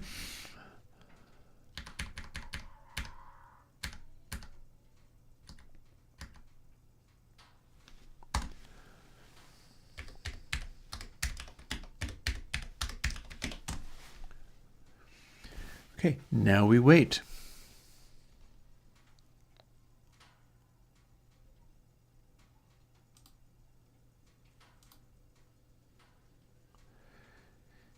Because JUCE automatically rebuilds every time you send a git push. Anytime you do a new commit, it tries to build again. Which could be maybe kind of messy if you're doing a whole bunch of stuff, but what that means is we get to find out whether it'll build artifacts for the Windows having fixed that thing now on stream. And that would be very exciting, because holy crud, that would mean that Windows people would get to run meter immediately. What's not to like about that? So I'm going to put away that stuff and scooch my OBS window back over again.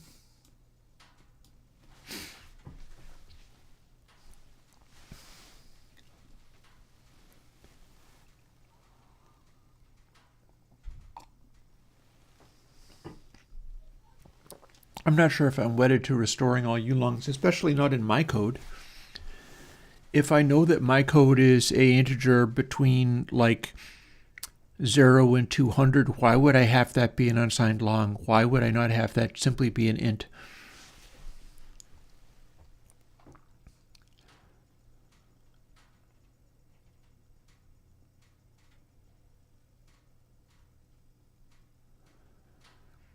And there is our updated commit. Suppose what I can do is wait for it to email me about this stuff, which has not happened just yet.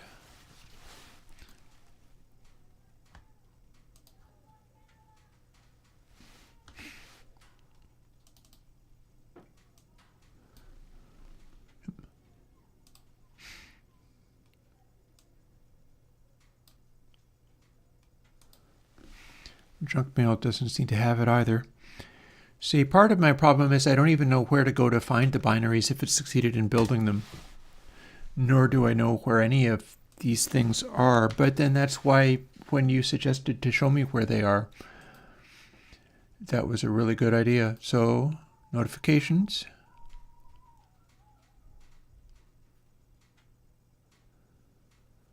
Okay, so, no, those are all 2 weeks ago. That's no good.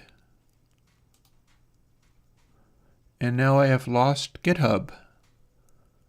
Where am I? Where is anything? Let's go to repositories. Okay, very good.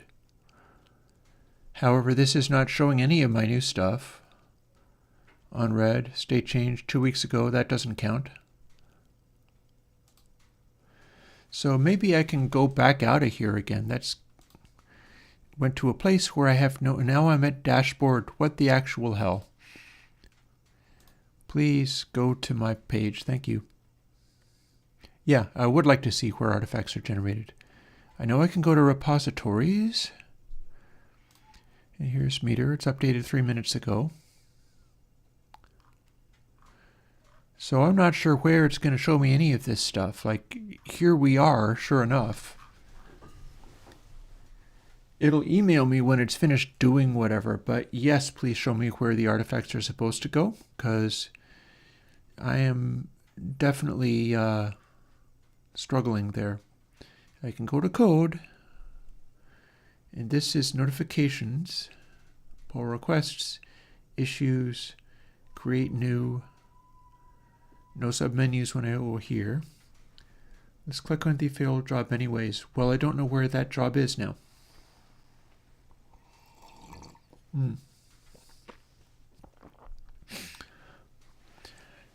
There is an X. It means failure, so we'll go there. Ah, but it hasn't finished trying to do the windows. I feel like maybe 2 in progress and 1 failing checks. I say we wait a minute because it's not some of these weren't meant to survive anyway. macOS failed really quickly, and that's because they don't have the sign stuff set up. I don't know what else, but I can go and find out. Let's go to details, as long as I can find my way back. See, it died on import certificates. For all I know, the rest of it is okay.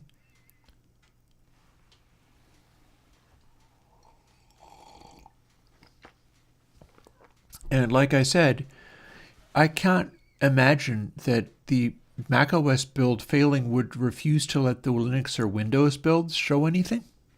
Although I suppose I could be wrong. But I know what this is.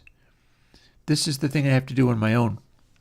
This would be the finding out about secrets and figuring out how this stuff works. Meanwhile, we can go to here and it is trying to do its thing.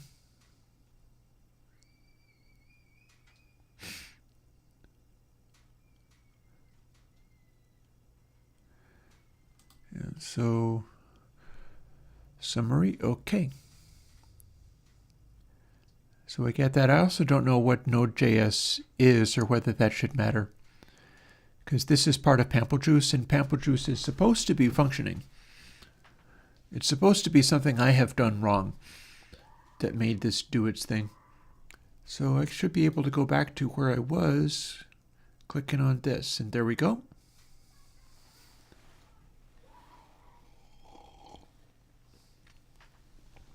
And this idea of if artifacts are generated only you can see them, well, that wouldn't be correct. That seems like not necessarily desirable. Yeah, I'm not worried about web technologies on this. Maybe it's part of the going to this, we get this stuff, and maybe this is where Node.js is.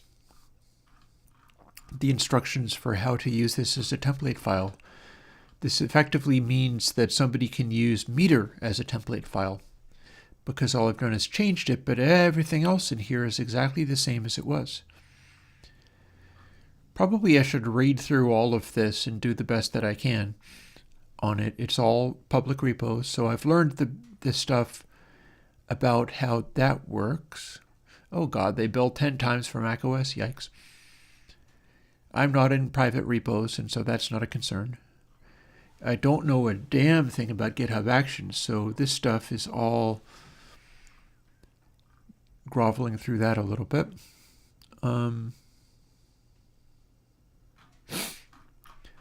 Let's scroll up to the top and see what else we've got. Okay, Linux failed after 6 minutes, but the check has started. It looks as if the Windows may have actually built and worked. So plugin instance, boot performance, failed, but it attempted to build. Bad alloc. I don't know what I would have done to cause that.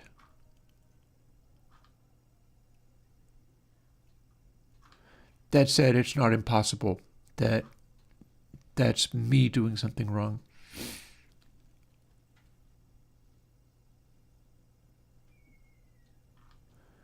I mean, when it says bad alloc, I tend to assume that I have done something wrong. I'm not exactly sure what, though. Oh, interesting. We have to update this. It's not supposed to still say PampleJuice demo. I don't think that would have to do with... Interesting. Okay, so...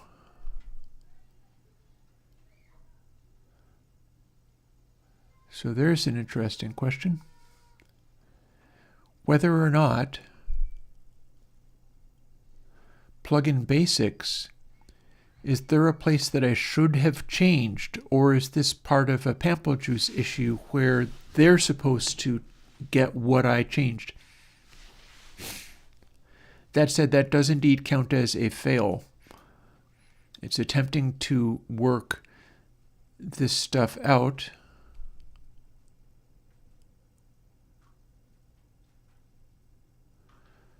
Tests plugin basics. Let me go back into my code, or as well as I can. Where did I? Airwindows JUCE, was it? I called that JUCE Windows. There we are. So here's the code. And we've also got C stuff going on, and C make lists might be a relevant bit. That said, that's not literally in C make lists, but here's where I would have called it PampleJuice demo or meter.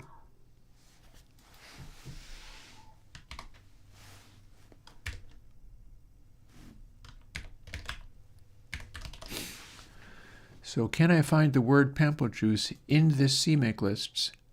We can do it once. That's a code support network. Include version, include macOS.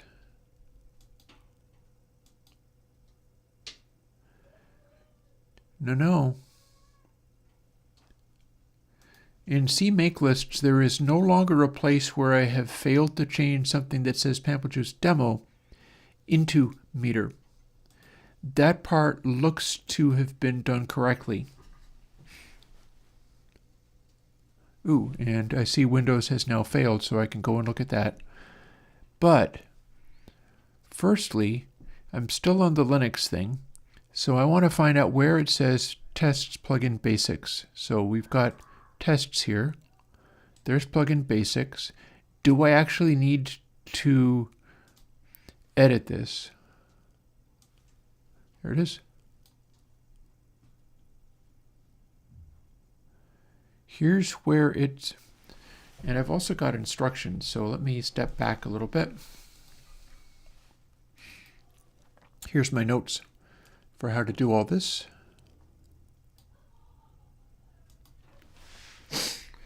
And let's sort of keep going with that. The CMake list section is what I've got there.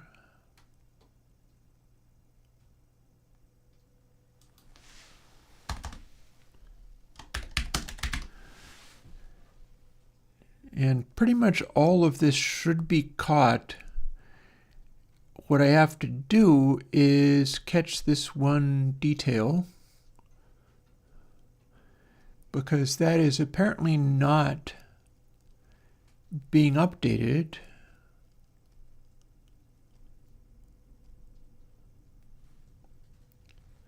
So in the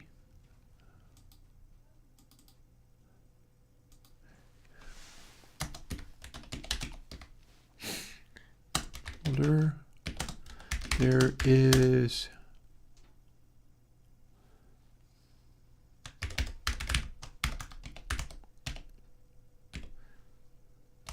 plugin basic CPP.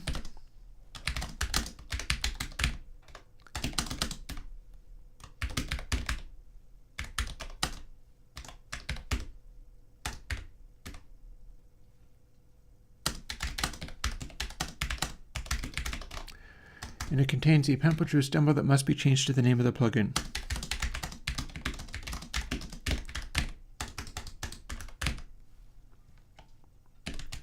There.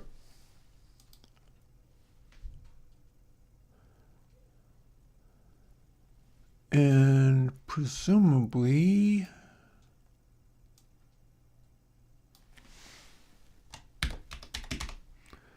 that's supposed to be taken care of for me, because it makes no sense that it wouldn't be, but everybody misses a few. So there we go. Section name, plugin instance, attempting to do it. Now it's going to check for the name being correct.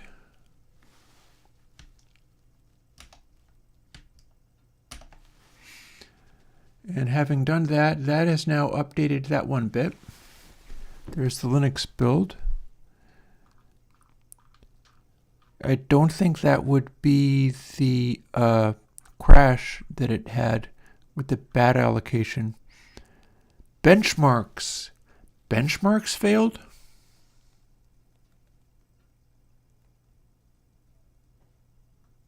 So plugin instance and boot performance failed.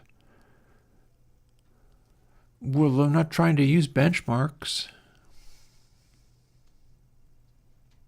I'm trying to use the plugin.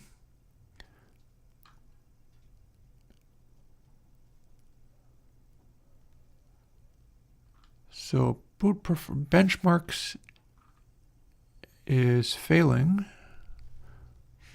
Let's see, meter benchmark, that's another folder. That is all on a code 2. It is this line of code. This is what is failing. I'm going to look at the windows in a moment. I just want to look at this and see if it makes any sense or if anything is obvious. I'm guessing no. So include plugin editor, fine. Got those things. I see no references to pamphlet JUCE that shouldn't be there. Chronometer meter. Scope JUCE initializer, plugin processor plugin. This seems... If there is something that is wrong about this that I should be able to spot, I don't know what it would be. Catch benchmark chronometer. Well, I have not seen any reference to a chronometer, so I'm not sure that I'm in the zone to be able to do this one. This one is failing, and I don't know why. So Adara might be the person to ask there, because that's who wrote this. But for now, I can see that Linux is failing in a way that I cannot deal with. However, errors while running ctest. Oh. Seriously? Well, what else might be happening? Here's test. output on failure. Constructing a list of tests. See, this might need my update for that regardless, because we keep checking names. That has failed the test, and I'm not sure what else.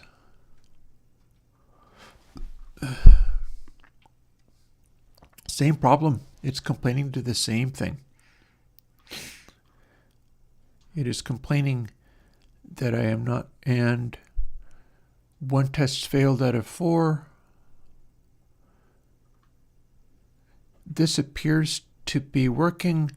I think it's the same thing. It compiled, we got to the tests, and it's still griping about the same thing that Linux was griping about. So, plugin basics.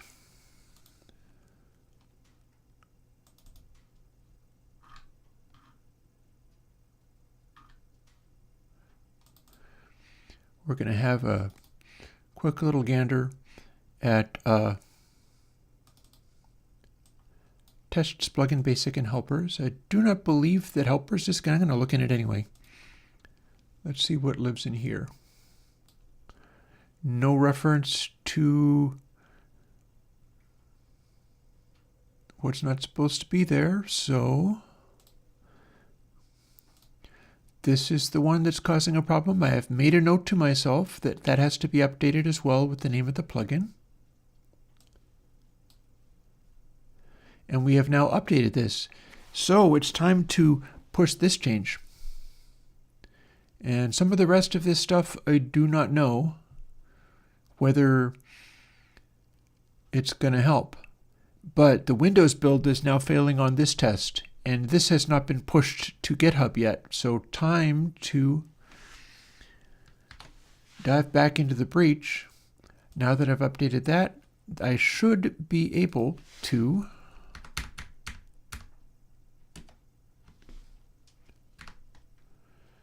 firstly go to meter.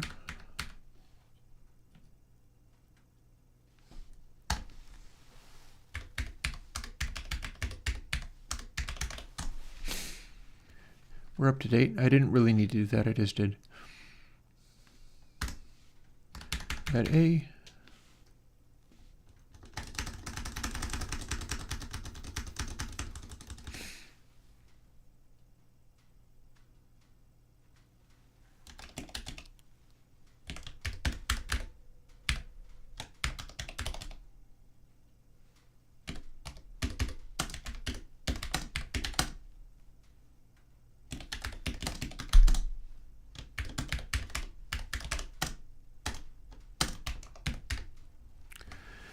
The name of this commit is tests plugin basic CPP should not still say JUCE demo. And if I can put a slash into a commit message, that will work. One file change, which it has been, and then push origin main.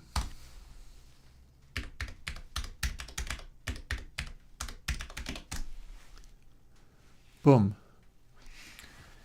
And now Windows compiled, and both Windows and Linux were objecting to the same thing, which is not a random glitch, but the fact that it's trying to run a test which is using the old name for the program. So we might actually be onto something there. It would be very exciting if the only thing that I need to do now would be to put the macOS secrets in there. If that is the case, I would do it tomorrow while I am unwinding from my work days. Figure out how to do it and go and do it. But we're going to wait around a little bit more for that. We have now got a new push.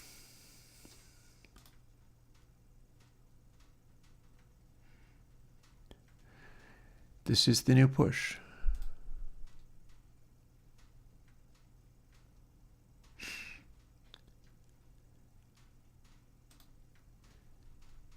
And macOS is still failing, but this stuff is in process, and we're going to see. I don't know if it's really close to working. I mean, the idea was that it would just work, but that's asking a lot. Here, let me go and fuss with the wood stove a little bit more. It should be warm enough that I don't have to keep loading more wood in, but I don't want it to smolder. I'd like it to finish up.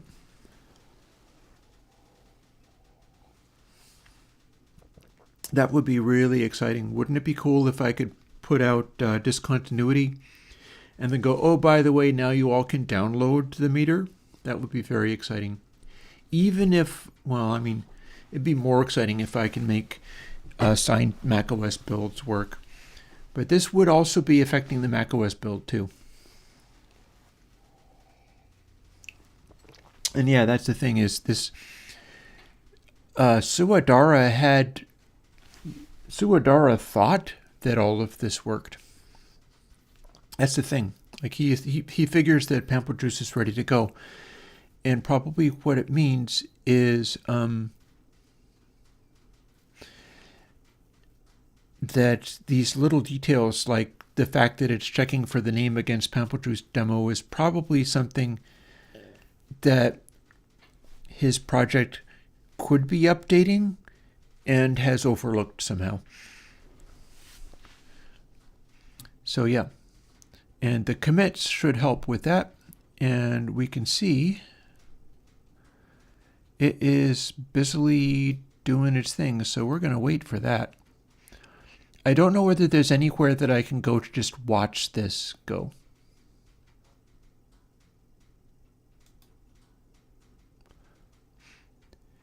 Yeah, and you say sorry for the link, but honestly, I didn't get one. I think YouTube ate it. We can go to Actions, and that's showing runs from workflows. So there's that. That is in progress. So if we go here, we have lost macOS, but we still have a couple of other ones in the progress and going.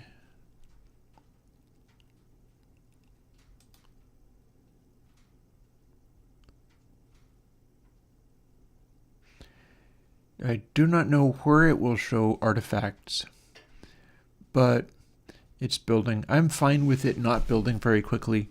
Like I can build stuff on my Mac very neatly. So just in this summary screen. Is this a summary screen?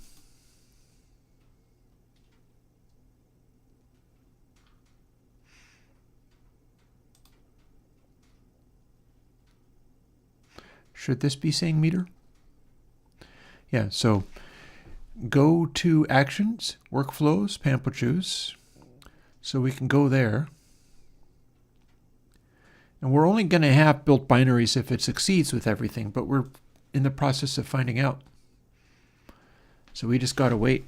Like whatever they're building this on might be a potato, but they're not charging me for it, so I'm not complaining. What I'm building on at home is a Mac Studio with a silly amount of RAM because I got it for the purpose of simultaneously streaming and major mixdowns, and also maybe learning how to do I don't want to say AI, all that stable diffusion llama type stuff, to be able to fool with some of those things. And so I build stuff way faster than this, and it's fine. I build stuff on a really antique laptop to start all this off. And yeah, right below annotations, the artifacts will appear. And I know that if I was to go to, let's open another window. Here is where Paul's Airwindows Rack releases. By the way, anybody watching, I have good news. Paul is now working on a clap version. He's working on using the same technique being used for Airwindows Rack to do a plugin that way, which will not be exactly the way that I designed things, but Airwindows Rack uses his code to just sort of automatically figure out how to bring all of my code in and just kind of automates making a single plugin, which is like the Linux is 2.4 megs, Airwindows Rack. Mac ARM64 is 1.48 megs. WinX64 is 1.9 megs. That includes all the plugins. Like, seriously. With the exception of anything that has more than 10 controls. So some of the new ones I'm going to have to leave out. But this is where you go. If you click on the Go to Airwindows Rack thing, is the nightlies. Because whenever I put in a new plugin, I hit the button and it builds all of this stuff on the fly.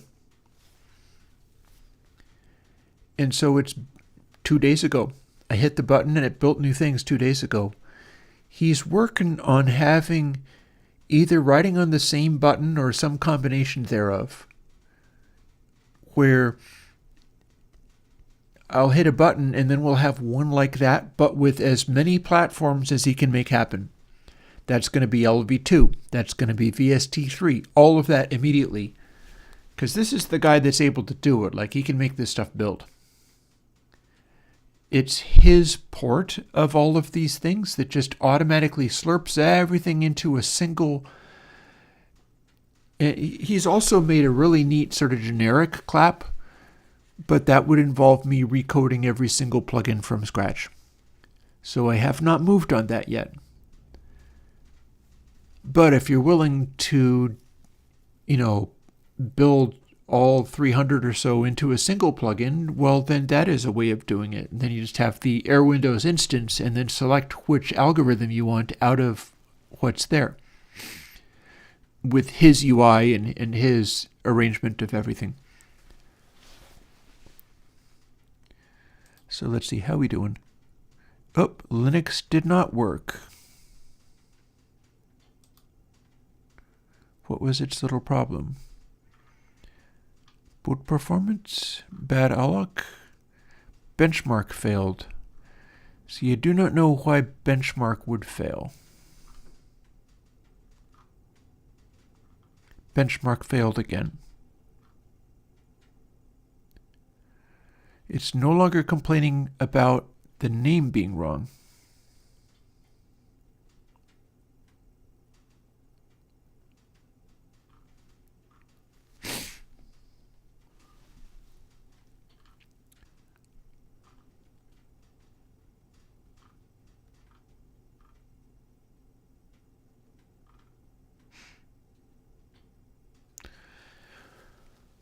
So boot performance failed, presumably because benchmarks failed. I would happily throw benchmarks under the bus, but I'm not quite sure how. I'm not sure how to tell it not to use this.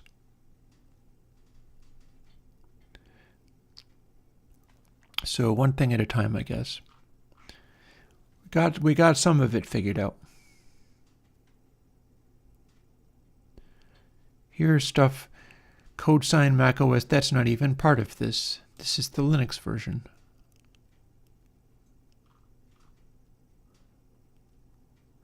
It's just the sequence. These are the things that you could end up doing if it was relevant, which presumably it is not.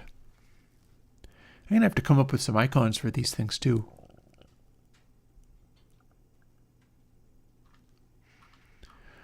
Well, here's the thing, it's like, benchmark though?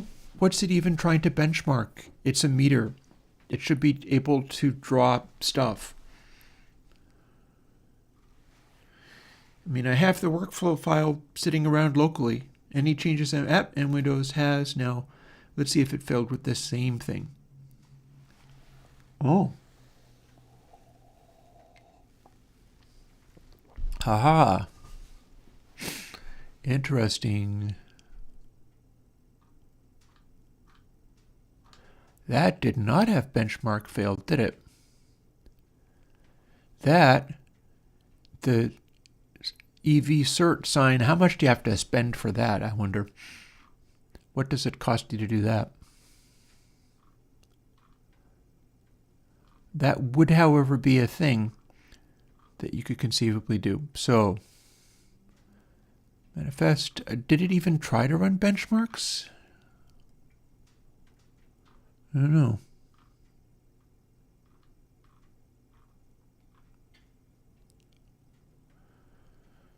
So compressing these things, so on and so forth, updating manifest. It successfully compiled, as their sign tool was. Yeah. But digicert, well, I can understand that digicert, well, hang on a second. That's not mine. Timestamp digicert song, there's no reason I would have access to this.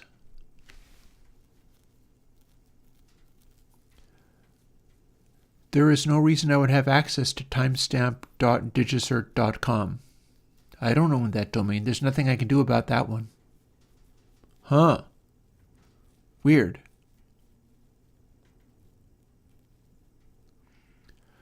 So generate installer and sign with the vcert. Well,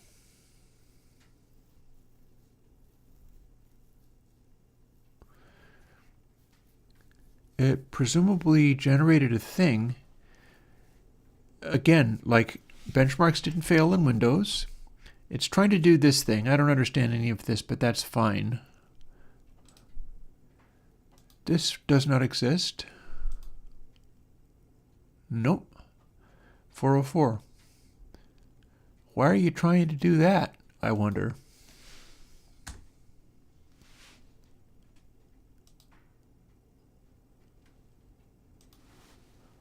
What if it's a secure site?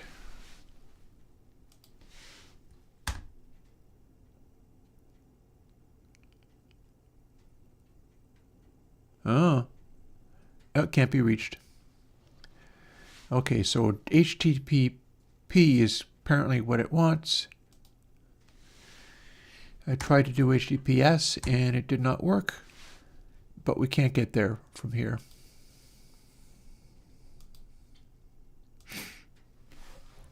So that process completed.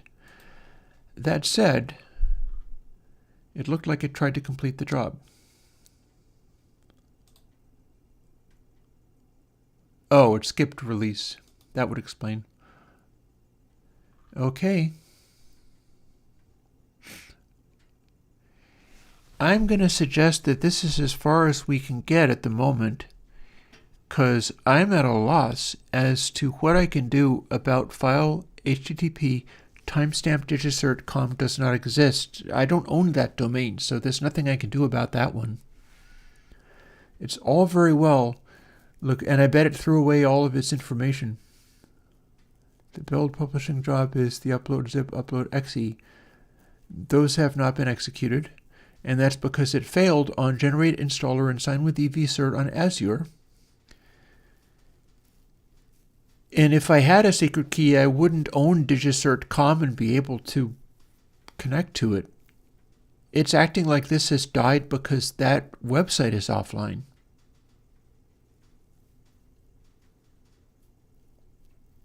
And of course, the Linux build is still dying for some other reason. It is dying because of the benchmark. And I do not know why that would be. Like, why is benchmark getting bad alloc?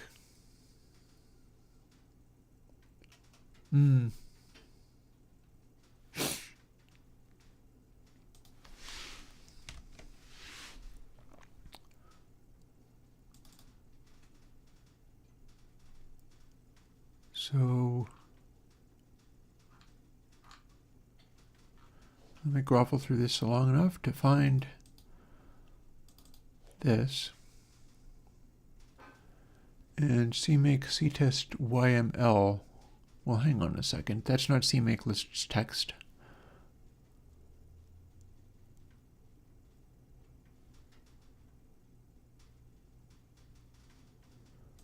Where would I even find that? Is it in benchmarks? No.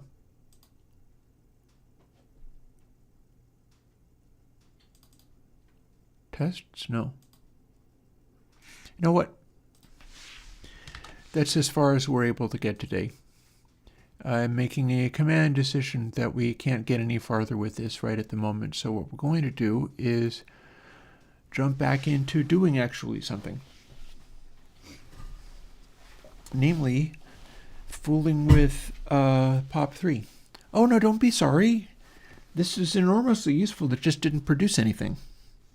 The fact that somebody was willing to pitch ideas in a domain where I have no idea what's going on, and you showed me a way around GitHub, so I might not have gotten to where I know where to look for the builds, but then we weren't able to make them anyway. Don't worry about it. It is thoroughly appreciated. You showed me where to find stuff in the GitHub interface, and we ran a couple of attempts. That's way better than not trying. I mean, if we had been lucky, we might have gotten a Windows VST on the spot. That's exciting. We didn't, but that's for a reason I can't understand, so go figure.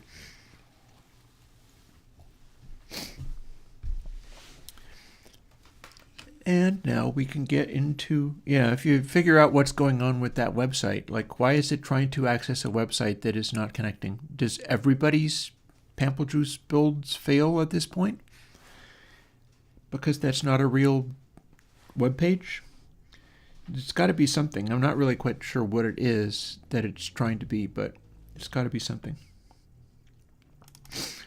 So to get back to this, here is the compressor that should also become a gate.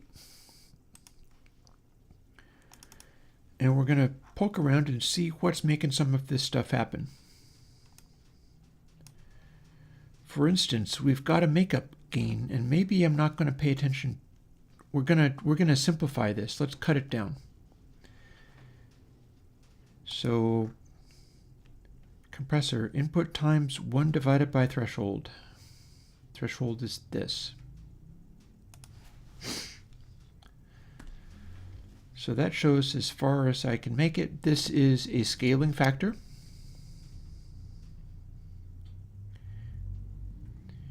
Meaning that we can anti-scale it, we can simplify it and see what it does.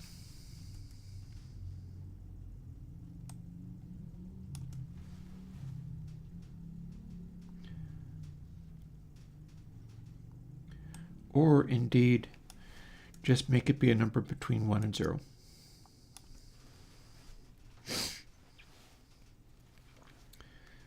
So you got to divide by threshold so it does not get to actually be literal 0.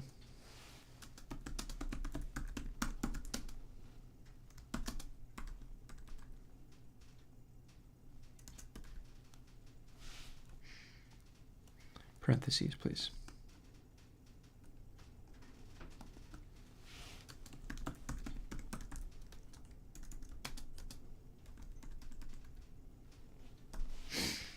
There. Yeah, thank you, Tanan. I'll see you later. Honestly, if enough people show up and are like, I'll help you for 15 minutes, we'll probably get right through. There's lots of people who know how to do this kind of stuff better than me. And all we need is one person to get through any given thing. So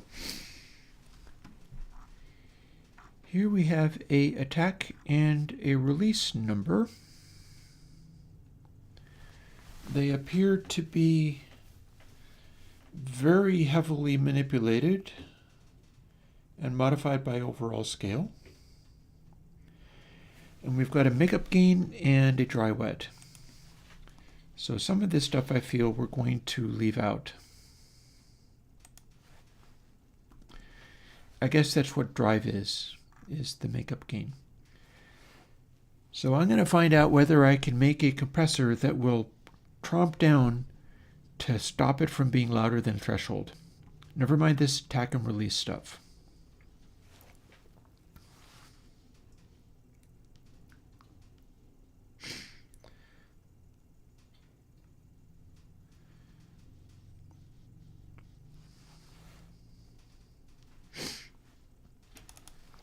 So for not doing this,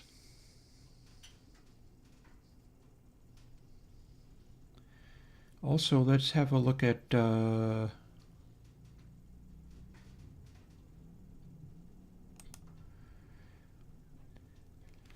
some of this could end up being an array, like the way that I'm doing the biquad filters, but I'm not sure that's necessarily going to happen right now. I have simplified some of this.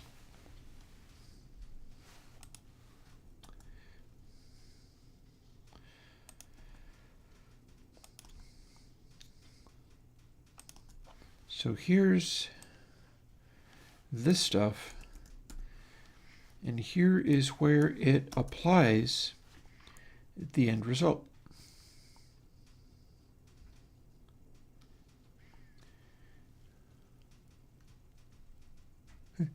Brief wells, hey, you can, well, we can do this. Let's see what we can do with this right now.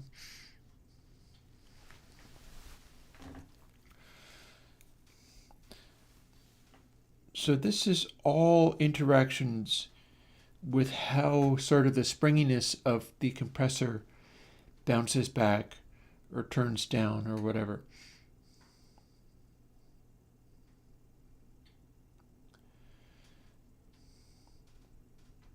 So apparently the first thing we do is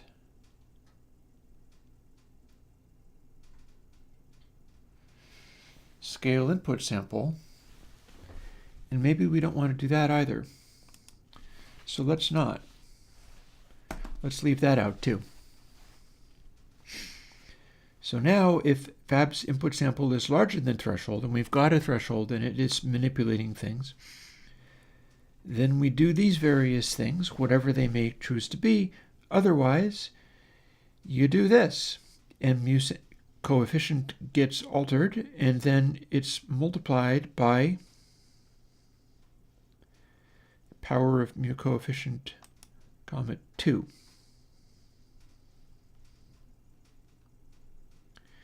I'm also not sure if we have clamping on where this can be. It starts at 1. It starts at unity gain, so it's presumably going to be made smaller. Let's see what we've got so far. I feel I just hit space and I'm not sure where. Okay.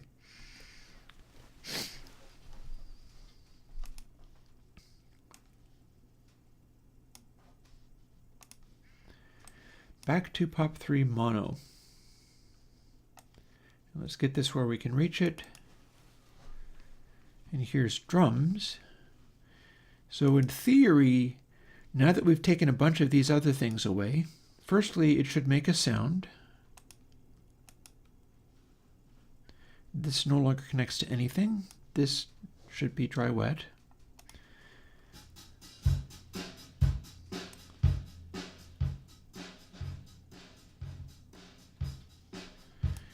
So threshold. Here's threshold. And it's now clamping on the threshold. And that is the maximum amount of clamping. We don't have any makeup gain at all.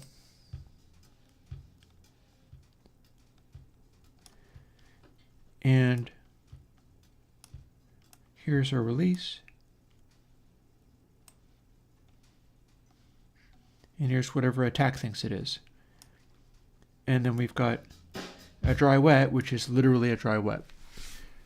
So there we are, really. We've successfully made it so that the threshold straight up just cuts back the level. But we don't have functioning attack or release or any of that stuff, and we don't have makeup gain. Because part of what we're doing is cutting it back, simplifying it until it behaves in a more comprehensible way.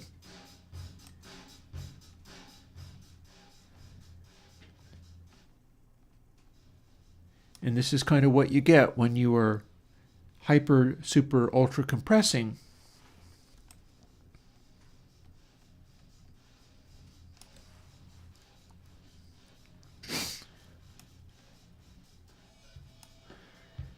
And then this release is really not acting like the release would. So we're going to investigate that a little bit. Because now we've got a threshold. So If input sample is larger than threshold, then we start doing other stuff. Otherwise, mu coefficient equals coefficient times speed minus 1, and then we are also adjusting speed, which is a form of manipulating the attack.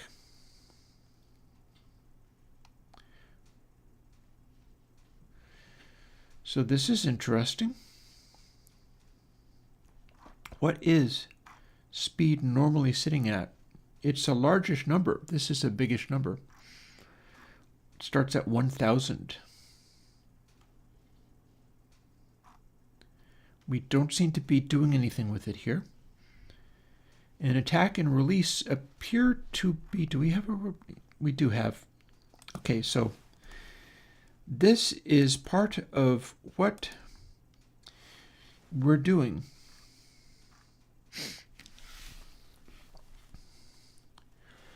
Speed is very much a factor of what's going on with this. This is POW 2.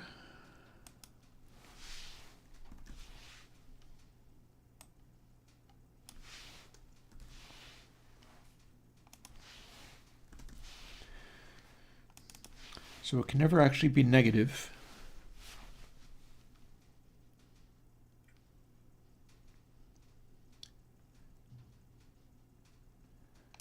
This is interesting.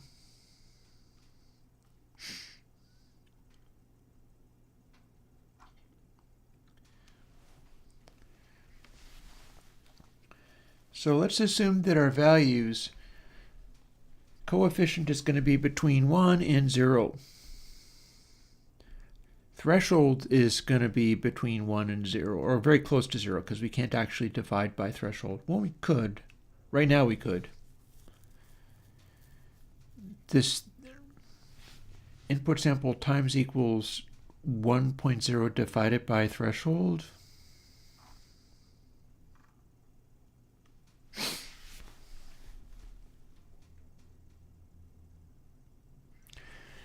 I'm keeping on trying to keep track of the directions in which these things are being multiplied or divided. We're always making stuff bigger or smaller for multiplying or dividing, but remembering that multiplying by a small fraction makes stuff teeny. You can't really go by is it multiplying or is it dividing.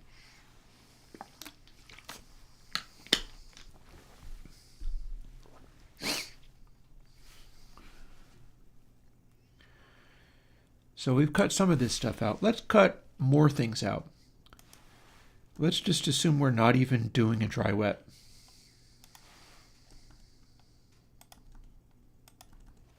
There. So this is now all about input sample times coefficient. Do we need to have this be a power factor?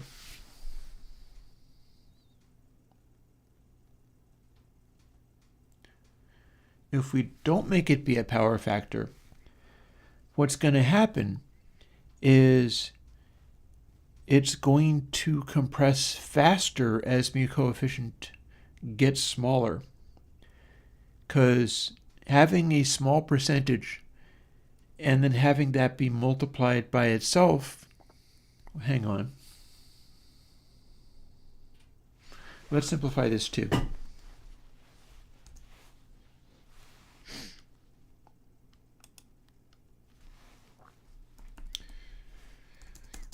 What can we do? We might be the reason it says mu all the time is because it's meant to be a very mu.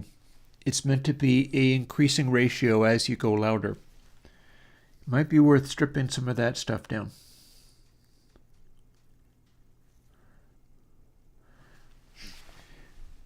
Here's an interesting thing. We're dividing by Fab's input sample, but only when it's above threshold, which is another good reason why threshold can't be 0. So we got that taken care of. That's fine. So mu vary equals threshold divided by the app's input sample. So what's this going to do? Let's just start stripping stuff away that we're not using. Let's make this very small and simple. And keep running it, keep trying it to see what it does each time.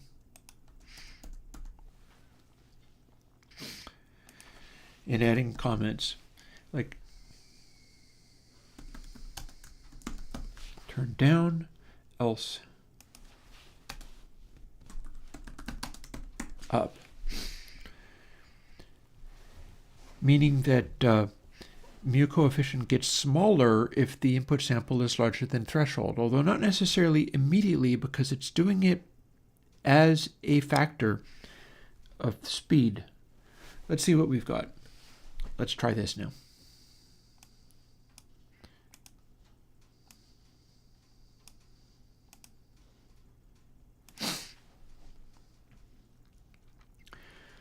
So it should still be doing the thing of compressing when we are over that. Uncompressed, increasingly compressed, to completely squished. And release is still having the effect. Attack, I'm not sure if that's actually doing anything. And since we don't actually have makeup gain at the moment,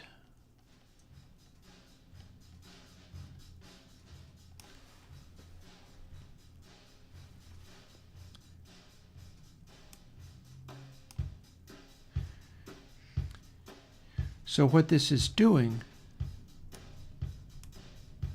I don't know whether this is working on the release effectively, but I feel like it is actually slowing the release to turn this up.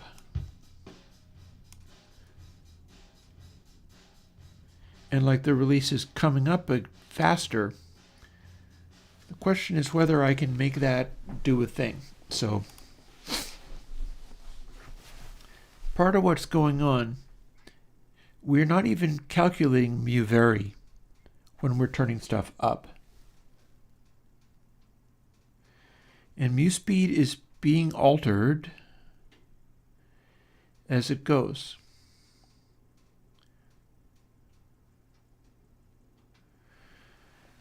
So what's actually happening? Let's find out what's happening with this part first and then go over to this part. Because bearing in mind, it's a compressor. We can just go, if input sample is larger than threshold, coefficient equals coefficient divided by 2. And then coefficient times something unless it's larger than 1. You can do that. This is doing something else. And it has a lot to do with the original Airwindows pressure compressor design. So we're kind of leaning into that and figuring out what happens. So if mu vary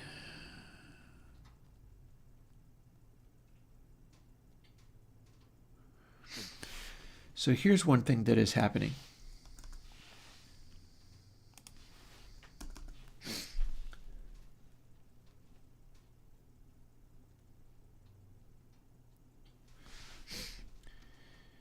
We are creating this, and this is threshold divided by input sample.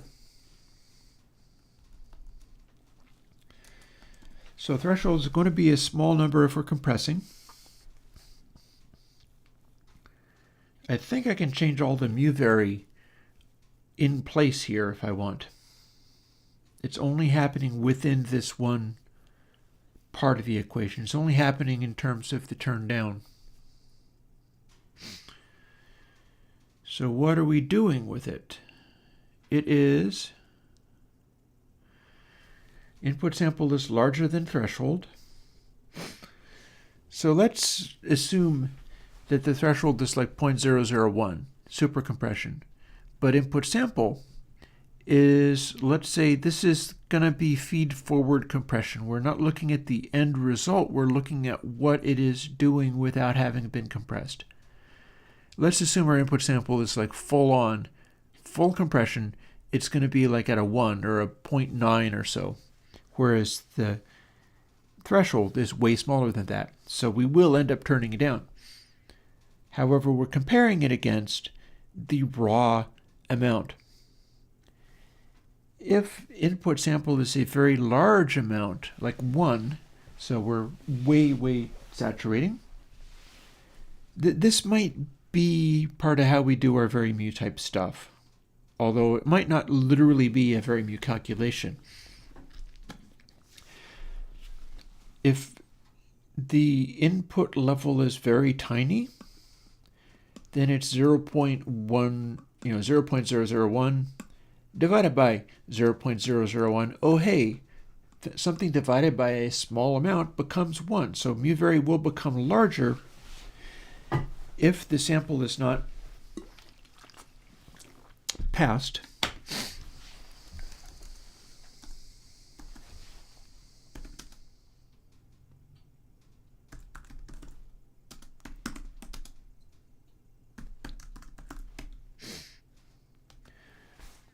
Is tiny.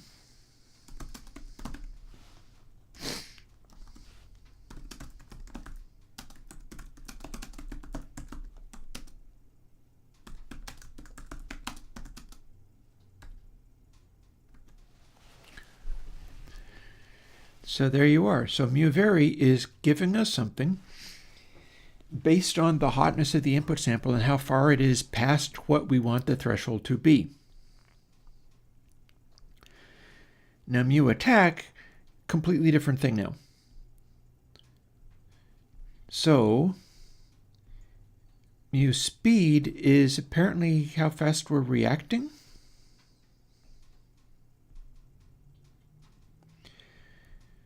That's sure tricky. This is all a matter of how we react.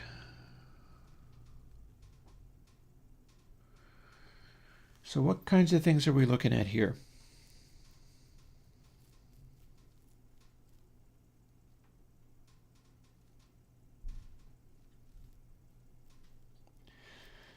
So we're turning down, we're making mu coefficient become smaller.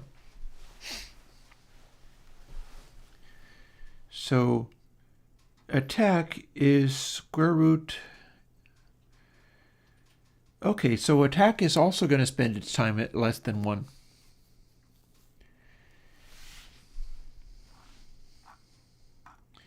We start out speed at 1,000.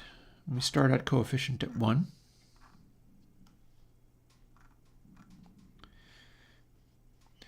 So let's say, because these are the two places we do something with this. Where do we apply what the crud is speed even doing here?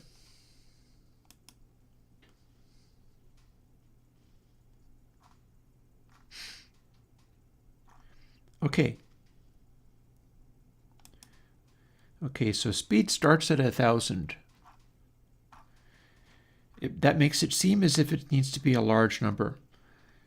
Attack and release are all going to be potentially really big numbers. That's fine. They were not working as anticipated anyhow, so I'm not worried about that part.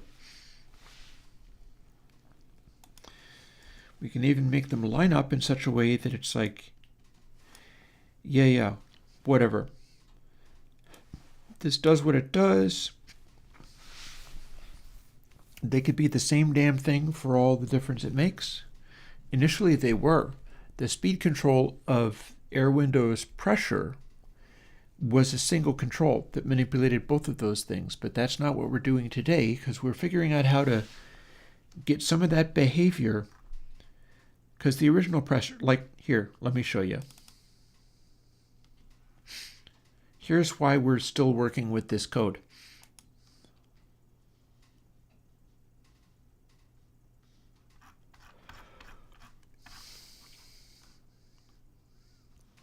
Pressure 4, there we go.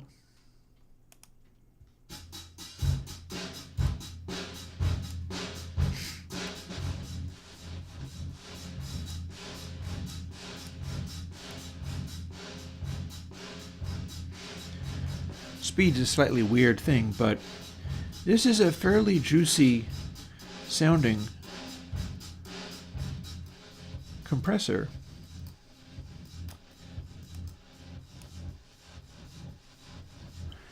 It's even dynamically inverting. And we can fool with this mewiness control to do weird stuff.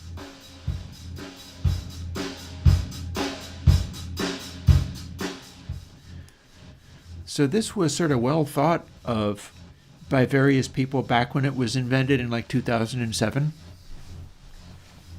Even though it is a deeply weird algorithm. And so I've been kind of fiddling with it ever since, really.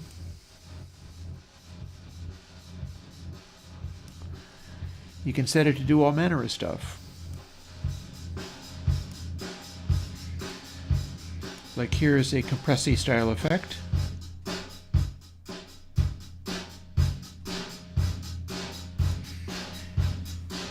Yeah, this compressor has pleased people in the past. That's why I'm still fooling with it. And then you've got an output gain.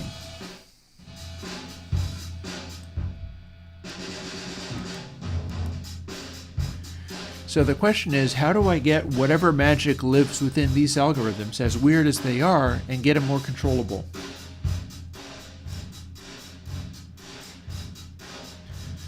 Because here we have a sort of threshold thing going on, and we've got this stuff going on.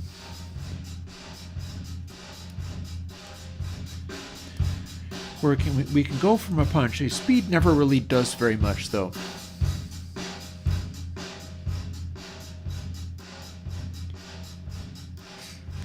And here's where we get the sort of dynamic inversion.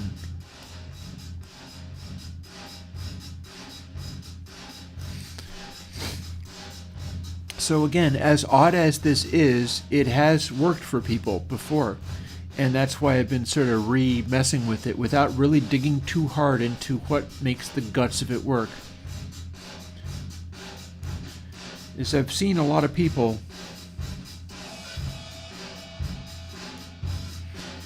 find it a pretty satisfactory, intense compressor. You could even do a version of this that was just at full speed and have pressure and muteness be on the same knob.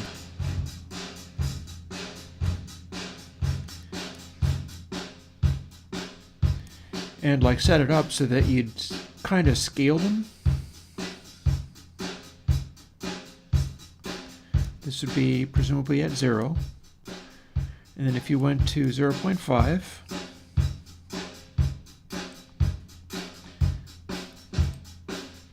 0.8, you'd be able to set it up in such a way that you'd just keep increasing the control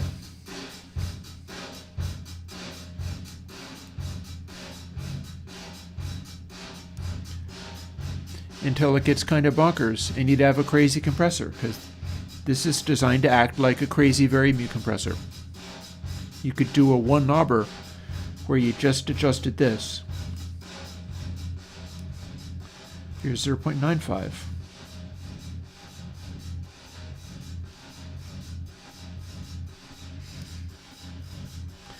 And that'd get you a lot of opportunity to dial in weird stuff. Here's a 0.74.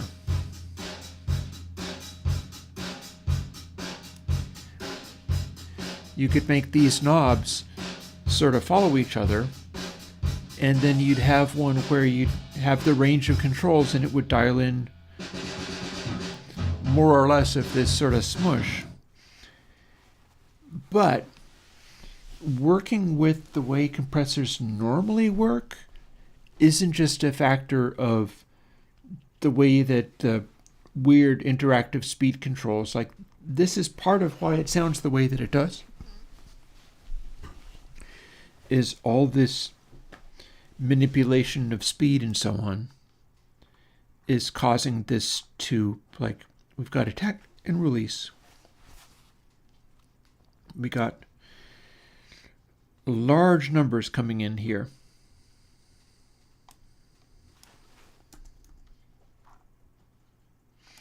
We got threshold. So if this is potentially a really big number, it starts at 100. I mean, it starts at 1, but then it can become even huger. And attack doesn't really do anything, whereas release has been doing something. So release is happening, or actually no, turn up. That is not, those are backwards, aren't they?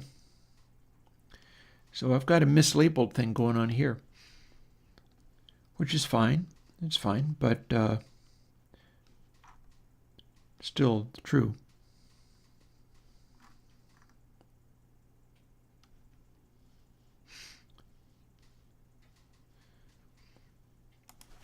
So let's see how similar these algorithms are and what we're doing with them. Because you see we got coefficient, and then coefficient is increased by this. So how's this working? Coefficient is coefficient times. So that would need to be larger than 1 to work. But we got the same variable in here, and it's being adjusted by this. So let's assume we're only thinking about the attack. In fact, we will make all of this just only talk to attack, and we'll comment out release for the moment. And we're going to see how this stuff works and what it does.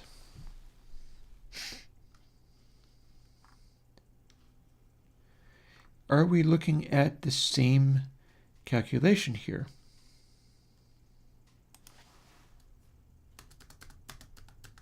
Kinda.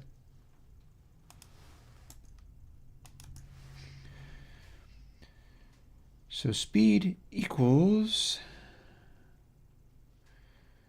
speed times speed minus 1. Well, that's interesting. Divided by speed. What madness is this? Alrighty, well, our attack number is a big giant number.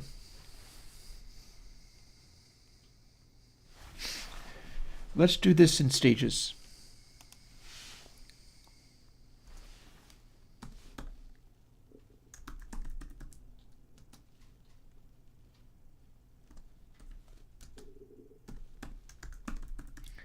Does this do anything? Because that's the last thing we do.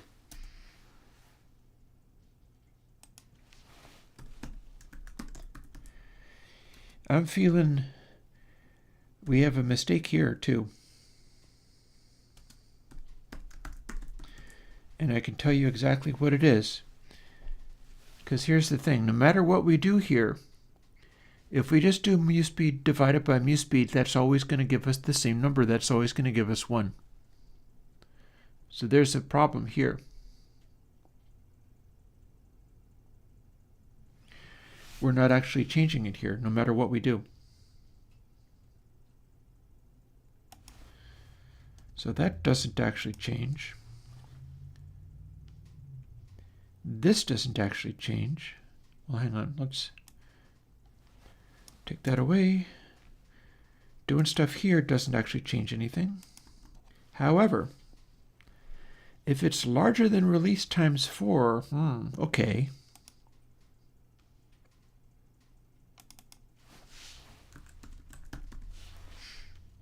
It's equal to, and that's the last thing we do.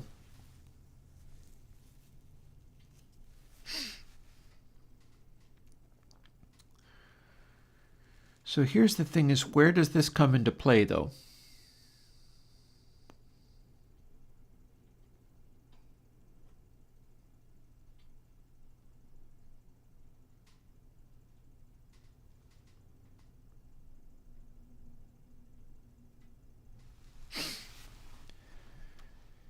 So let's say we have this a giant huge number. Speed starts at 1000. And the way speed ends up equaling attack times 4, well, attack is going to be a big old number. This can only be a very large number, plus 10 times overall scale, which is going to scale it, but it's not going to stop it being a huge number.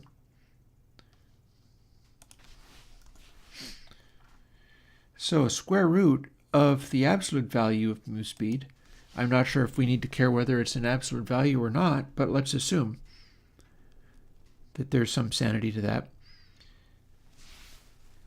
This is going to be a way smaller number while still being larger than 1 typically. So let's say it's 10. Mu speed times 10 minus 1. We just made it much bigger.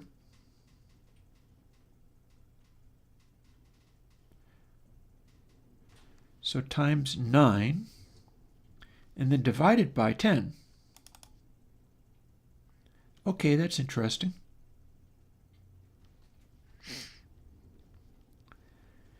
And then if mu vary coefficient is altered by this, if we take that out, what do we get? So mu speed becomes a huge value, and then it's taken down to where the coefficient is coefficient times this number but smaller, and then divided by, but here's something else, is coefficient is what we're dividing by. So this is the thing. Like if we do times mu attack and then divided by mu attack, we have not changed it. If we do times mu attack minus 1 but divided by mu attack, we are scaling down by a factor that is more intense the closer mu attack is to 1. Like if it was 2, then coefficient gets much smaller very quickly.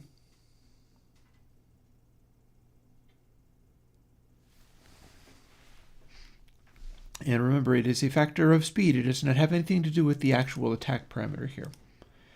That's not actually doing anything at the moment.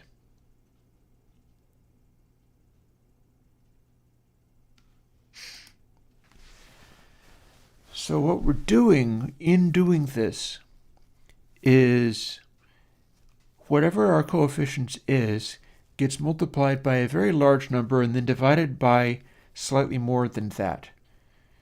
So if we are turning down, then the coefficient is going to end up getting smaller by doing this. That is natural. However,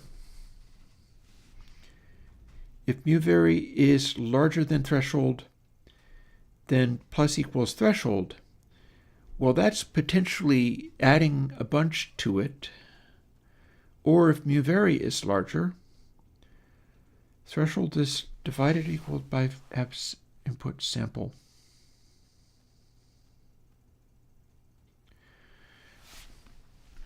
So here's where we take our observations from here and move them down to this. So if the sample is hot, mu vary is tiny. If the sample is close to the threshold, mu vary is 1. So if it's less than threshold, but it can't be, can it?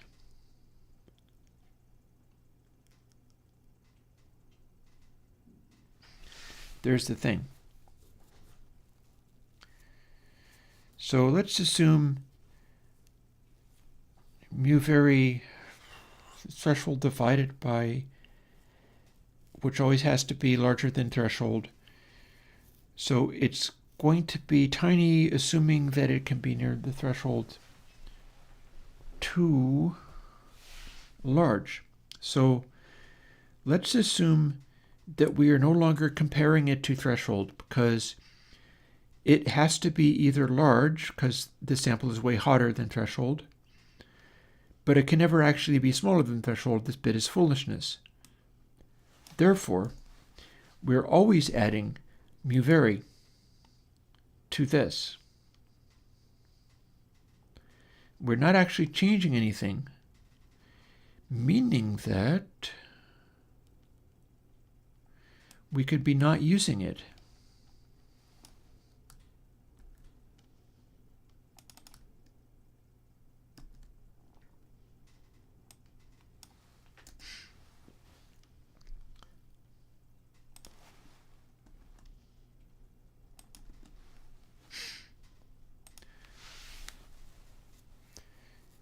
So now we're still able to do this comparison.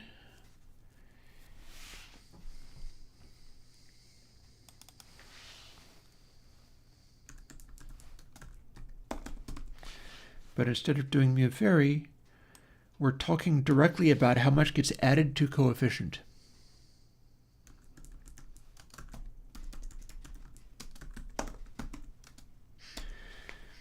And if the sample is really close to the threshold, the added amount of mu coefficient is 1. So what happens if we are turning down?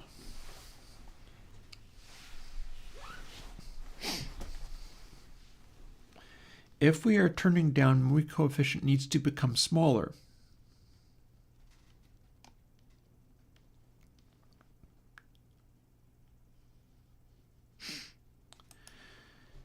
So some of this stuff we might be able to recalculate.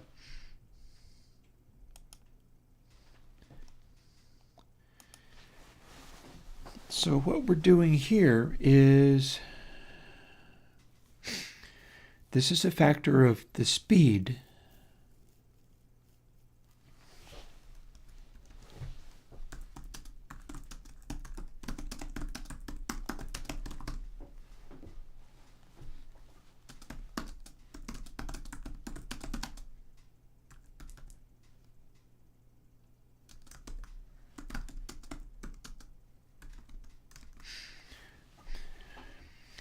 and what we are trying to do is we're scaling the whole thing up to be able to add this.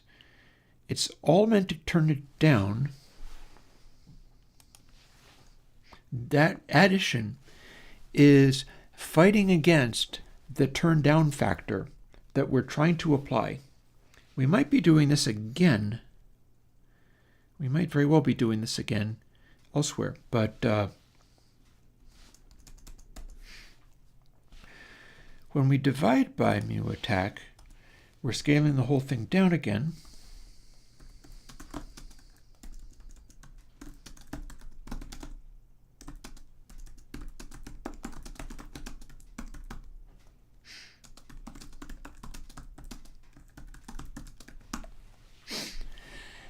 And so we know that we are going to be making mu coefficient be smaller than it started. But this little adjustment being added is, if the sample is close to threshold, we will end up not turning down as much. If the sample is way hot, we are turning down more. So it's cutting back faster if the input sample is way past threshold. And if the input sample is not way past threshold, it is touching it much more lightly.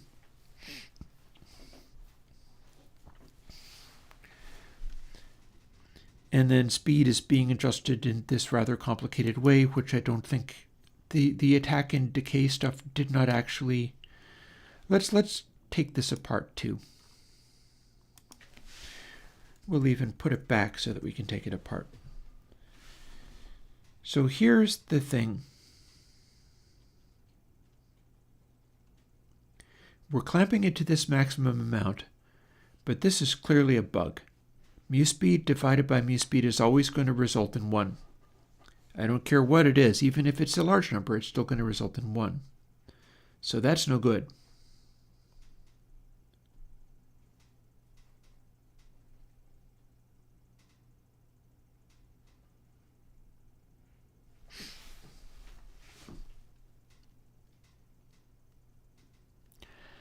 That said, this speed thing is part of how the algorithm worked. So it can't simply be negating all of that. We've got to have more going on.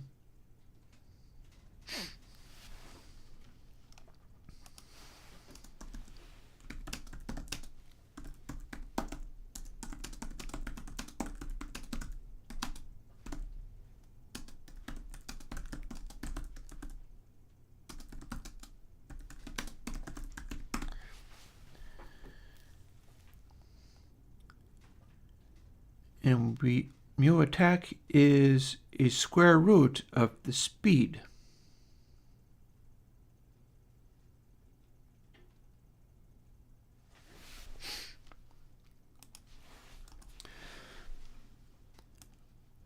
So let's go over to where this is happening.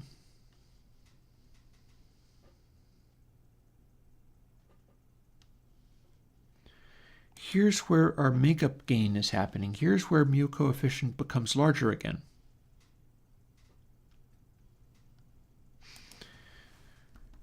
And again, this is the bit where the speed is doing nothing.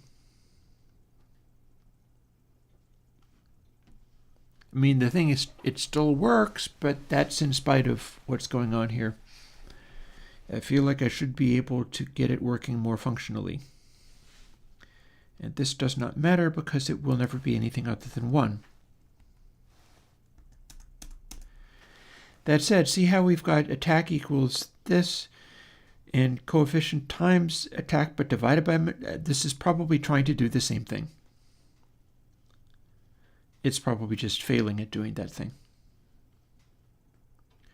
In fact, I'm pretty sure I see what it's trying to do. So let's put this back to where it was again.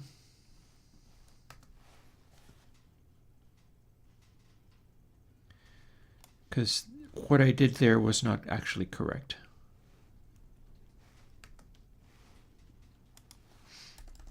Let's reanalyze what this thinks it's doing. So the secret to this is that we're not actually dividing this by itself. We're dividing this by what this is. So whatever lives inside here, here's where we add a number. So attack is a large number. We're adding a large number. This is limiting how big it can be. This part does not limit how big it can be.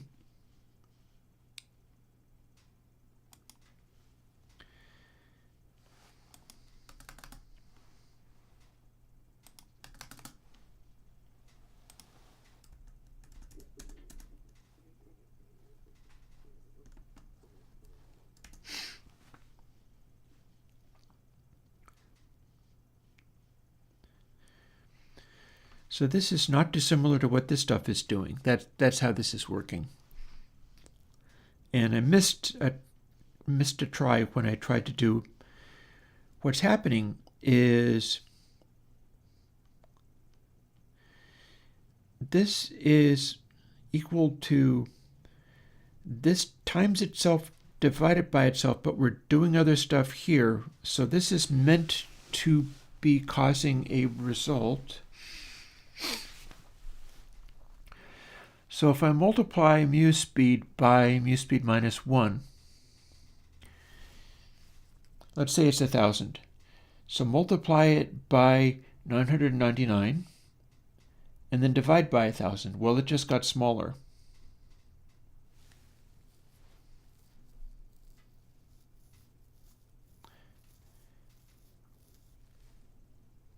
But if we've added something in the middle of there,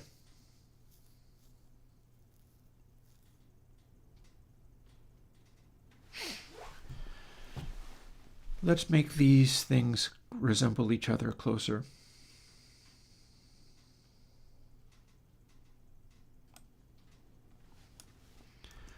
Let's have less of this,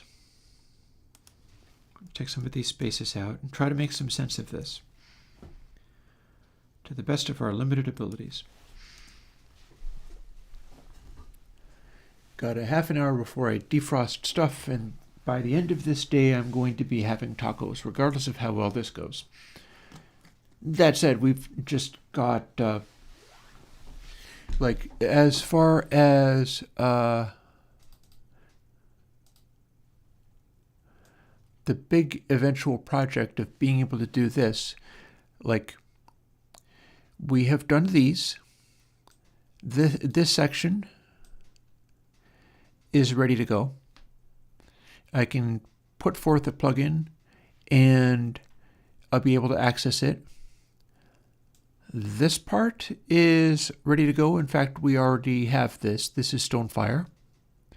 This part is ready to go. I just haven't put it out yet. And we've just done these. And this is part of the DAW. So we're just working on this stuff now. And in particular, we're not working on the gate part, we're working on the compressor part. So if we can do both of those things, then everything is ready to be assembled into a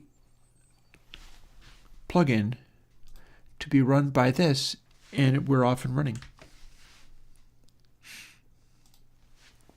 That's the stakes, because a bunch of that other stuff has now been successfully done.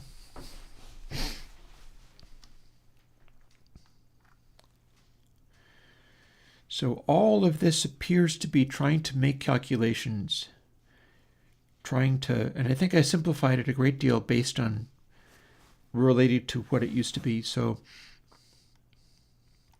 we're not going to clamp the speed now.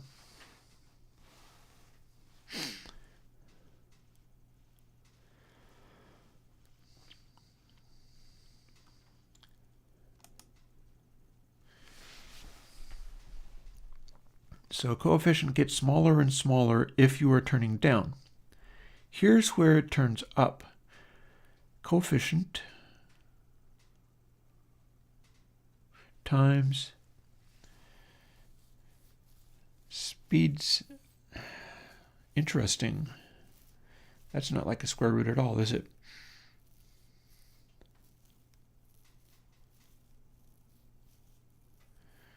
Why are we doing this power factor? Can we perhaps not?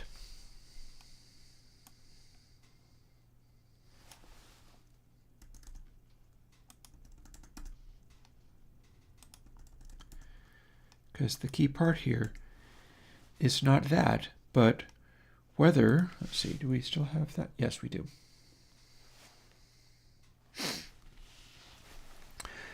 So this should be making it go closer to 1. Here's our rebound. And this is working. It is doing a compression thing. The question is whether we can bring in like attack and release and such. And do we even care about having both manipulations be a factor of speed? So our turning down functions.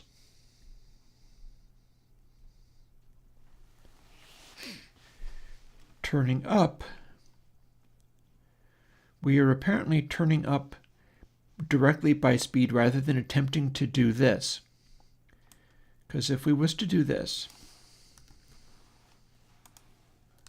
it would sit here,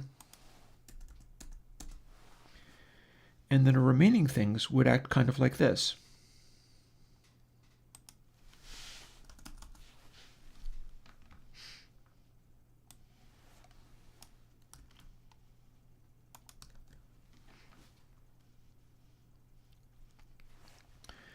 And then something else, like for instance some relation to this, and then the opposite. So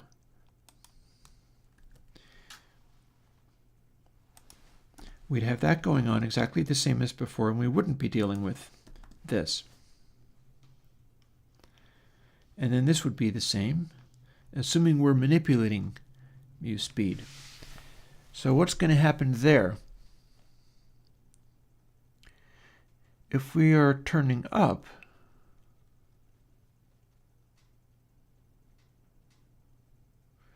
see, this is the turn down algorithm.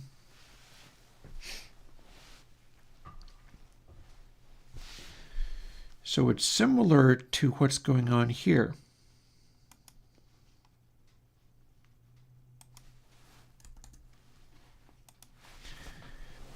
But this is not square root. This is not scaled down.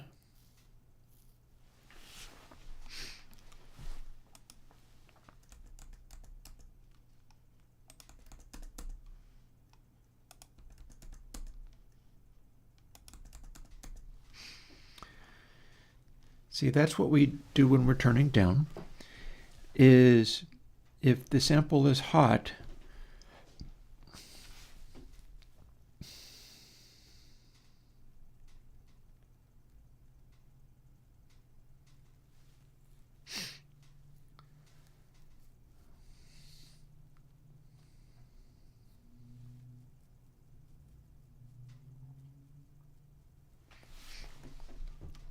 so what happens if we just make speed be attack? Let's make the rest of this stuff go away.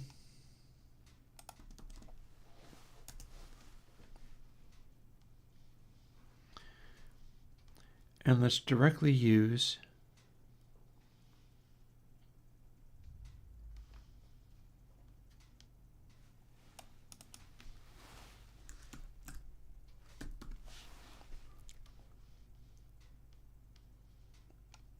attack. And the square root thing is only making it smaller, so we could in fact skip that as well.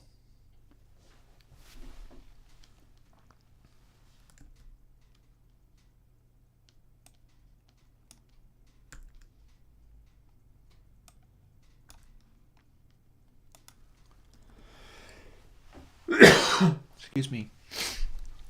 So what are we doing now? We are multiplying by attack -1.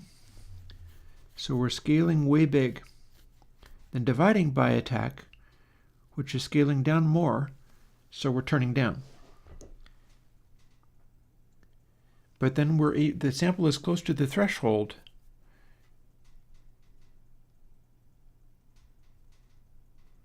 Well, this is going to be interesting. We'll see what this does.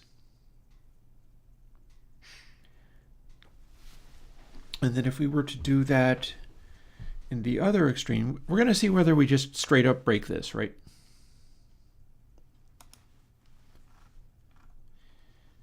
Because we should be able to make it go up and down based on some factor. So if we were to get rid of that as well,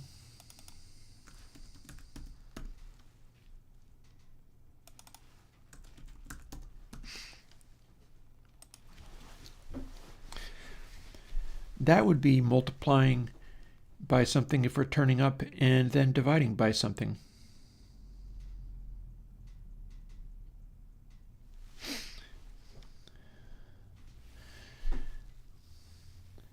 So if the sample is close to the threshold,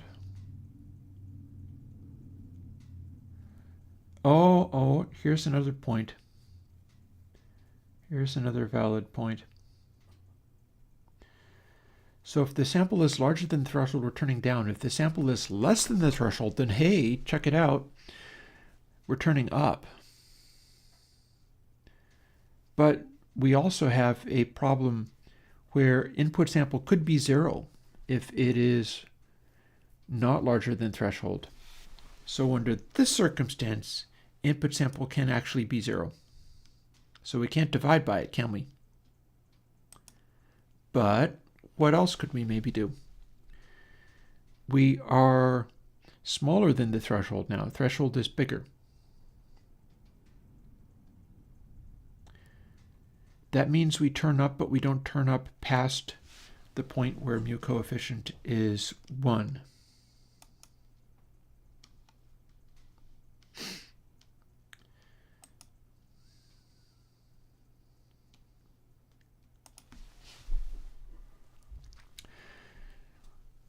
So hang on. If threshold is really high and the sample is high, then coefficient could be increased to the until it's 1, at which point it stops.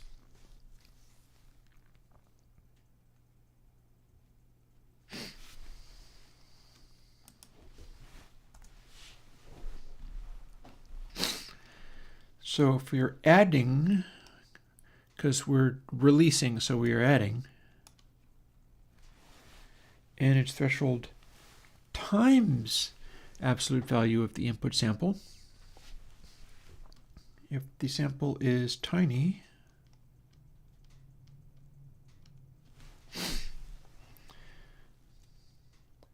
then we're adding next to nothing. If the threshold is high and the input sample is high, then we are adding more, to the point where we reach 1 and we're not supposed to go over 1.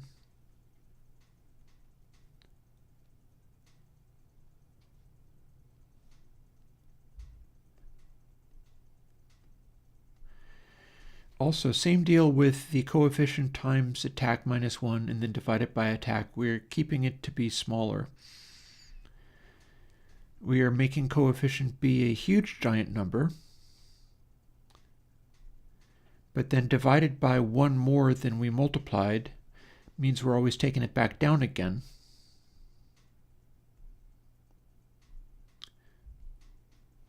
So the end result of this part is not going to be what this was. The end result of this part is, if it is bouncing back,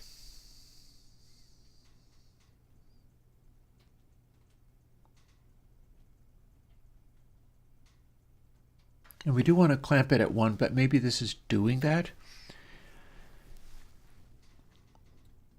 The idea is it's bouncing back differently depending upon where it's at relative to the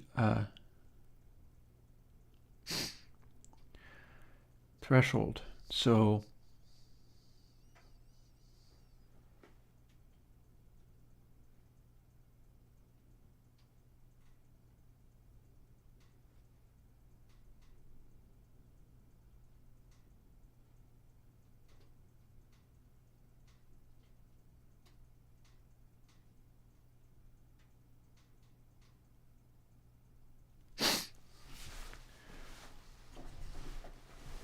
and then this bit in the end, coefficient times speed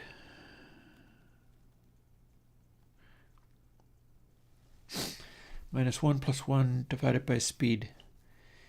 Feels like it's just trying to... This is a similar thing again.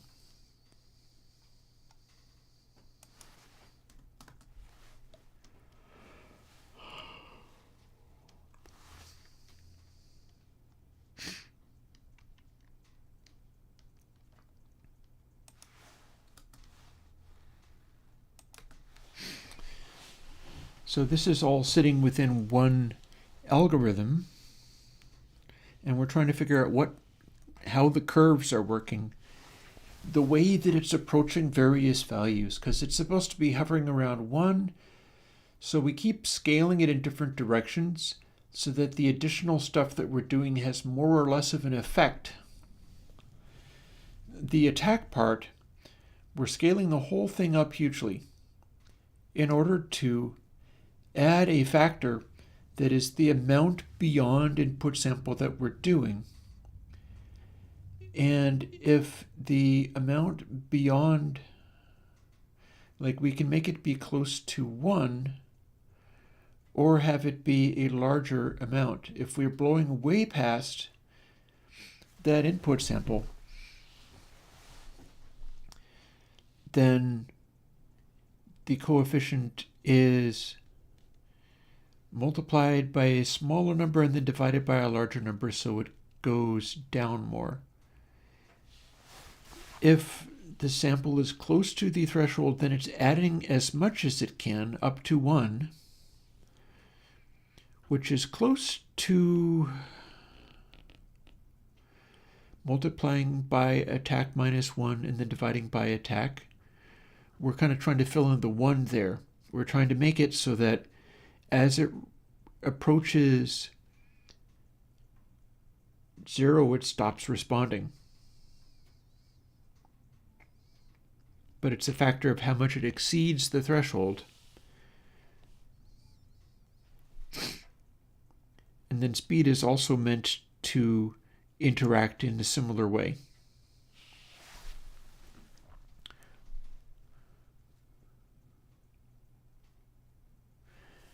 Speed is bouncing around based on what speed actually is, though, which may not be necessary.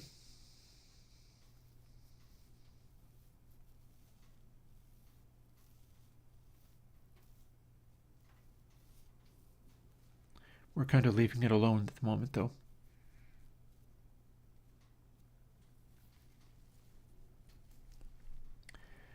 And then we're looking at a very similar kind of behavior.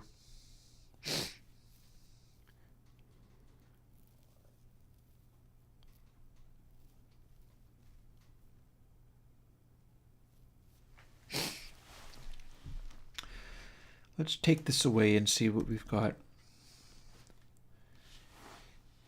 So if the turning down has not been changed to the point that it would work, or that it would do anything. In fact, we've overwritten it, so now we're strictly using a attack value. So if we're turning up, then mu coefficient should be getting larger. So if you add threshold time abs input sample,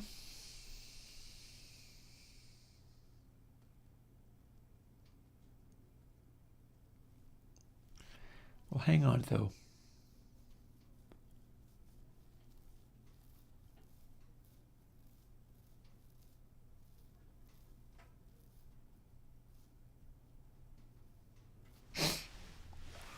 Maybe we don't want that.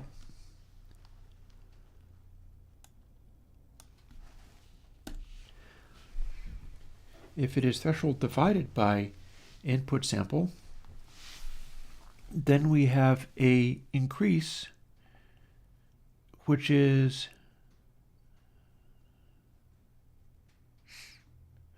as long as we're not dividing by 0,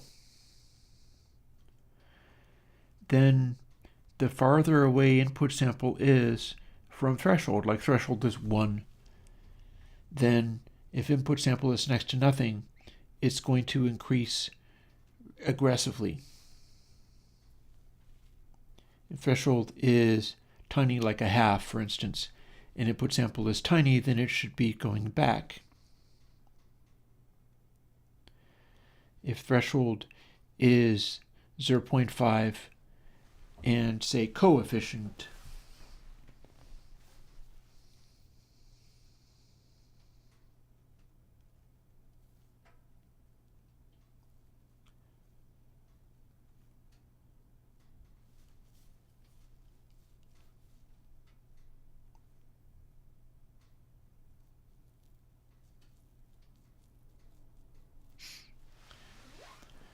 let's do a quick little sanity check and then see what we get out of literally this.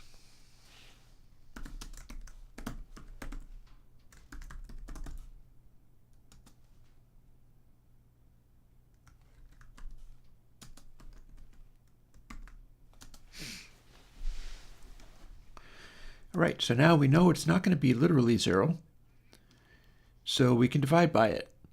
What's going to happen when we do that might be completely hilarious.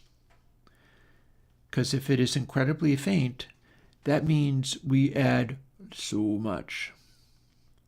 Threshold divided by arbitrarily small. Or we can simply do, for laughs, let's see what it does. This could blow up my speakers real good. We have made this a very simple little algorithm, but it may be a very evil little algorithm. And there ain't nothing to do but try it and see what we get. I'm going to turn the speakers right down to start, just to see what it does as we start fooling with this terror.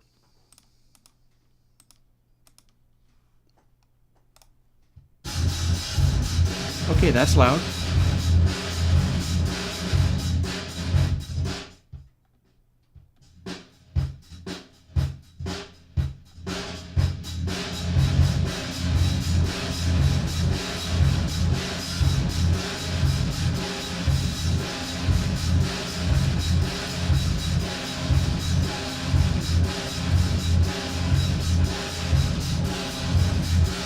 Something happened.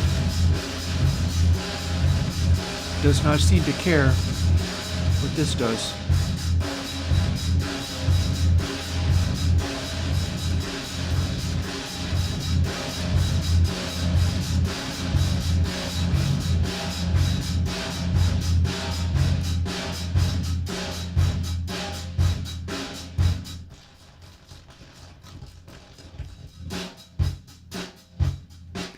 I'm going to say we do not seem to care very much what the compression is supposed to be doing. That's wild. Glad I turned it down so much. It exploded. It blew up. Let's see what happens when we straight up clamp it, because that was evilness. In its ultimate essence was just evilness.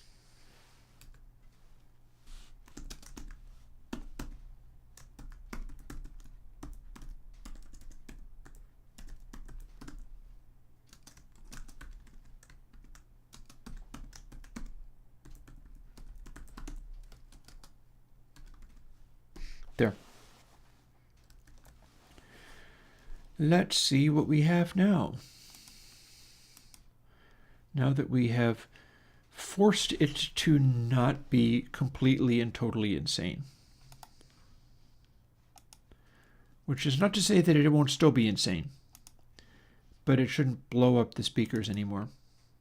It wasn't really blowing up the speakers, but boy, do we have a lot of saturation there.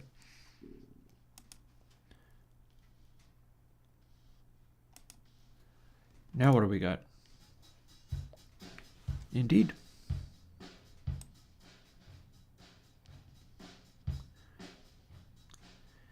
Okay, so attack is doing something. Here's our threshold. If we make attack be tiny,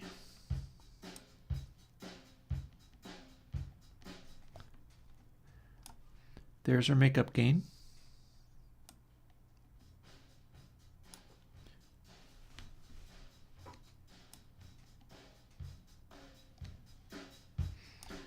So slower does this. Fast is doing that.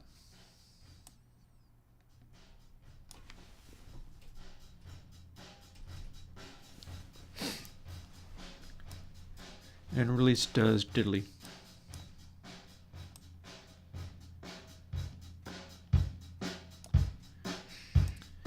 So this is still a global control.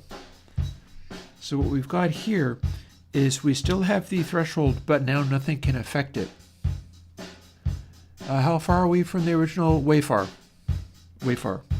Remember, the original pop was based off of pressure, and I'm basically digging into pressure and figuring out what I can do with it.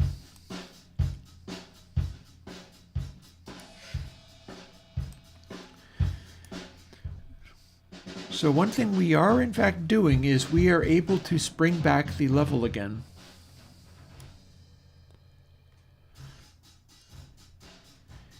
If we are making the attack and the release do things, we could make them do separate, distinct things. So this is much slower. It's slower attack and slower release. And this is much faster. And here is our threshold.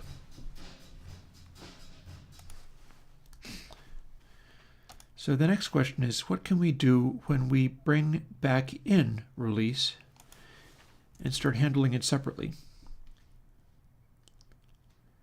Also, I do not know if we need to have this large of a number. Let's find out. So go to 10,000.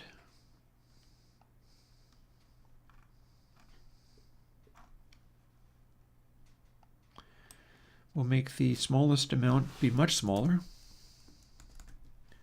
See how crazy it can get. And overall scale,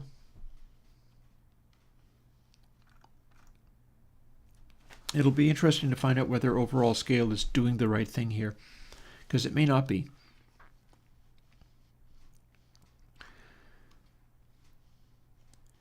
But if we can get back to the original code. Let's strip all of the stuff that's not being used out.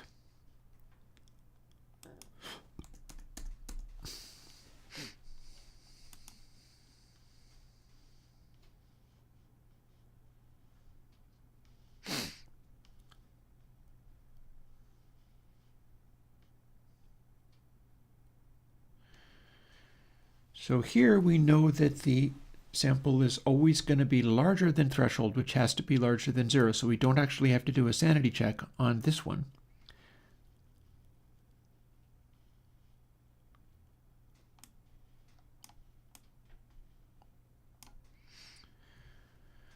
So there's our references, and we're not actually dealing with mu speed, only with the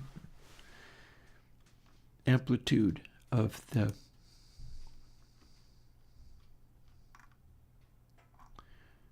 This is me trying to make sense of this stuff, that's all. And then here, same deal, except for we're using release instead of attack.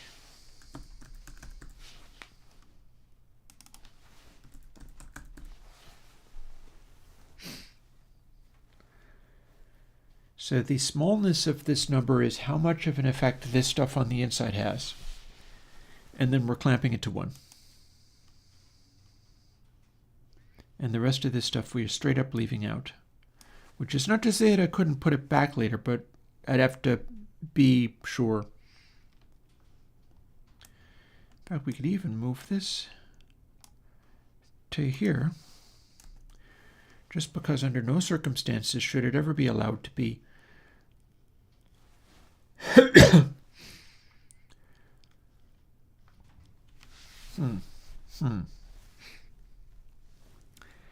I wonder if we can only multiply the input sample when when it's less than 1. But would it ever become less than 1 if I did? That's an interesting question. In other words, if we don't want to make it crazy loud, we can do this. And then if it gets crazy loud, that doesn't matter. But what does that do to the sound? It's simple. Oh, we have to build. I saved, I did not build.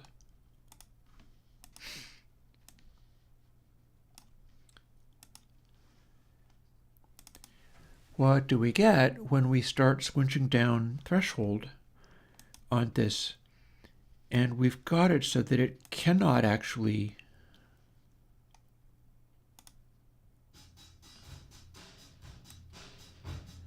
slower attack, slower release.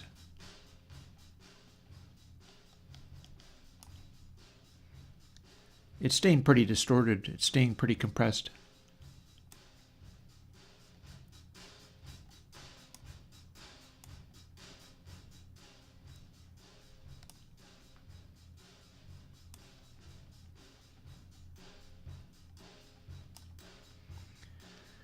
There's our attack speed.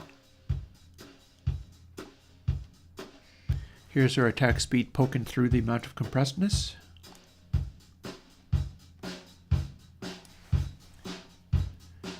So top is threshold.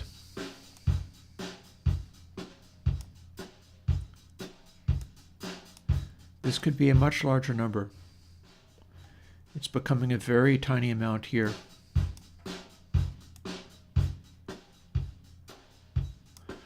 But that's definitely my attack speed on the compression.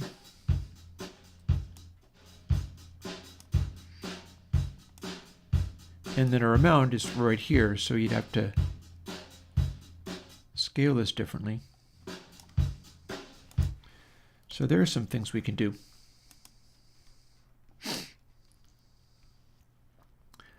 We can make threshold a power function.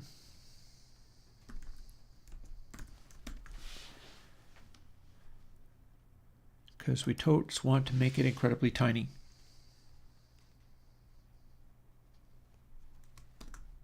There we go.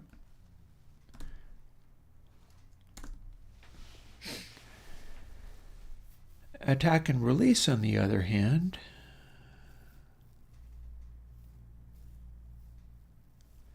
are becoming way too small. I scaled that stuff, but I scaled it by making this be tiny, and it keeps wanting to be tiny, but if it was less of a power function, then it wouldn't be nearly as tiny and it'd have more of a range. I'm going to have a quick peek at the, I'm going to do another thing as well besides. It is 4 o'clock. I'll be back in just a moment because I must go and defrost some stuff for my dinner. I did not even notice the time going by. Oh, also, Jonathan, remember that I no longer try to duplicate hardware. I'm trying to get behaviors.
Okay.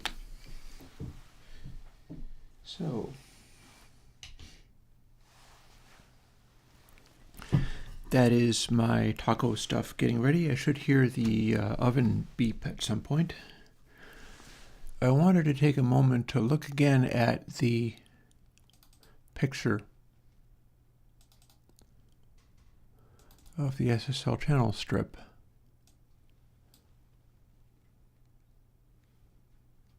And see, I actually have to click on this to make that part work.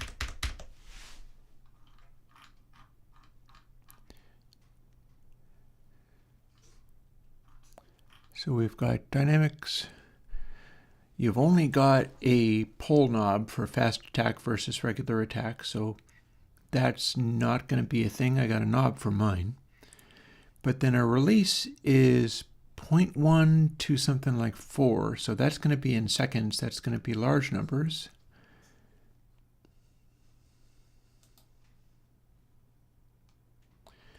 And then there's a ratio knob and a threshold knob.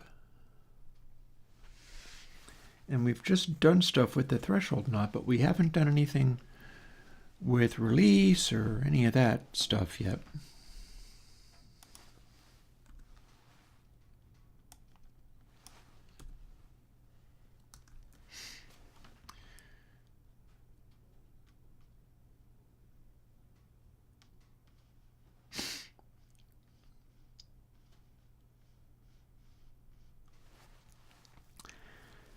That said, it is interesting that this is coming into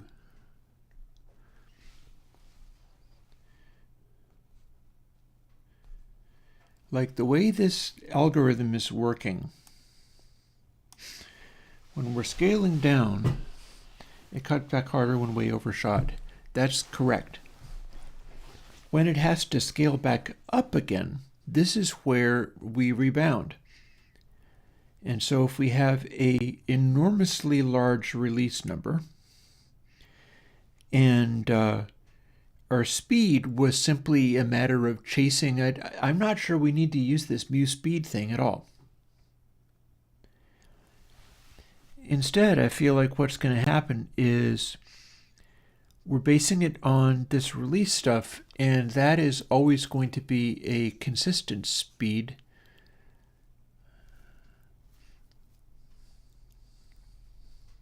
Because there's no benefit to having it snapping back for a long time, making it harder to cut back with an attack.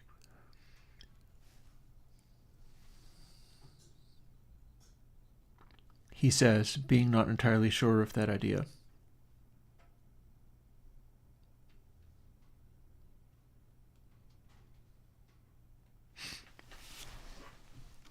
Because you see, we could also do mu speed and have mu speed simply chase attack or release based on which is engaged.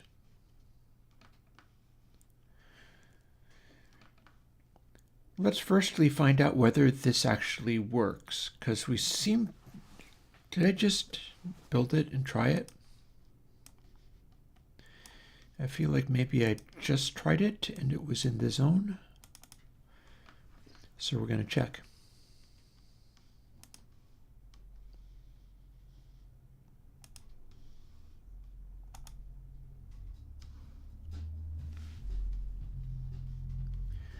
That is a very slow release and a very slow attack. So full volume, such a slow attack, it's barely reacting at all.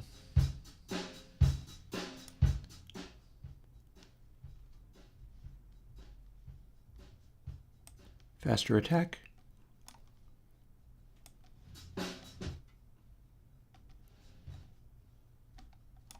Squished. Very slow release. So if we speed up the release from this large setting, it's definitely coming back. There's our fast attack again. Attack doesn't need to go up as big as this, clearly. Let's do a quick adjustment there. That would make it be roughly 1000 at its max. And we probably don't need this to be a power factor at all. So let's find out.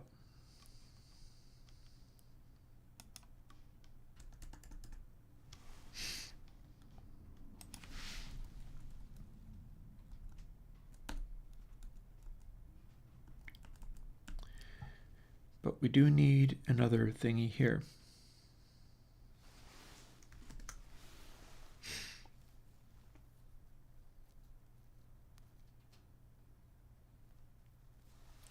Yeah, because we did the power factor, we took it away, but we didn't actually take away what was inside it. But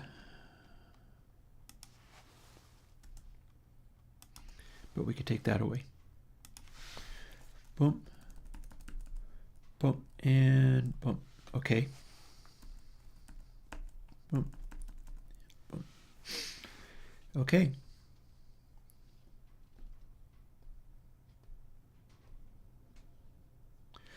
So our slowest release is so freaking slow that we should make more of a power factor here so that it'll just scale. And our fastest attack is so freaking fast that it's probably fine where it is. I don't know, let's try that again. Because here's the thing is, I'm wondering whether I can bring back the Muse speed thing in a way that's more effective for what I'm trying to do with it. Because I feel like the first time I did it in 2007, I think it was almost an accident that I got this thing, it started working, and it was like, wow, this is mysterious. What is even happening here? But it sounds cool.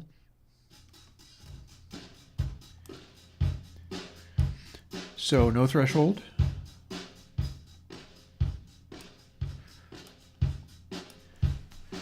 Here's a fairly fast attack. And well, this is a slow attack. Incredibly fast attack. And then release, super slow release, means it pretty much never bounces back at all.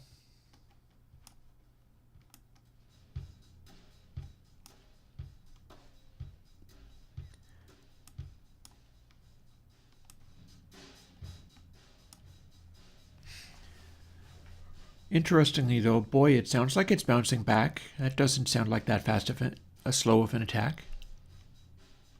Of course, this is in fact compression at a infinite ratio.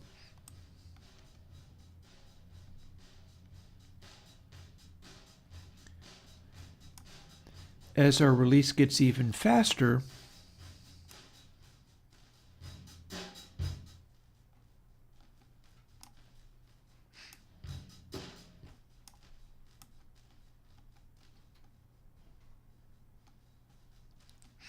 it becomes real aggressive.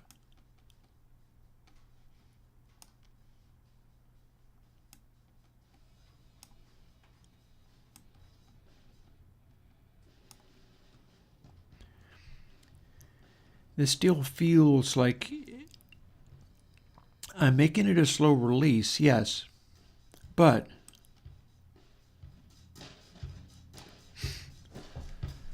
this is like a hyper quick release to the point where I can just override the attack.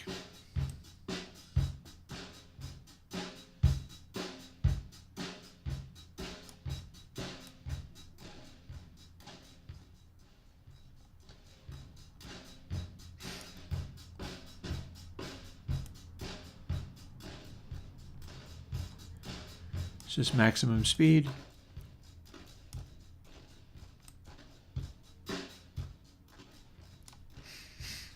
That's aggressive.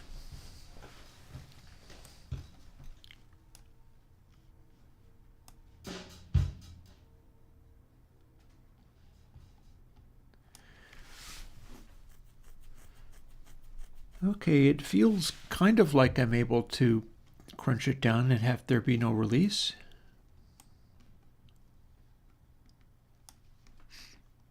What point does it start coming back though? Because this is no use at all. We do this and it starts just forcing sputtering noises out.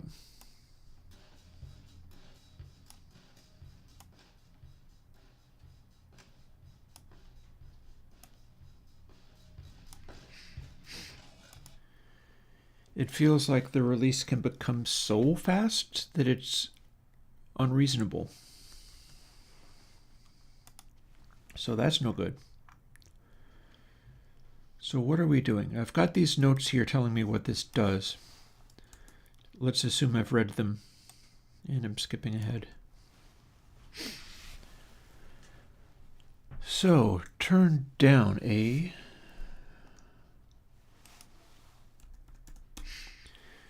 It's able to turn down.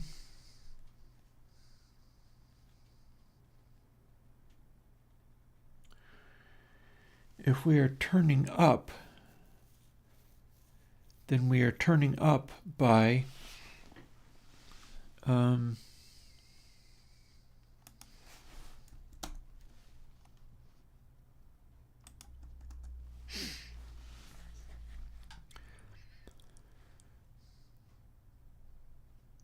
we can make it be an enormous value,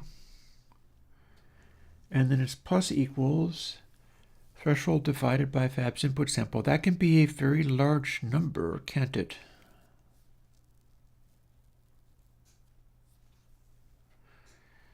Why do we care whether it's threshold? If it is threshold, then all that's happening is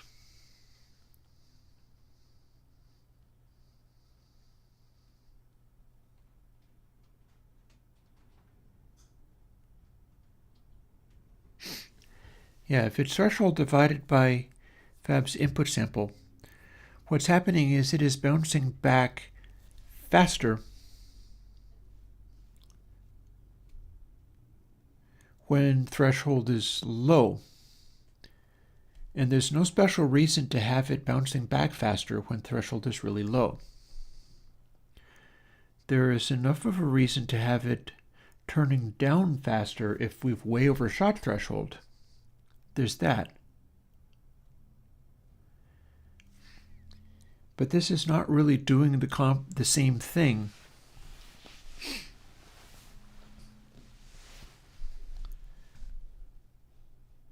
We got releasing right, but this is not making sense.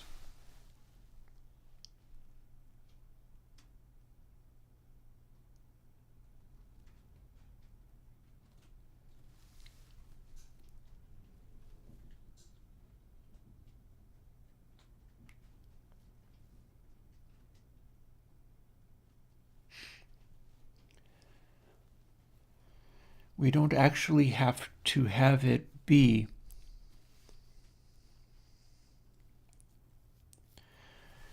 like if we're trying to do a very Muse style thing,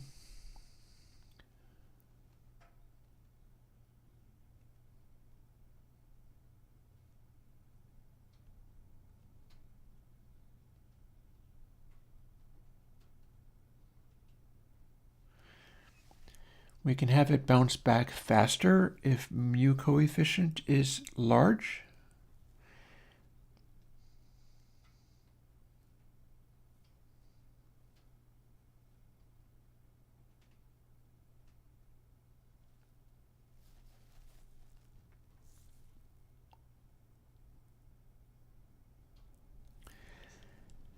That said, we're scaling it up, so that doesn't actually help.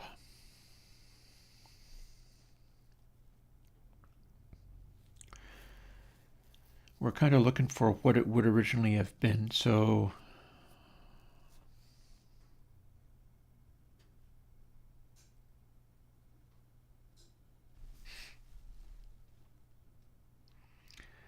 I'm just trying to figure out what's like.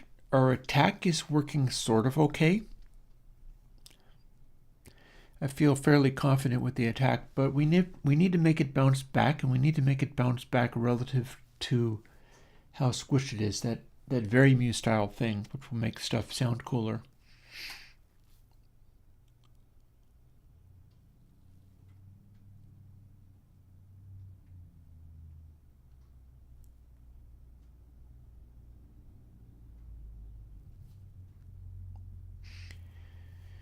we do still have, well, we know that if we're there, then input sample is always going to be less than threshold, because it's always going to be less than threshold. Otherwise, we're supposed to be compressing, which doesn't mean it's never going to be. No, it's actually a pretty hard limit. It's just a matter of whether it's past mu coefficient. This says nothing about whether mu coefficient is small or large. It can be kicking in even when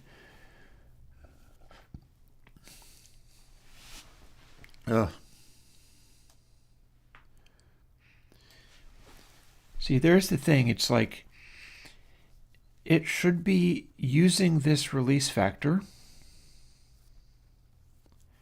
scaling it by that,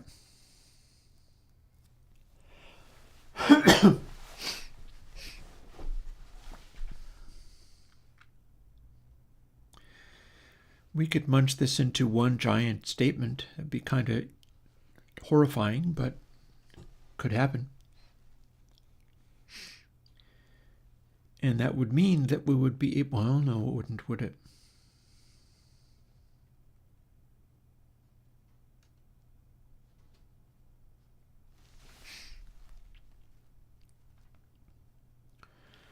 See, times release minus 1. We're not actually dealing with it unless it's smaller.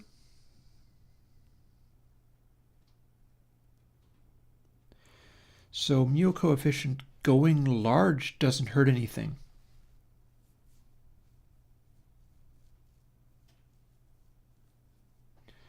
So essentially we're scaling this stuff by release. So in theory,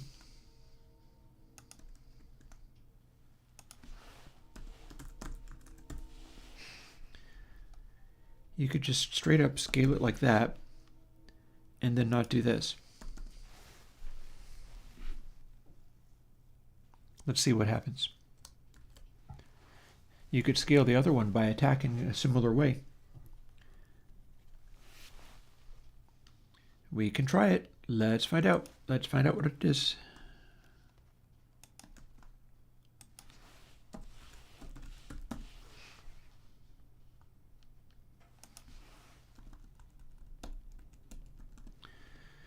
That simplifies matters, doesn't it? The question is whether it simplifies matters in a way that's still okay, or whether we broke it and it screams and dies. But if that worked, we now have access to using mu coefficient as a value in its own calculation.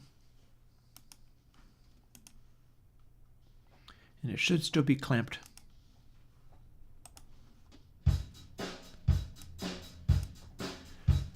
No compression. No effect.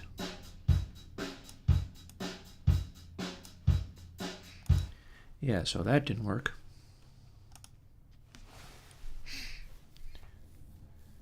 And I'll tell you why. It's because we did have to remove it. We had to take it down by some.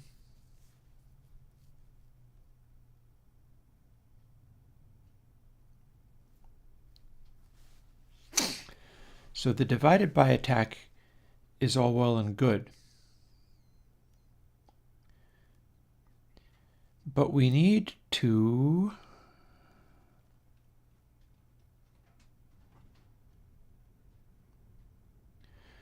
subtract something.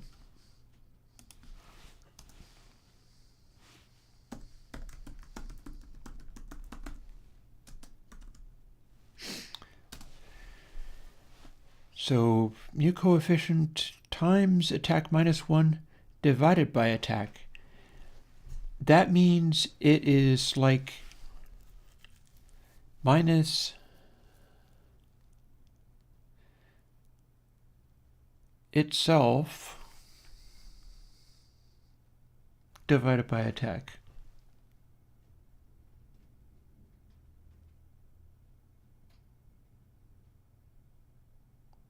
That seems to work.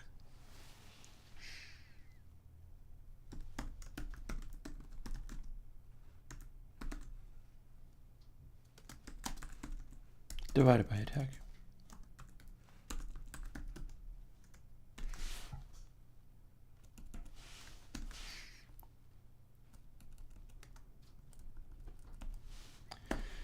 That's going to be about the same as multiplying it by attack -1 and then dividing it by attack. It's going to be the same rough amount. Let's see if it works. I can talk about what I think it does, but then we still got to see what it actually did.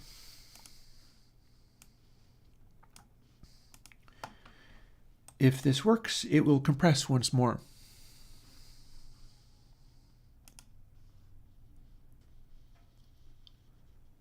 Let's find out. That's compressed once more. How well is it done? Okay.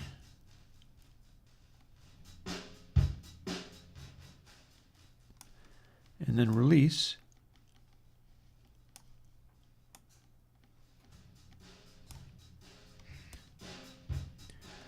Release still feels really slow. Our attack is very fast.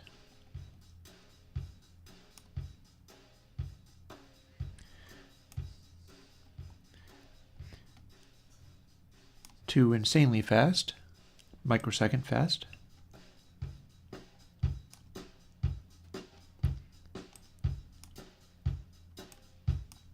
Here's our slowest attack.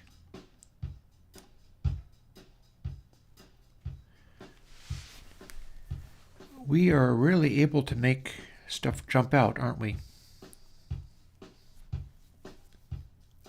It's acting like its own little gate.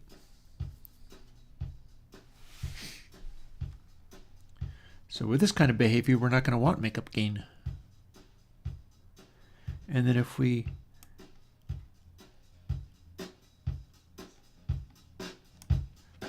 speed up release, we can get really strange.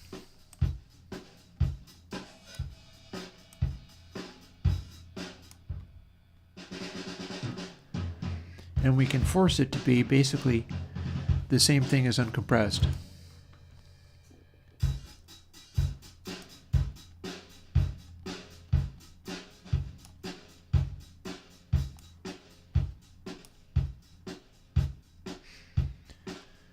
So here we have very hard compression with still an attack. It's the slowest of attacks.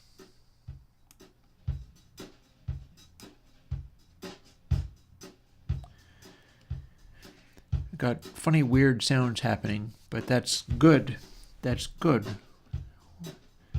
We're finding out how to make this work. Also, this is all at like infinite ratio.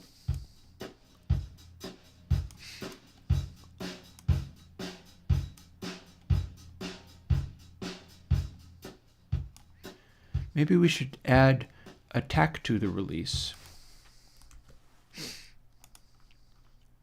So here we've got attack, here we've got release. So if we add attack to the release, we're always going to get at least 2, but it might do something useful. And of course, remembering that we were considering having it chase speeds, and I got to find out what it does if it tries to do that. Because the speeds of these things matter. And the original version of it had the speeds of attack and release almost identical, but it chased. So we're going to see what happens there.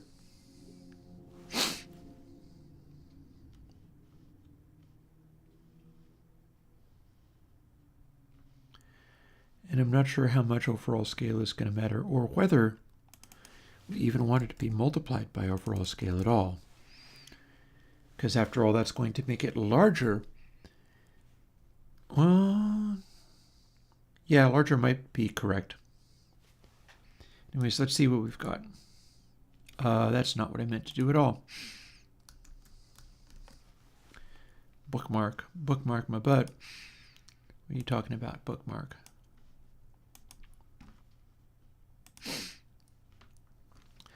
It's rather gratifying that this keeps getting simpler and having weirder behaviors. Because again, this is all about the behaviors. This has got to do crazy and interesting stuff.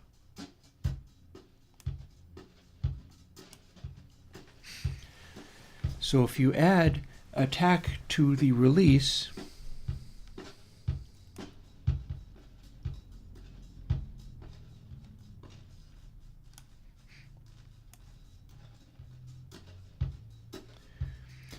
you can definitely get into this zone where we have a fairly consistent pokey out stuff happening.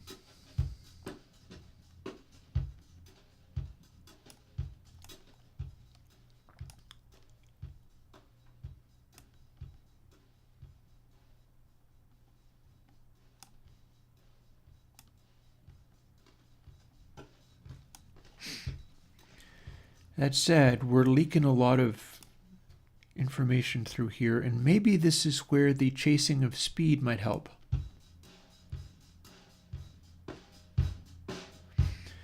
Because after all, with no threshold, this is all well and good.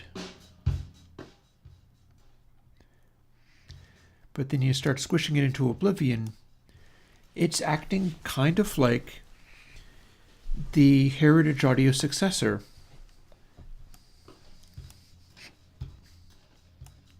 We've got this thing going on where it can let stuff peek through in a way that is unhelpful.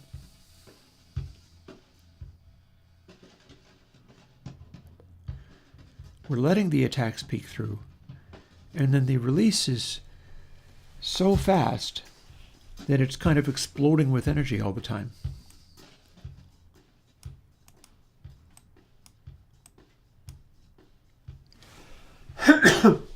Set them to about equal.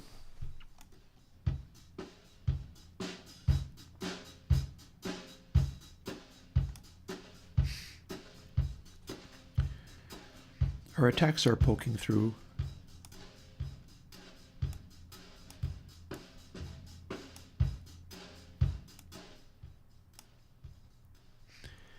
And again, we got no makeup gain going on. We also have no ratio.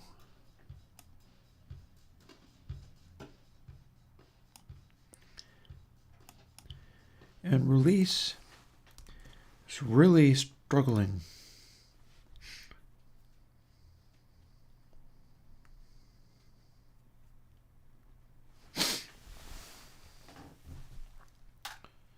So let's see now.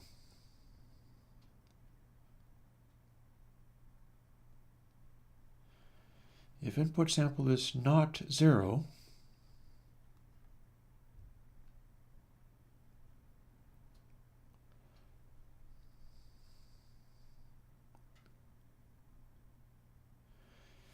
so if we were to also modulate this in the same way during the turn up part, because we got this neat behavior going on here, and we still haven't done anything with the speed.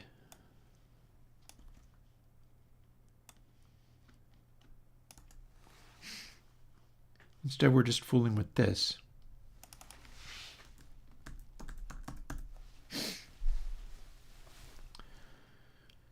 So if coefficient is being subtracted by itself, but then added by whatever this is,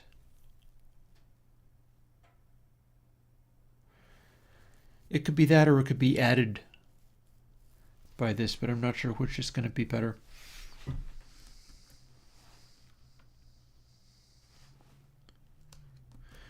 Let's see what we got. This is very straightforward anyhow. It's a very similar behavior.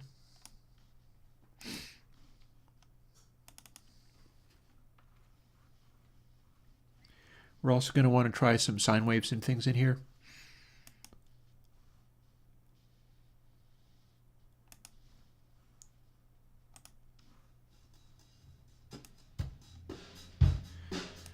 So here's our threshold. being made tiny.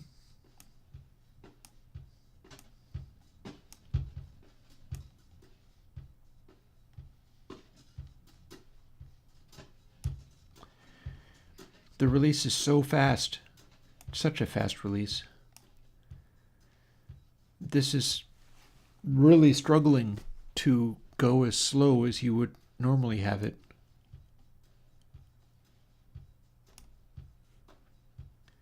That's a really slow attack.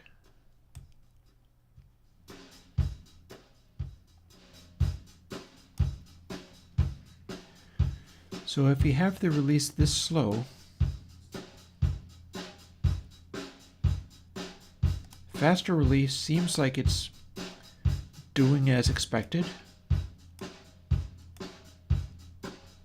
Slower. Okay. Fast attack, slow release. That still feels like a really fast release though. That's my concern. And then it just goes so aggressively fast that it's impossible.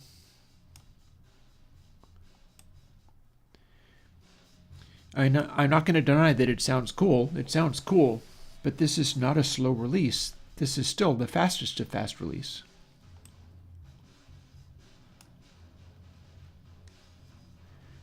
If it was a slow release, it should be able to take that, turn it down, and leave it quiet until the sound gradually comes up again, especially with an attack as fast as this. Like the attack is doing fine.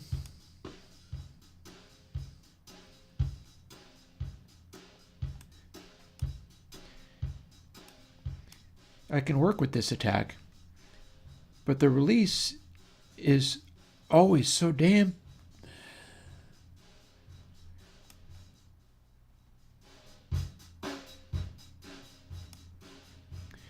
And I'm not going to say it doesn't sound cool, but if it's a really slow release, it should be turning down to the point where we don't have all this ambience. We should have that ambience if we're really fast. If we're really slow, it should not. So that's not right.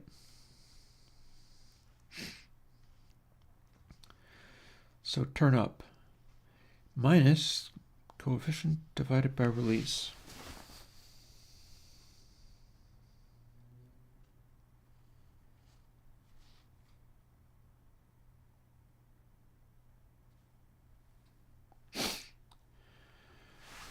Well, if instead we got real experimental and we just started trying to use numbers for some of these things, like there's no special reason that the recovery should go faster if the threshold is higher. This is a matter of how far beyond the threshold you have gone. This is not. But if it was,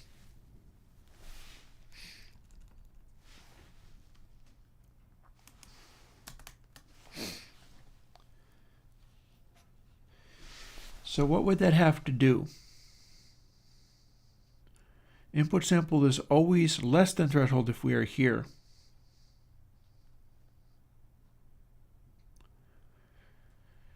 We don't actually care about what threshold actually is, though.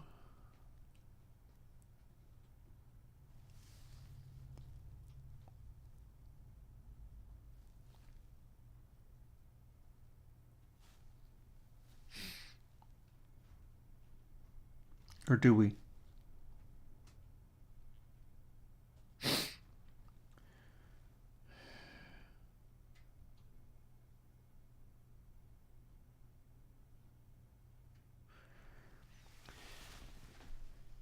But then, yeah, if we just had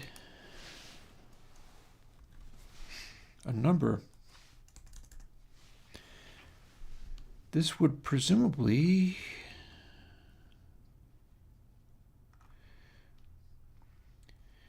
we'd need release to be mighty big.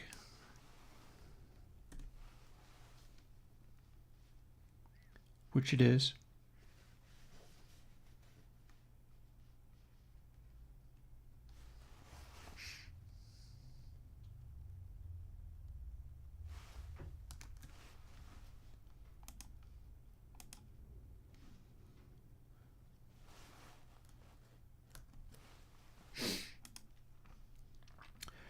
let's see what we got. Those are some wild little changes that I am not entirely sure what's even going to happen. Other than I think we just made the release even more aggressive. But we do still have the clamp in there, making it not be able to go louder than Unity.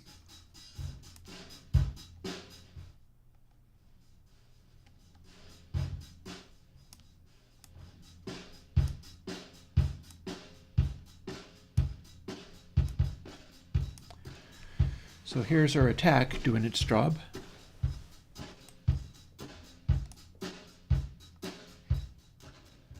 If we take the attack away,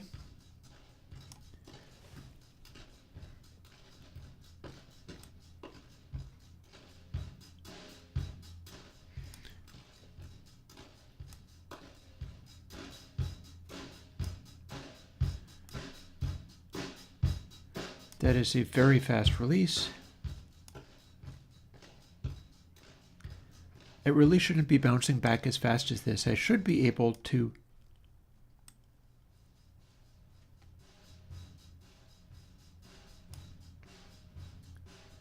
I mean, I get that this sounds cool, but I just wanted to do a certain thing.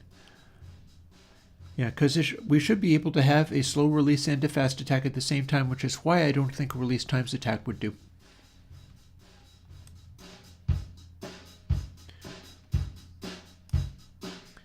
Attack is working basically okay.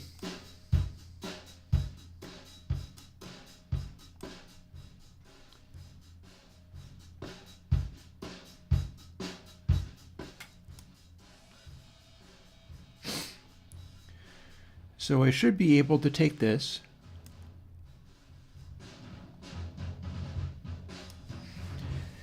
turn the release all the way up to as slow as it'll go. It will end up being like about 4 seconds of release rather than like 0.1 or less. And it's acting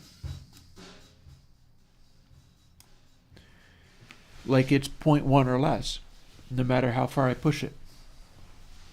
And that seems weird. Like, shouldn't I be able to turn it down and it'll just stay down? Is the attack? This should be able to turn it down, and I believe that that part is actually working okay.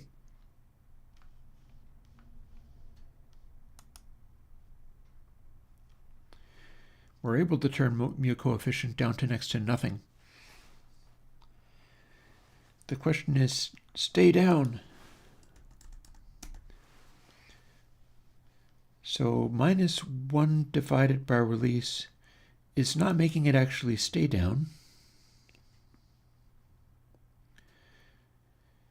So this is where we add. So what if we just start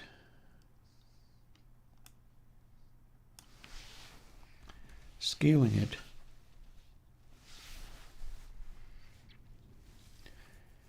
One divided by Fab's input sample, meaning it only gets to bounce back if the level is very quiet. This is where our very mu-like behavior comes from.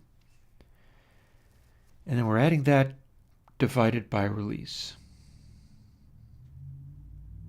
As long as the input sample is not 0, meaning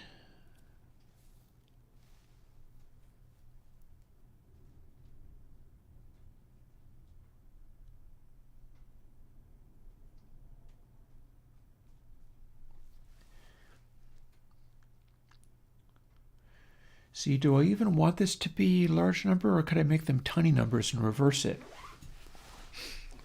This is divided by release, and it's a huge number. If it was a tiny number, we could start with that. Let's take a minute and see what this does. We've only got about 15 minutes more of stream, although I will be back on Thursday. I will be back on Thursday. But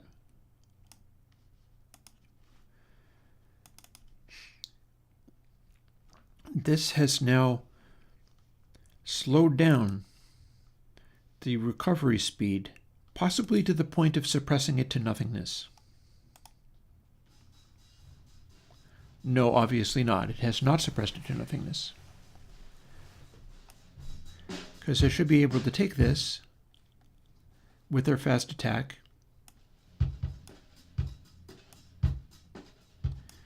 and smoosh it down to where it doesn't pop back up again. See, it's popping back up real aggressively. It should only do that if release is real fast. But it's not, is it? So here's what we got to do. We got to make it so that if the attack speed is real fast, but then the release speed is real slow, it cuts, well, if the attack is real slow and then the release speed is also real slow, we should have one whack, it should turn it down, and then it stays down until it gradually comes back up again, which is not what we're getting.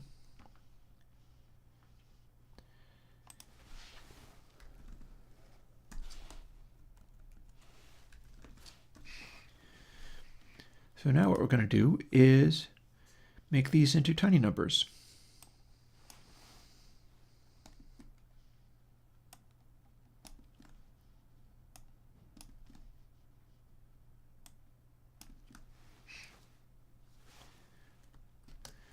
And see whether this change has just made no alteration, but there's a significant difference to what we have just done, even though there might not seem like it is. We're going to see whether this is acting the same as it just was.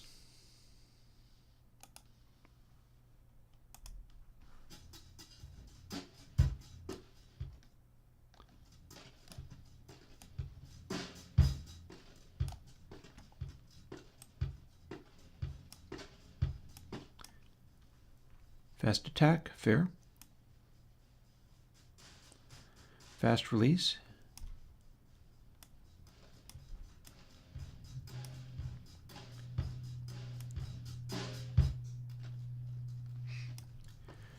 So we're supposed to be able to suppress it using this until we can't hear anything.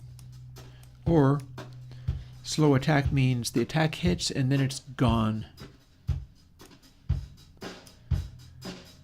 We can definitely make it come back so aggressively that it's like it was never there. And this is supposed to make it go away to where it's mostly silence and not a bunch of room sound. So here's what just changed. We've now made attack and release be tiny values rather than large values. What that means is turn down mu coefficient minus mu coefficient times attack. So minus by a amount that's scaled to attack. If the attack is infinitesimal, well, you'd think that that would cut it down faster though, so I don't know.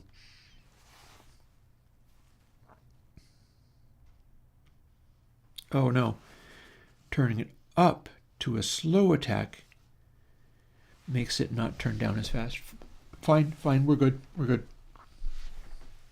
Or something. It's not really the part that I'm interested in. This is the part that I'm interested in.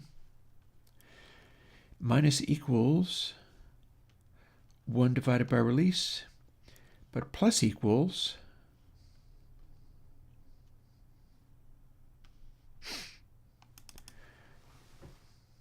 tiny amount divided by something that is not 0. Now what have we got? So minus equals 1 times release means just release. Same for this. Well, no, not this one. That one we're subtracting release and adding release divided by input sample, which will make it much bigger. Now let's see what we've got. Getting down to the last 10 minutes. This is not going to be one of those days where I'm like, I'm hacking all the way through into the night. This is just trying to hit upon a great compressor at the last moment. Because that's half the fun, isn't it? Half the fun is like, what has Chris done in the last moment?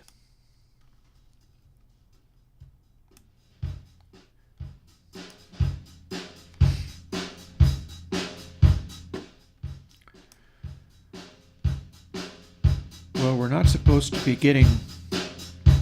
Okay, this is not great. Why are we making it louder than it's supposed to be? That doesn't make any sense.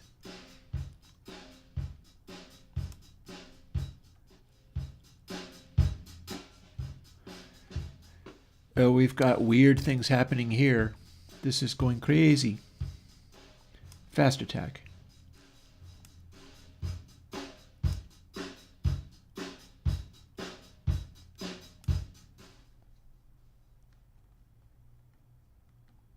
Tiny threshold. Faster release.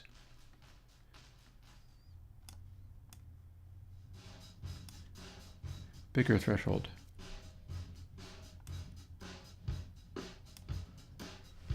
Interesting. We got a wild one. We got a wild one.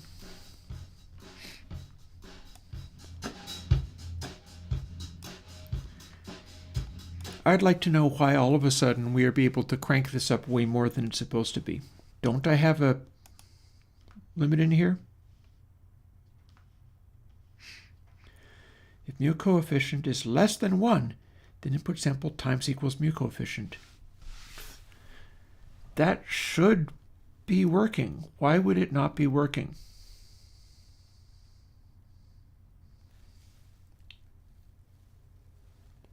This isn't being scaled by anything.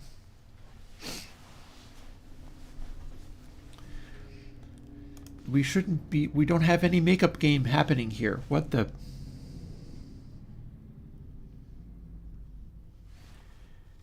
Are we having, oh, I bet I know. I bet it's driving it into silence.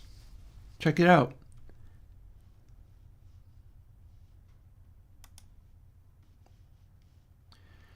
We have to clamp it.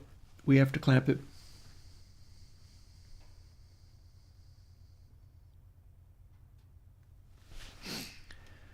And here's a place we can do it. Actually, this is not a place we need to do it. We can leave this stuff alone.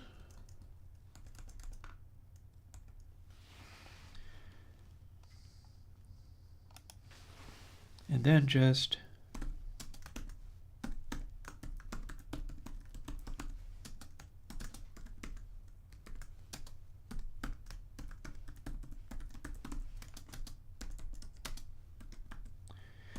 that can only be the answer.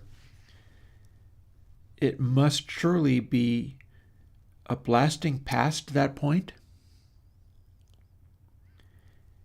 And then if it is going to negative values, it's going to negative values somehow, at which point it's going to negative value. The noise that it was making was inverse.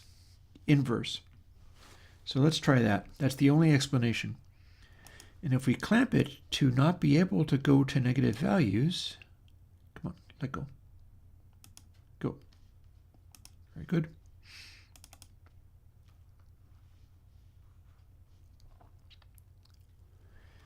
Then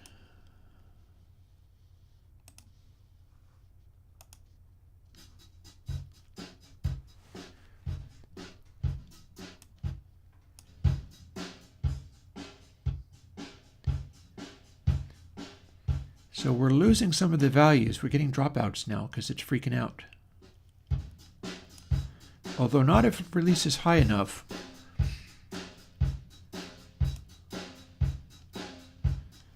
So attack is still fine. The change that we made to release means I'm able to suppress it into silence too easily. Fast release.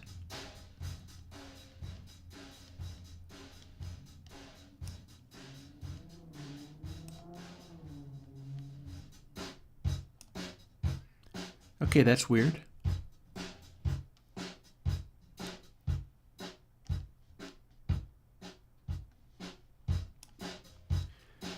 So this release setting is making it go dead silent.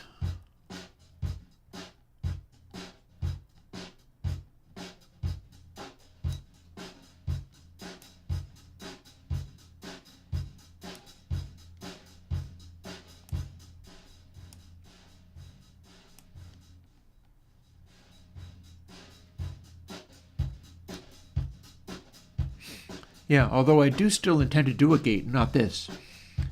This is not meant to be the gate part.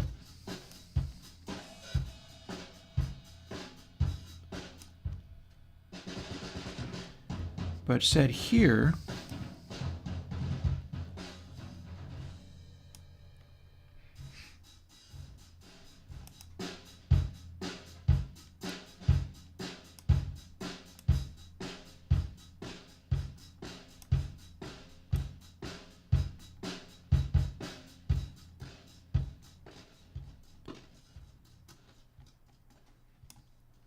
and here's where we set it to suppress the sound completely.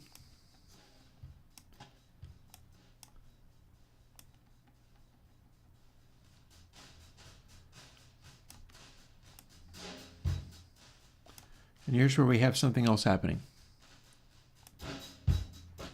Oh, that's just because of the speed of the attack.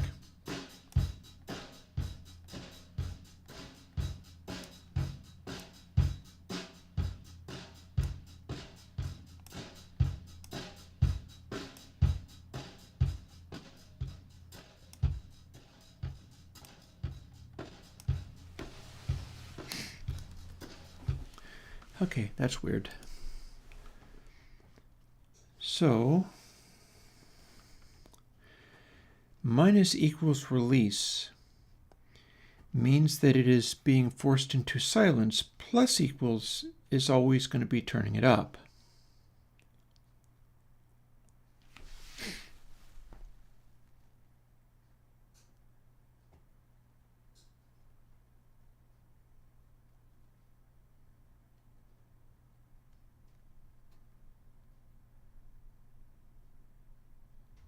But then we're supposed to be always turning it up if it is the release. So how about we take this factor out? We've already got it clamped to 0, but now the release part can only turn it up rather than only turn it down. So we shouldn't be able to suppress it. It shouldn't be able to suppress itself into nothingness.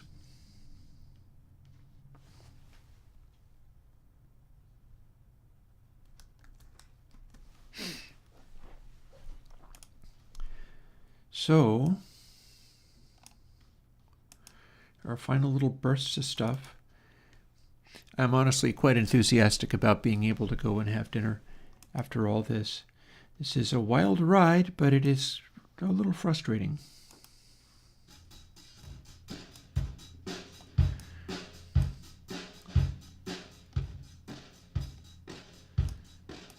Fast attack does indeed appear to be crushing it to silence.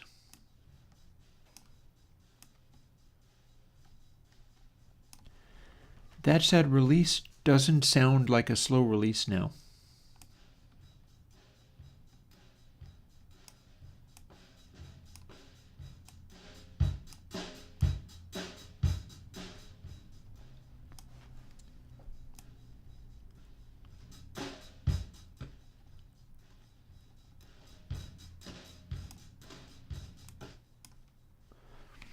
Fastest of attacks in this rather fast release.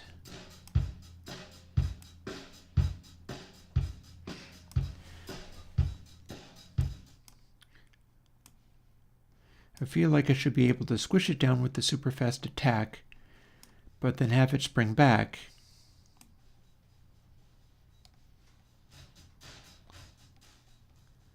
And this is not a great way of doing it.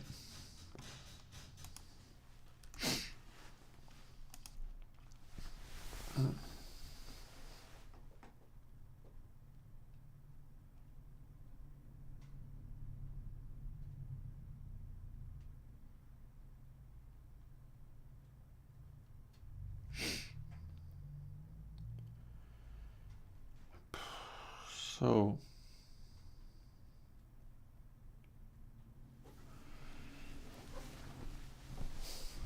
the turn down is a factor of how close it is to the threshold. The turn up could also be a factor of how close it is to the threshold. And you know what? It's just gone 5 o'clock. You know what? I am going to be a good boy and let myself off the hook for this. We did not get through to the final compressor. Maybe that can be a thing for Thursday.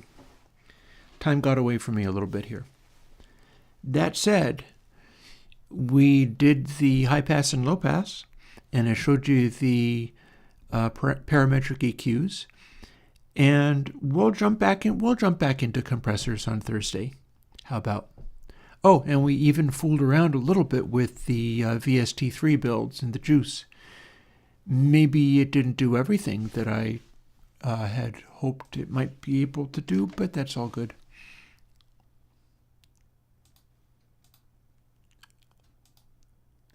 Anywho, that's going to do it for today. I am not going to push any harder today. As tempting as it is to keep trying a new thing, because it's always tempting to keep trying a new thing, it's not the wisest of moves. And so what we'll do is, you just heard a bunch of interesting, crazy compressor stuff that doesn't sound like your usual compressor. And I'm going to see if I can't do a similar kind of thing Thursday. We'll play with it, that, or I'll return to it tomorrow and I'll do something with it while I'm away from stream, and then I'll come back and I'll have it all rocking and being amazing. Or if it's like the parametric EQ, I will go to sleep at like 9 o'clock, and then I'll bolt awake at 11 o'clock with the idea for how to solve it, and then I'll have to go and do that until I can sleep. But we'll see. Anyways, I'll talk to you later. Bye-bye.